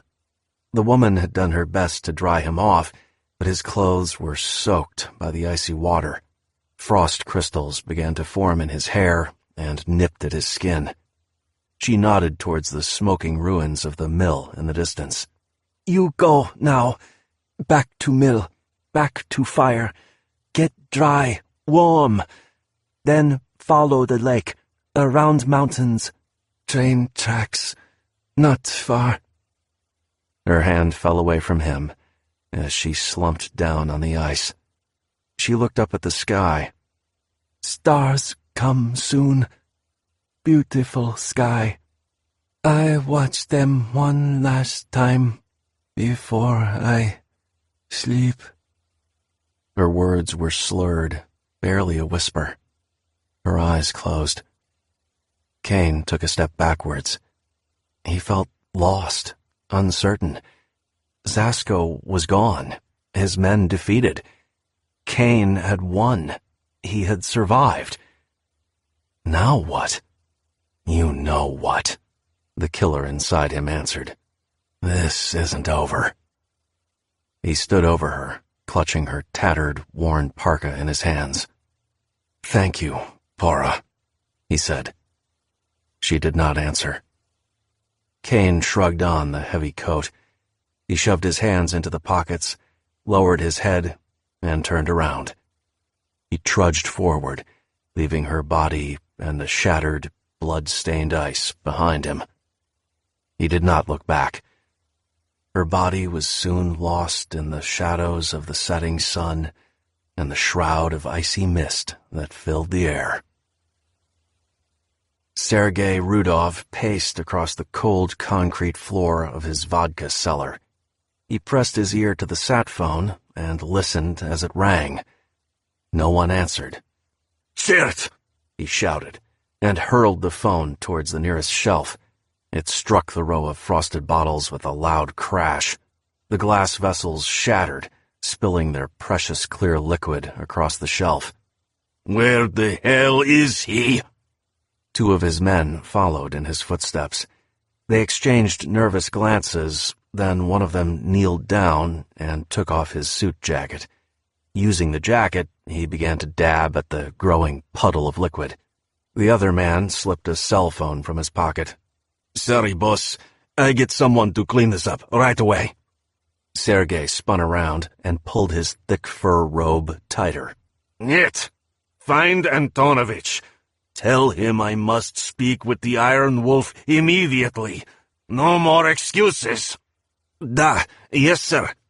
The man spun around and headed towards the stairs. Rudolph glanced down at the shivering man mopping up the spilled vodka.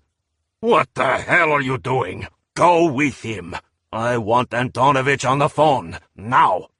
The man leapt to his feet and jogged after his partner. Rudolph shook his head. He grabbed a bottle of vodka from the shelf and pulled off the top. He took a long drink, then wiped his lips.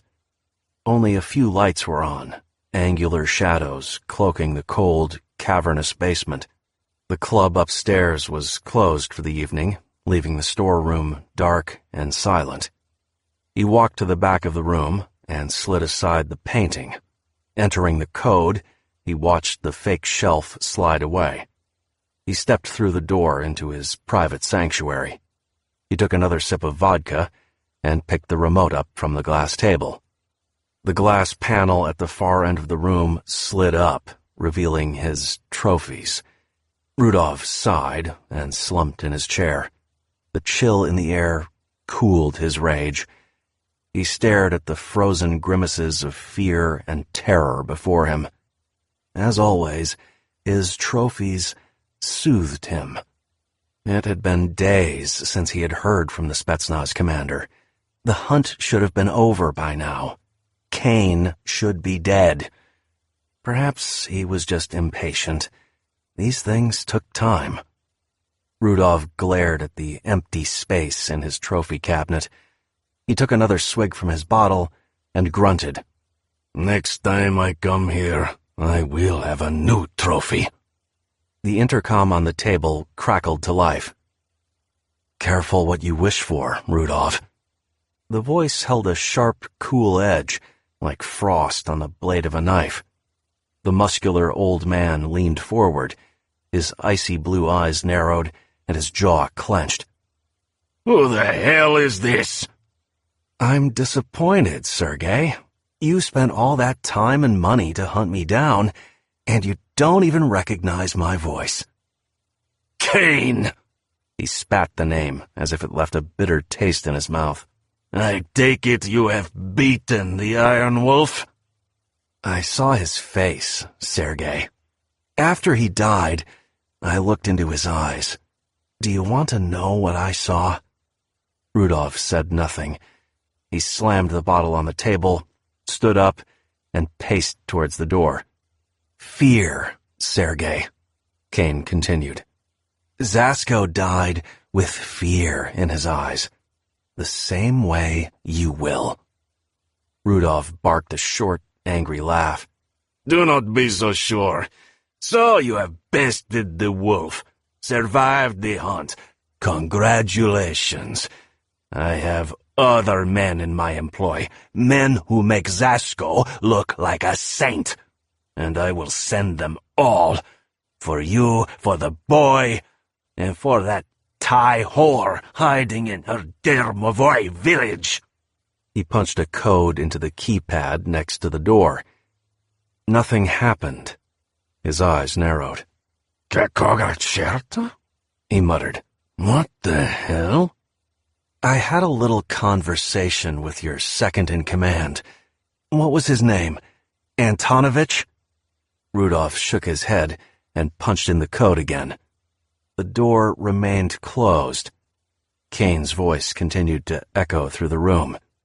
It was a bit hard to understand him, broken jaw will do that. But he told me only 3 men know about your little sanctuary down there, your trophy room." "The code," the man hissed. "You changed the code." "Guess it makes sense," Caine continued. "If you're going to keep evidence of multiple homicides in your possession, you don't want an ambitious rival gaining access." Sergei pounded on the door, his thumping blows echoing through the room. In the back of his mind, he knew it was a futile gesture. No one outside could hear.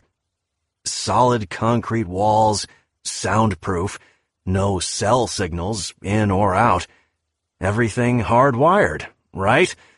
Cameras, intercom, temperature control. Must be getting cold in there by now. Sergei glanced up at the wall. The digital thermometer showed the temperature dropping rapidly. Already it had fallen from 0 to -10 degrees. Each breath sent a puff of mist into the air. A shudder racked his spine. "My men will find me," he said. His words were slurred by the shivering of his body. Even the thick fur robe he wore was not enough to fend off the chill. The cold crept into his bones. "If you are on the intercom, you must be here in the building. They will kill you and free me." "Wouldn't count on that, Sergei. They'll find Antonovich and the others long before they find you. By then, it will be too late." Sergei watched as the temperature dropped to -12 degrees. The numbers continued to fall. His face contorted into a mask of rage and hatred. He pounded on the door with both his fists. "Die Sukin Sin, you son of a bitch! I will kill you. I will tear your head off with my bare hands. I will—" "Russo Baltique," Caine said. Sergei ceased his ranting. "What?" "The bottle on your desk. Russo Baltique. Good stuff? Looks expensive." Sergei took a deep breath. "I can pay. We can come to an arrangement. I poured myself a glass. I'm drinking a toast. To my life and your death. But look on the bright side, Sergei. You got what you wanted." "What are you talking about?" "When they finally pry open the door to your chamber of horrors, your men will find a new trophy inside." The thermometer ticked down as the temperature continued to drop. Sergei sank to the floor and leaned against the metal door. His shivering was uncontrollable now. Go to hell!" he gasped.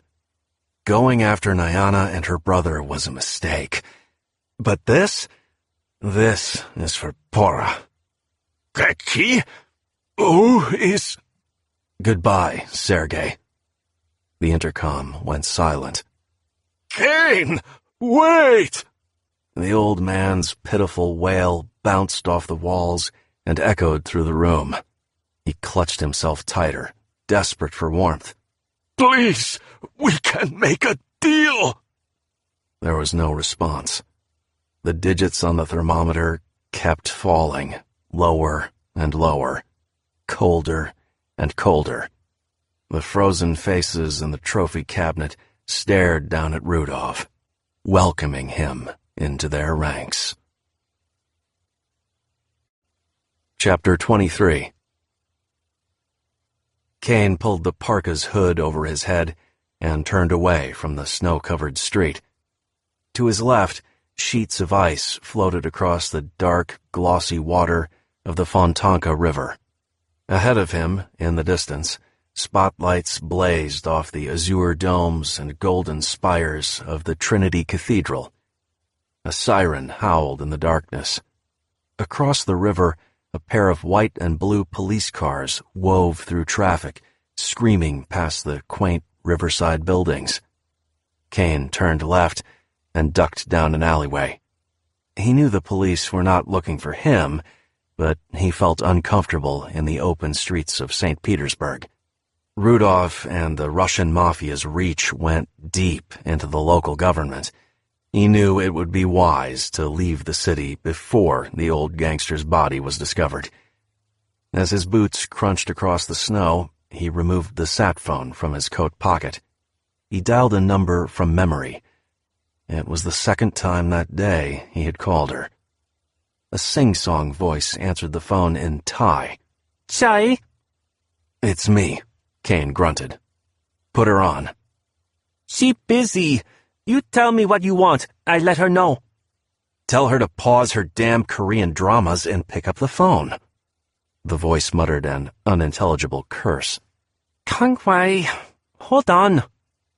Caine continued walking down the alley, glancing left and right to make sure he was alone. He heard a sharp intake of breath, a gasping wheeze on the other end of the line. Now what? The old woman demanded. You seem to have a knack for interrupting my favorite shows. Anna, the Chow Mei, a godmother in the Chow Fa crime families.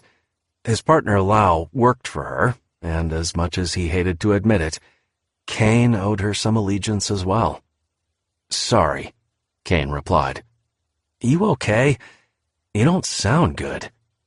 I'm not the one wandering around Russia in the winter. Caine left the alley and crossed through an empty parking lot. Above him, the stars twinkled in the cold, clear sky. The wind began to pick up, sending an icy chill across the river. "Your information about Rudolph paid off. Thank you." He could hear her sipping tea on the other end of the line. Sergei was a sick old bastard. It takes a certain kind of person to hold on to power as long as he did. I'm sure he got what was coming to him. But then again, I'm not one to judge. Caine said nothing. He and Anna maintained an uneasy alliance, but he suspected the old crone was just as capable of monstrous deeds as Rudolph or any other gangster. "You mentioned you could arrange transportation for me," he said, breaking the silence. A rasping laugh crackled over the phone. Well, so eager now to make use of my shipping contacts. Lau tells me you cost us quite a bit of money the other day. You embarrassed him in front of Ramil, made him lose face. "When you asked me to work with Lau, you knew my terms. No drugs, no guns, no people." The woman sighed. Yes, I remember. Very well. There's a cargo vessel leaving Neva Bay this evening. Lau will get you details. Be on it. You'll be back in Pattaya in a few days. Caine took a breath. He glanced up at the stars. "There's something else," he said. "A woman, Irina Duskin. She's being treated in a hospital in Seversk for liver disease." Sue, the old woman cursed. I just missed the opening of my next show. Ramil has legitimate pharmaceutical connections, doesn't he? Perhaps, the woman muttered. A sly tone crept into her raspy voice. But I'm not interested in charity cases. Who is this woman?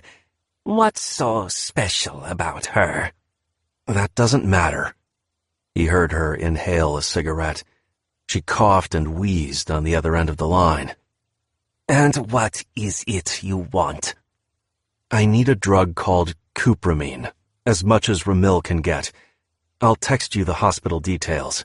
Have him send it to her. All of it. The woman clucked her tongue. I take a cut of your profits, so getting you home, helping you with Rudolph, that's just good business. But I see no profit for me in this. Anna, she cut him off with a loud sigh. Oh, very well, but in return, you will owe me another favor. Caine gritted his teeth. Fine. Same rules apply. Still think you're on the side of the angels, eh? The woman cackled. I told you before, I don't believe in angels. Long is the way, and hard, that out of hell leads up to light. What are you talking about? Caine snapped. The quote is from a book. Paradise Lost, I believe. Perhaps a little above your head. Caine was silent. You think a few good deeds can wipe away a past like yours? The woman rasped. I've looked into your eyes, Mr. Waters, and I know the eyes of a killer when I see them. As a gambling woman, I'll wager you won't be hearing the heavenly choirs anytime soon. Neva Bay, Caine muttered. I'll be there. He hung up the phone. The wind picked up. Flakes of white snow began to fall. The ivory powder swirled through the air, blocking out the stars above. Caine lowered his head and jammed his hands deep into the pockets of his coat. He quickened his pace across the empty lot. It was getting colder. He still had a long way to go. He disappeared into the darkness. Behind him, his footprints remained in the snow. The lonely trail followed him into the still silence of night. This has been Cold Kill, written by Andrew Warren, performed by Andrew Tell. Copyright 2018 by Andrew Warren. Production copyright 2018 by Andrew Warren.